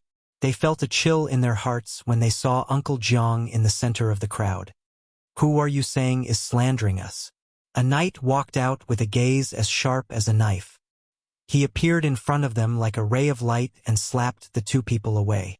Two bloody palm prints appeared on the faces of the two people from the Li family, and they instantly swelled up. They were shocked and angry at the same time. They covered their faces and retreated, saying, "Friend, you can't go too far. We are disciples of the Mist Cave. Several immortal masters are overseeing our mansion." "Immortal masters? How arrogant. We are going to the Mist Cave. Let the immortal masters you speak of lead the way." Chapter 84. How arrogant of you. The two cultivators from the Li family had ugly expressions on their faces. You want to start a war between sects? A war between sects? Are you qualified? I'm afraid you're not qualified at all." The armored knight's voice was cold. Good, good, good. You have guts. But I don't know if you can walk out of the Yen lands. The two cultivators from the Leaf family had gloomy expressions, a cold glint in their eyes. They thought quickly, ready to provoke the anger of the elders of the Misty Paradise. Do you think you can keep us in the Yen lands with just you? That knight sneered and said, with trash like you, even if there were 80,000 of you, it wouldn't be enough. You!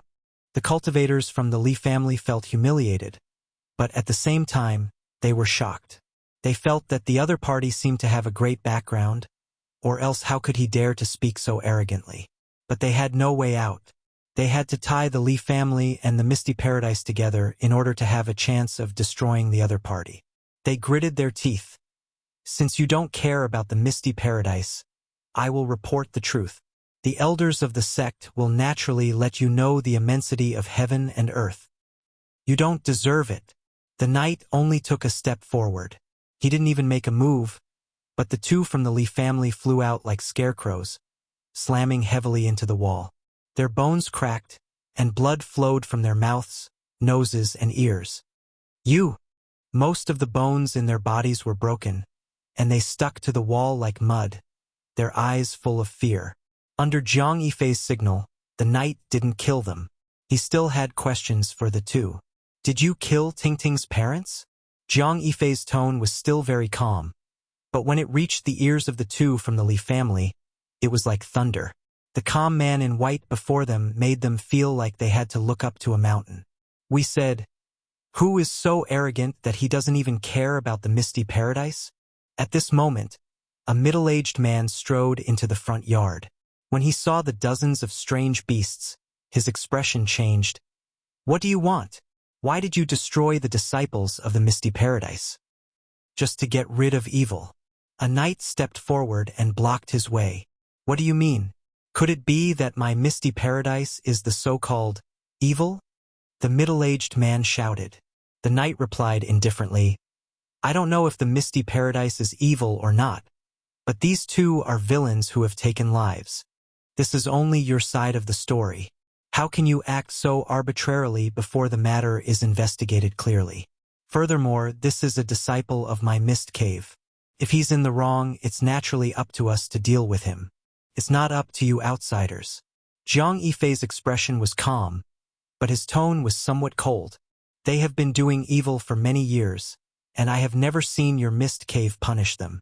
Now, they want to absolve themselves of their crimes and try to protect them. It seems that I really need to pay a visit to the mist cave and demand an explanation. What an arrogant tone. What do you take my misty sky grotto for? You have to pay the price for your words. The middle-aged man stared coldly at the person in front of him. Jiang Yifei sneered and said, Is the mist grotto very powerful? It's a pity that I've never heard of it before. I must go and have a good look at it later. How dare you be so arrogant? The middle-aged man said coldly, The mist cave is one of the 6 sects of the Yen land. If you insist on causing trouble, a war between sects is inevitable. Jiang Yifei shook his head and said, The eastern wilderness is vast and boundless. It's hard to count how many countries there are. The Yen kingdom is just a small place. I've never heard of any sects here. So arrogant. I want to see how strong you are. The middle-aged man rode a rainbow and rushed into the air. He opened his mouth and spat out a purple-gold shield and a blood-red spear. The roar of a savage beast rang out, and a knight riding on a strange beast soared into the sky like a streak of green light. Ah! The middle-aged cultivator from the Misty Paradise let out a blood-curdling scream on the spot. The purple-gold shield was instantly cut in half, and the blood-red spear was also broken in half. His chest and abdomen were almost completely cut open, and he fell on the spot, blood gurgling out. If it was an ordinary person, he would have been dead by now. The physique of a cultivator was exceptionally strong. He quickly stopped the bleeding and stabilized his injury. His face was extremely pale as he retreated to the side. Yifan was deeply shocked. He felt that these knights were all extraordinary. They were much stronger than the people from the Ji clan and the Yaoguang sacred land he met in the demon god tomb. At this moment, The immortal masters who heard the commotion could not help but walk out from the backyard. "Who are you?" One of the elders frowned. He had heard the words of the people in the front yard just now. These people did not take the mist cave seriously at all, which made him very angry and uncomfortable. "Please lead the way and lead us to the mist cave." Zhang Caishuan's beautiful face had a trace of a sneer. She said, "Please." The people from the mist cave changed their expressions. One of them said, "So young, yet so arrogant. Didn't your masters teach you to respect your masters?"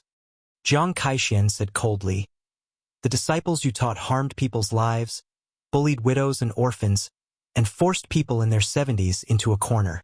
What right do you have to talk about the masters? You don't have that qualification. What proof do you have? They have already admitted it." The elder in the middle frowned and said, "Let's not talk about whether they were tortured by you. Even if they really did something evil, it is not your turn to deal with them. My mist cave has its own rules to deal with them." "Deal with them yourself? For more than 2 years, the dead have not died in peace. The murderers are still at large and continue to persecute widows and orphans. Is this your sex rule?" Zhang Caishuan sympathized with little Ting Ting. At this point, her pretty face was covered with frost. She said, "Until now, you are still thinking of ways to absolve and protect them. You are really worthy of being their masters. Birds of a feather flock together." "You!"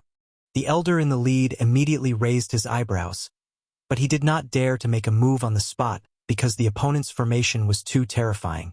Just the golden divine Ho alone made him extremely fearful. At this moment, Zhang Yifei said, "Take them all down."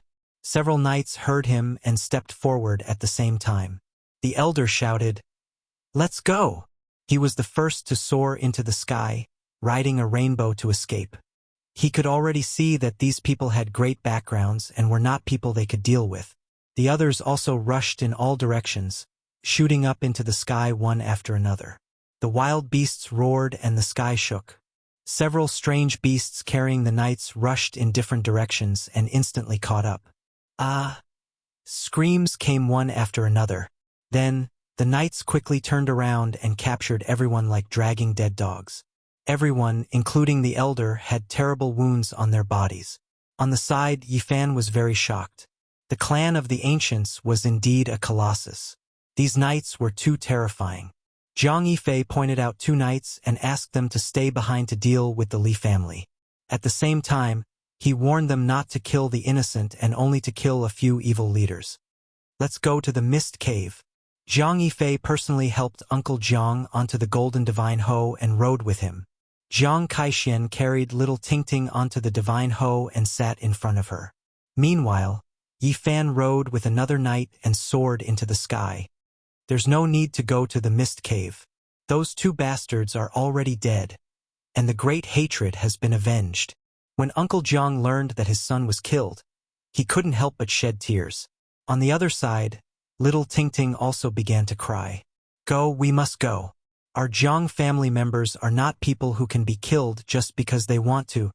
Zhang Yifei's expression was calm, but his words were very powerful. Yifan sighed in his heart.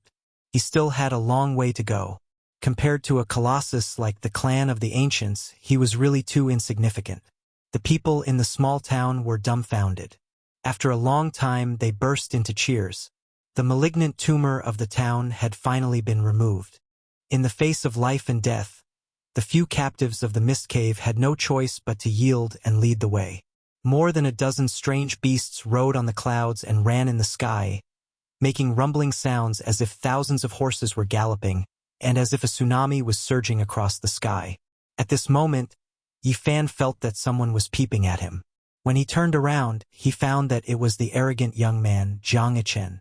Seeing him looking at him, Zhang Yichen looked away and sneered. Yifan's heart suddenly moved. Why did he act like this?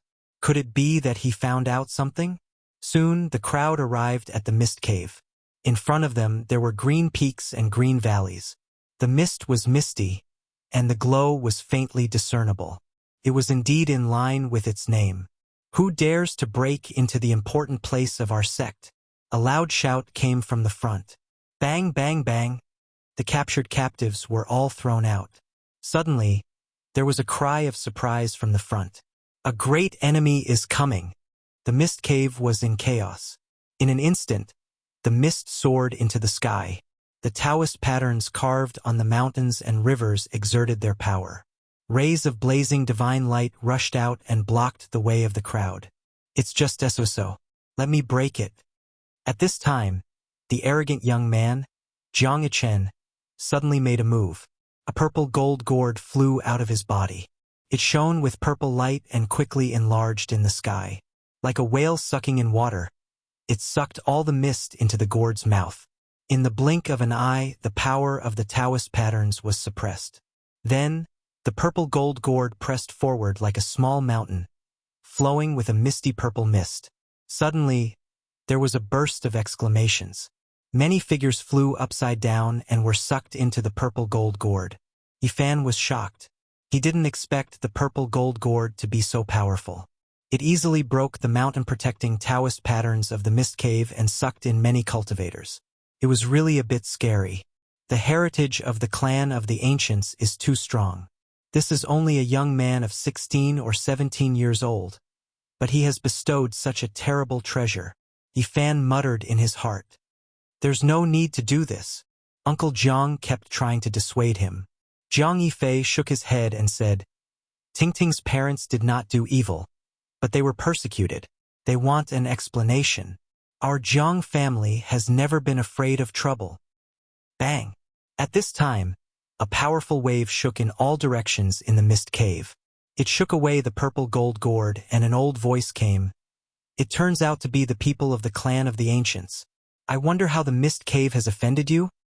Chapter 85. Inside the mist cave, a gray fog rushed up and shook the purple gold gourd away, imprisoning it there so that it could not continue to swallow cultivators. A gray shadow rushed over quickly. It was an old man whose age was hard to tell. His hair and beard were all white, but his face was very ruddy. He said, Everyone, please calm down. He directly pushed the purple gold gourd over. Jiang Yichen snorted coldly and put away his treasure. Who are you? Jiang Yifei asked. I am the master of the mist cave. No wonder you have such strength to be able to suppress the purple gold gourd. Jiang Yifei nodded and said, But I'm afraid it will still be difficult for you to stop us. Yes, I understand. The leader of the Mist Wonderland admitted it calmly. He then continued, I don't know what the Mist Wonderland has done to make you all gather so many people. If it is a great crime, I am willing to disband the Mist Wonderland and let you deal with it. The old man in gray was very frank. In fact, he was forced to do so. If he really went against the clan of the remote antiquity, the mist cave would quickly be destroyed. The two were not on the same level at all. Once they became enemies, there was no suspense. Seeing that you are so open and above board, I don't want to make a scene. Jiang Yifei was only 24 or 25 years old. The old man did not feel that it was rude to speak to the master of the mist cave in such a tone. Everything was because of the strength. Young master is wise. Please tell me why you are here to denounce me. 2 years ago, did a disciple with the surname Jiang die in the mist cave? The master of the mist cave nodded and said, If it was someone else, I might not remember, but this extraordinary young man left a deep impression on me. He was a disciple of the Jiang family, but he was killed by the people of the mist cave. Jiang Yifei said calmly, What, he was killed by someone? The master of the mist cave was shocked and said, Who is so bold? Now you understand why I am here. The master of the mist cave suddenly had a headache. How could a disciple of the Jiang family enter the mist cave and be killed by someone? This was indeed a very troublesome matter for him. You don't have to worry too much. I'm not here to cause trouble for no reason. Don't worry, young Master Jiang. I will definitely punish the culprit severely. I will not tolerate it. The main culprit has been brought to justice, but I feel that their teacher is suspected of conniving. In addition, the person who provided them with the drug must be found. Young Master Jiang, please move into the hazy heavenly grotto. This old man will definitely give you a satisfactory explanation. Jiang Yifei nodded and said, The most important thing is to satisfy this old lady and this child.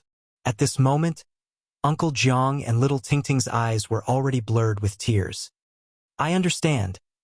Jiang Yifei ordered Jiang Yichen to take out the purple gold gourd and release all the people who were trapped in it.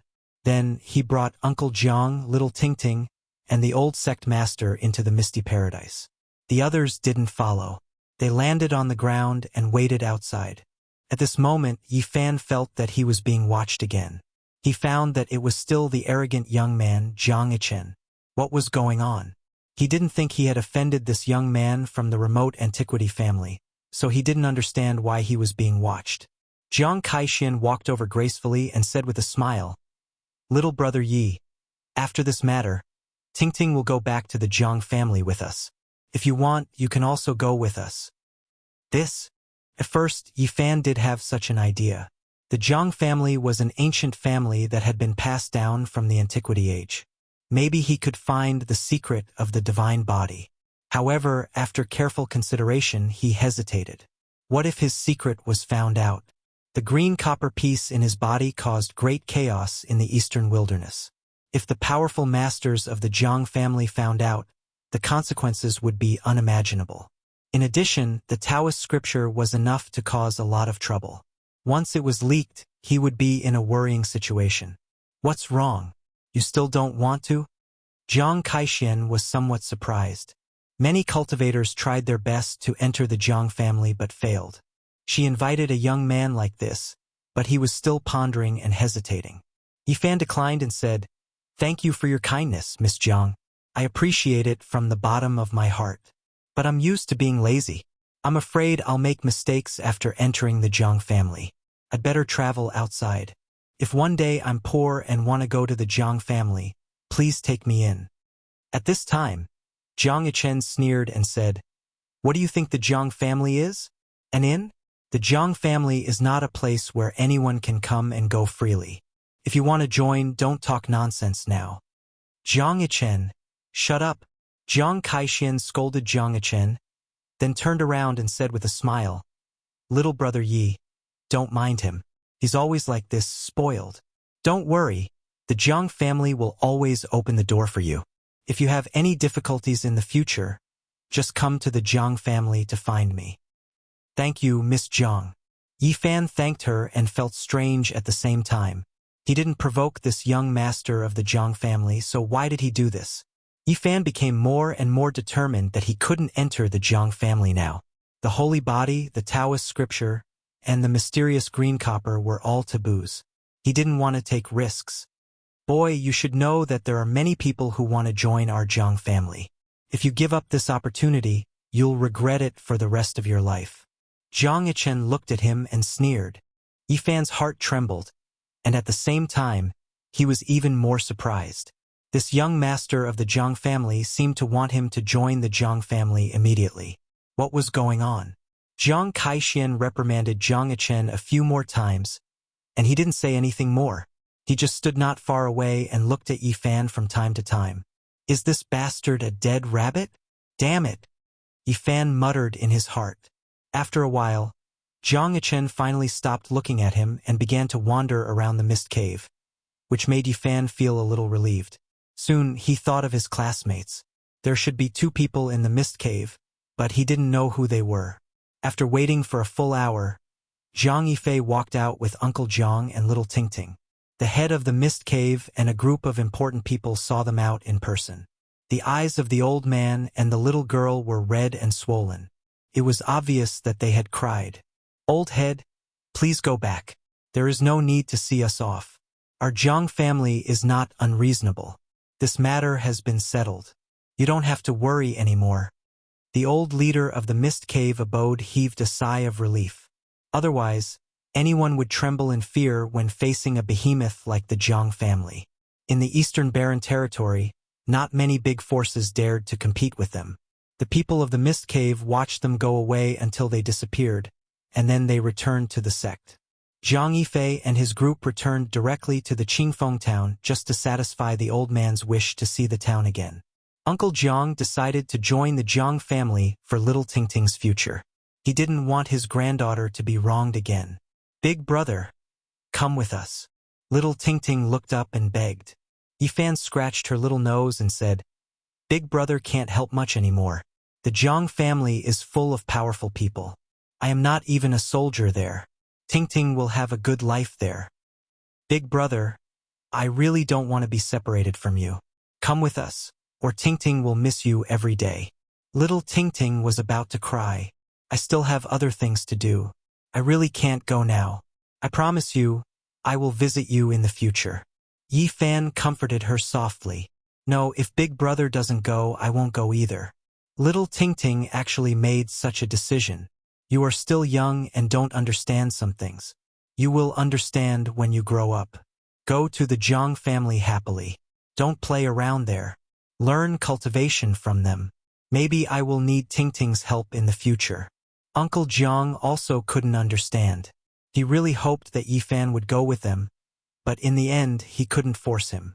When they parted outside Qingfeng town, little Ting burst into tears. She hugged Yifan's leg and refused to let go. Her tears rolled down in pairs.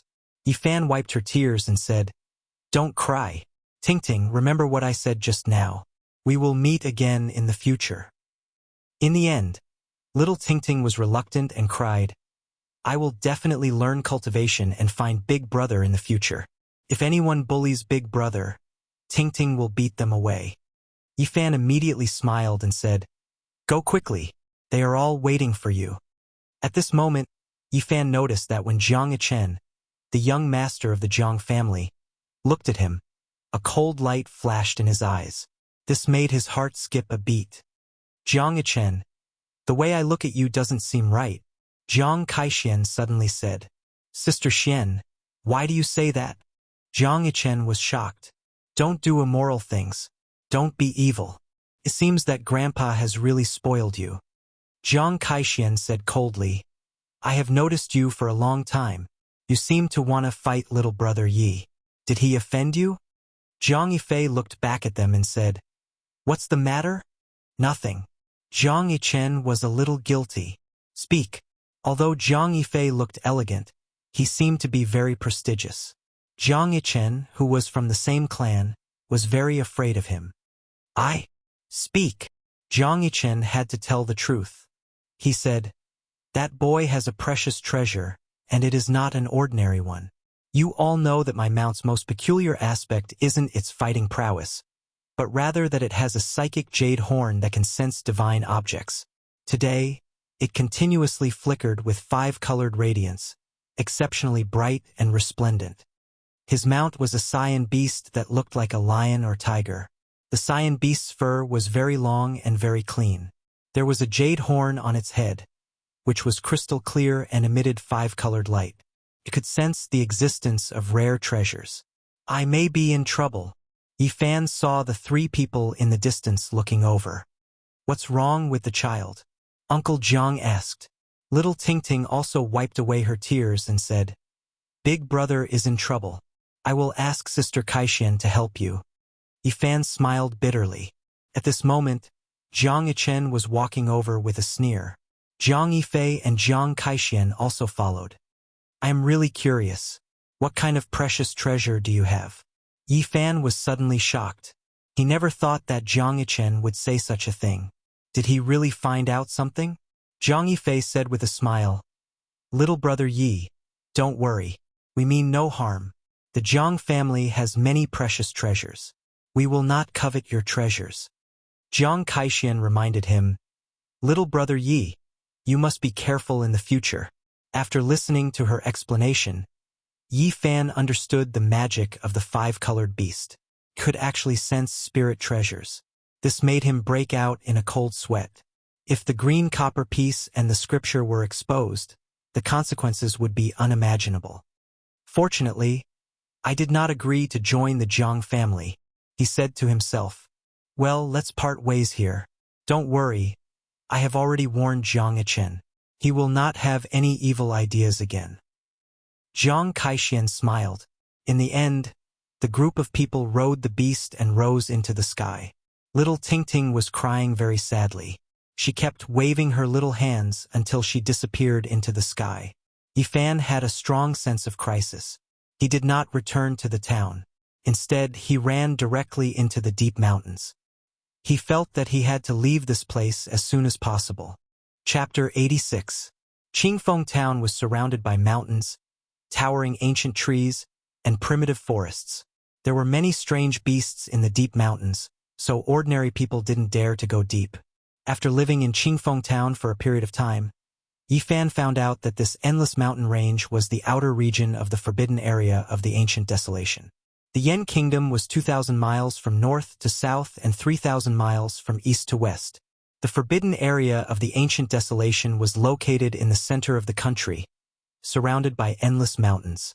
This primitive area had a circumference of more than 800 miles. The Spirit Ruin Grotto Heaven, the Mist Grotto Heaven, and the Jade Tripod Grotto Heaven all surrounded this primitive area. At this moment, Yifan plunged into the deep mountains and kept running in the dense forest. He couldn't wait to rush into the forbidden area of the ancient desolation. He felt that his life was in danger, so he wanted to get away from the town behind him. I hope my premonition is wrong. After running for more than 2 hours and crossing countless mountains, he finally stopped to catch his breath in a mountainous area. Suddenly, he heard the roar of a wild beast. It was so loud that it was deafening. It was like a thunderclap piercing through the sky and surging over. It's from the direction of Qingfeng Town. Yifan was like a spiritual ape. He quickly climbed up a cliff, lifted the vines, and entered a secret stone cave. He held his breath and suppressed his life force to the lowest. His body was cold and lifeless. Soon, he saw a strange beast covered in green scales in the sky through the vines. It carried a Jiang family knight and rushed over. They really came after me. Yifan's pupils shrank, and his heart was cold. He had seen how terrifying the Jiang family's knight was. If he was discovered, he would definitely die. After a while, the powerful knight rode the strange beast and rushed back. It kept circling around the mountain range and this area. He has locked this area. Did he discover me? Yifan's body was cold, and he felt that death was very close. At the same time, he was extremely angry. The other party must have come for the treasures on him. If he was discovered, he would definitely die. However, he didn't dare to be too excited. He didn't dare to move, and his life force fell to the freezing point.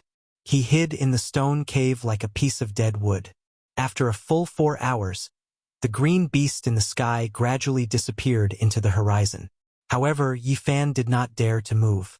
Only when the sky turned completely dark did he nimbly climb out of the cave and quickly rush towards another mountain range. Jiang family. Yifan gritted his teeth. That night, Yifan did not light a fire. He only picked some wild fruits to appease his hunger, and then hid in the flourishing brambles.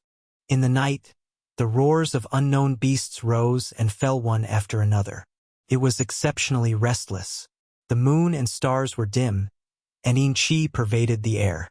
The trees in the wilderness swayed, as if evil spirits were baring their fangs and brandishing their claws. Suddenly, the roars of the wild beasts in the area disappeared, and the forest became quiet. Yifan's heart instantly tightened. His body was almost completely still, and he didn't dare to move.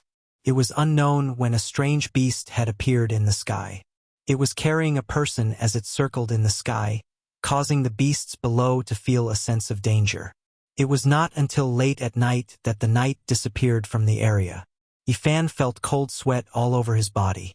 This was not a solution, and he was afraid that he would be found sooner or later. I'll definitely die if I fight him head-on. How can I get rid of him? Yifan realized that he had no other choice but to escape first. In the next 2 days, Yifan constantly traversed and hid in the mountain range. There were a few times when he was almost discovered by the other party. Could be said that he was constantly brushing shoulders with death.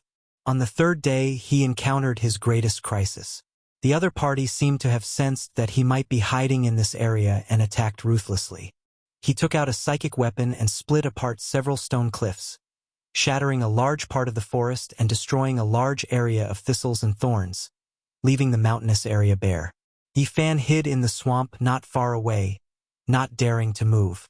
His entire body was wrapped in mud and rotten leaves. He held his breath and quietly waited for the night to leave. However, the other party did not even let the swamp go. That psychic weapon was like a blue bolt of lightning, streaking across the swamp. Huge ravines appeared, completely splitting the swamp. Puff! Suddenly, the psychic weapon, like a blue bolt of lightning, streaked across 1 meter away and split the mud. Although it did not cut Yifan's body, a bit of blue light grazed his abdomen. Yifan felt a sharp pain, but he did not dare to move. If it were not for his super strong physique, the terrible blue light just now was enough to cut him in half at the waist. It was not until half an hour later that everything finally calmed down. Yifan gritted his teeth and struggled out of the mud. His abdomen was gurgling with blood, staining the mud bright red. Jiangyichen, I will kill you sooner or later. Even the remote antiquity families can't protect you. Yifan felt dizzy. He had lost too much blood, and his abdomen was almost completely cut open. If it were not for the mud blocking the outside, he would have died of blood exhaustion after staying motionless for such a long time. He hurriedly found a mountain spring to clean the wound, and then took off his muddy coat. He tore the clean clothes inside into strips and wrapped them around his wound. However, the wound on his abdomen was so serious that his intestines could almost be seen, and the bleeding could not be stopped. After losing too much blood, Yifan felt weak all over. His hands were covered in blood. He tore off all of his clean clothes and used them to block the terrifying wound. However, the bleeding was still difficult to stop. His lower body was stained red, and his skin looked a little pale. Yifan blocked his wound with his hands, and blood kept flowing between his fingers. He bit his lips, trying to keep himself awake and not pass out. He silently ran Taoist scripture, mobilized the vitality of his whole body, and tried to stabilize the injury. The way of heaven takes away the surplus and makes up for the deficiency. Just at the moment when he was about to pass out, such a voice suddenly came from the deepest part of his mind. Hundreds of ancient characters flowed in his heart like a trickle, gradually waking him up from his trance. Yifan gradually calmed down and regained his consciousness. At the same time, Taoist scripture was running silently, and the vital energy kept flowing to the wound. In the end, strands of blue light gushed out from the horrifying wound. The terrifying killing intent that had penetrated his body was forced out. His life essence circulated, and the bleeding finally stopped. Yifan was very weak, but he gritted his teeth and stood up. He staggered toward the forest. He had to find a secret place to hide. His injury was very serious, and he couldn't run anymore. Originally, Yifan wanted to escape into the forbidden area of the desolate antiquity. Only in this way could he make the knight hesitate and not dare to go deeper. However, he didn't have the strength. After thinking carefully for a moment, he staggered back the way he came. Finally, he stopped in a stone forest that had been destroyed by the knight and hid in a stone peak. This area had already been searched. Yifan tried to figure out the knight's thoughts, and he felt that this place would be a blind spot for a short period of time. Yifan didn't eat or drink, and hid in the stone peak for 2 days and 2 nights. Only then did his injury get under control, but it was still difficult for him to do any strenuous exercise. During these 2 days, the knight kept circling above the deep mountains, and many forests were completely destroyed by him. On this night, Yifan crawled out of the stone crack, picked a lot of wild fruits, and changed to another place to hide. The new area had just been ravaged by the knight. The trees were broken, and the rocks were cracked. The ground was a mess. I'll follow you slowly. Wherever you search, I'll hide. In this dangerous situation, his life could be at risk at any time. Yifan could only think carefully and choose to hide in the knight's blind spot. Just like this, 5 or 6 days passed before he gradually recovered. It could be said that this was a kind of torture. After a few days, due to the lack of food and the pain of the illness, he lost a lot of weight. If it weren't for my physique being far superior to ordinary cultivators, I'm afraid that blue light would have already killed me. Yifan looked at the horizon and said to himself, I must escape this disaster. I can't die here. Zhang family. Yifan clenched his teeth. Right now, he didn't have enough strength. Right now, The only way to get rid of the knight was to risk his life and hide in the forbidden area of the desolate antiquity. After Yi Fan's body recovered, he began to take a detour to get closer to the forbidden area of the desolate antiquity. I have eaten the holy fruit. Maybe I can resist the curse there. Entering the forbidden area of life might be a kind of opportunity for me.